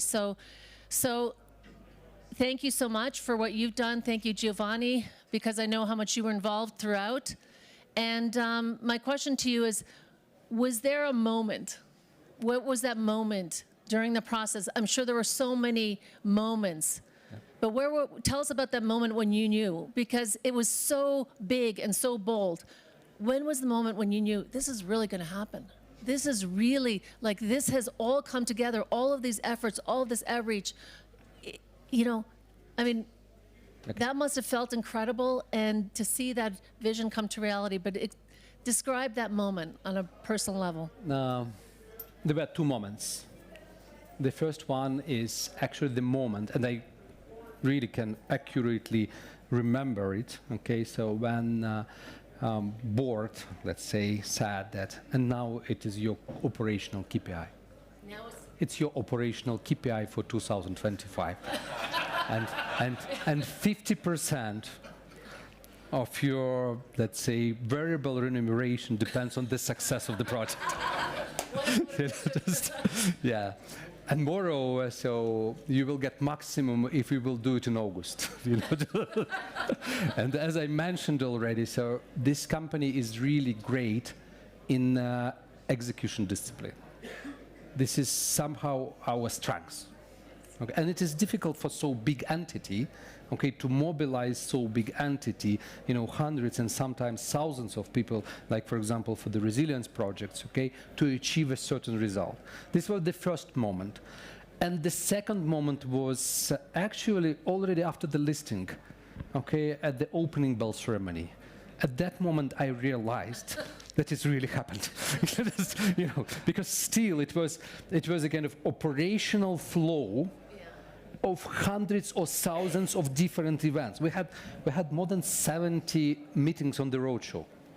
70, you know, so it was a bit crazy, to be very honest. So I think that some of the potential investors were just interested to meet with so, let's say, extraordinary animals like Ukrainian business, you know, moving towards IPO during the war. So it was not about investment, it was just a curiosity from their side, you know.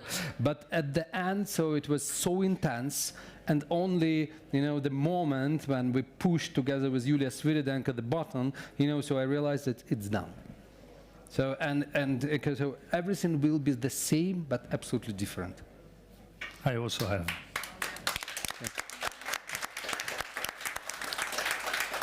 Well, also exactly two moments, but different.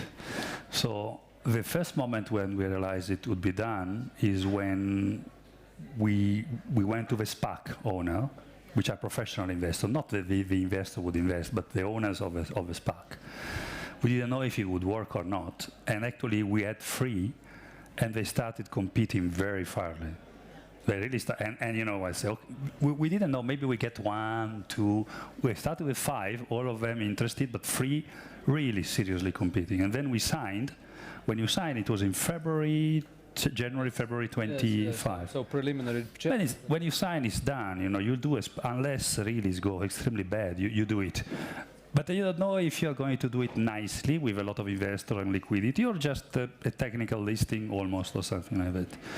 But then we started this roadshow with 60 investors, 70, and at a certain point, it was evident that they were really going to buy in. At a certain point, I would say it was in June, July. You really say, and my colleague, the famous colleague of the email, you were not here before, he was telling me, oh, well, you know what, it's going to happen. I mean, these guys are seriously interested, they're going to buy in, and that was, you know, and it was pretty nice feeling, actually. It was not only that technically, but also then market-wise, perfect. Okay. If there's a final question, one final question, briefly, and we'll... Hi, I'm Dmitro. So thank you to all speakers for your speech. Yeah, and my question is, Alexander, did you have any decisions which negatively affected for short-term performance of your company, but they were 100% correctly for the company long-term value? Thank you. Plenty of them. Plenty of them. So especially at the beginning of the war, we did not disconnect customers at all. Okay, so the first time I met Oksana in Washington was somewhere during the summer of 2022, where, according to the current trend, we were supposed to face issues with liquidity. And it was a kind of, a bit naive attempt to get support in Washington. It's not naive because someone was against, but infrastructure was in place. Facilities were not in place. Nothing was in place. Okay, except, let's say, mental and moral support. So it was a kind of empty space, nothing else. And we realized that we should rely on ourselves to some extent, that it will take time. Most probably, we will get help. This is one of the examples, okay? But at the same time, I would like to underline that the consumers' behavior, people's behavior, during so difficult period of time is changing. So as an example, in Kherson, during the occupation, the first window that popped up on your screen was that Kyivstar provide this service for free. Okay, so you can use, we don't know how long we will be able to provide you the service, but until we are, please use it for free. The payment discipline was 70%. So it's also a kind of payback. Okay, and there were plenty of decisions like this. The 1 month for free after the cyber attack, this was probably the biggest customer retention program in the world. Okay, so it was something like 8% from our total income of $1 billion plus of US dollars. Just as a compensate, it was a difficult decision. I'm really, really grateful for the board members to support Dima as an example, so just who was really supportive, who was actually leader of the cyber incident steering committee on the board level, and who was extremely helpful and instrumental to see this idea inside the board members' minds. And there were plenty of decisions like this one. Okay, so it's somehow, I hope that it will not be back, but somehow it was probably the most fascinating part of my life. The most, yeah. Well, there you go. I think, the most fascinating part of your life. And I think not only is this history being made, but also I think every moment connecting people, keeping everyone connected. So on behalf of, thank you for your support of all the business community, the support of the American Chamber of Commerce. Thank you to your team. You have a fantastic team. Svetlana, Yulia, the whole team, the thousands of people. And so Oksana, thank you, and let's do this together. I think we're getting ready for the biggest reconstruction. Giovanni, Alexander, and Uliana. Yes, before we actually complete this final panel for today, I would like to say big thanks to the ambassador Oksana Markarova for joining us today. We worked closely with Oksana. We had her on the panels, every year before. So keep up a good work. We are looking forward to working with you on the U.S. investors that are coming to Ukraine. So all the best luck to you. But before we finish, we would like to have a cherry on the cake. We would like to show you the inspirational video by Kyivstar. So we will remove the chairs, but we would like to thank you, Oksana. Yes. Thank you. And so, yeah.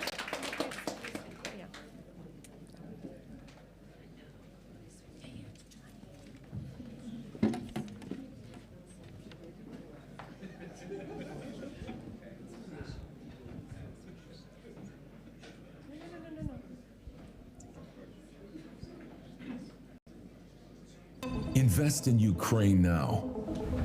Ukraine is rebuilding, innovating, and shaping the future. Because Ukraine is the potential. Kyivstar is Ukraine's leading digital operator. Invests in Ukraine's connectivity, entertainment, ride-hailing, healthcare, and innovation. It's time to think opportunity. It's time to think Ukraine now.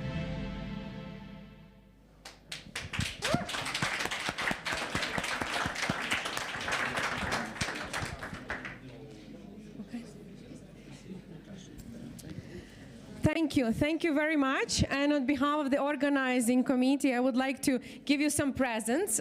It's here, it's one for you, yes, to keep you warm in Davos. And one for you.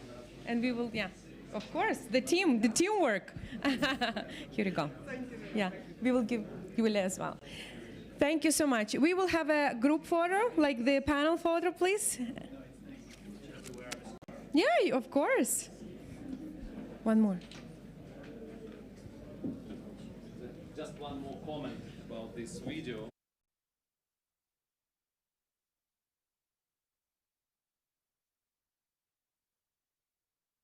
Difficult to substantiate from the business perspective, but this video we used for the advertising campaign in the United States.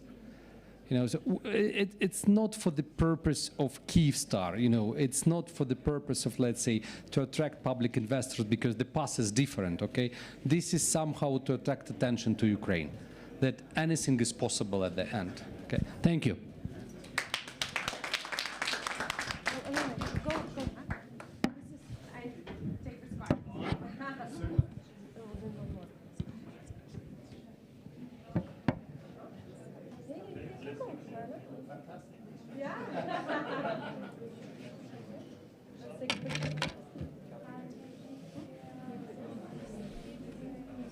And we will join.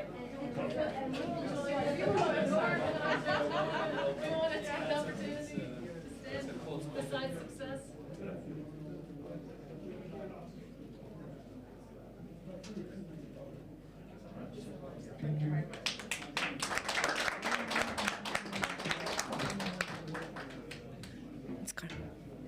Thank you, ladies and gentlemen. I would like to thank Kyivstar and for this inspirational story, but please join us at 7 o'clock for the networking reception in partnership with American Chamber of Commerce to celebrate the US success.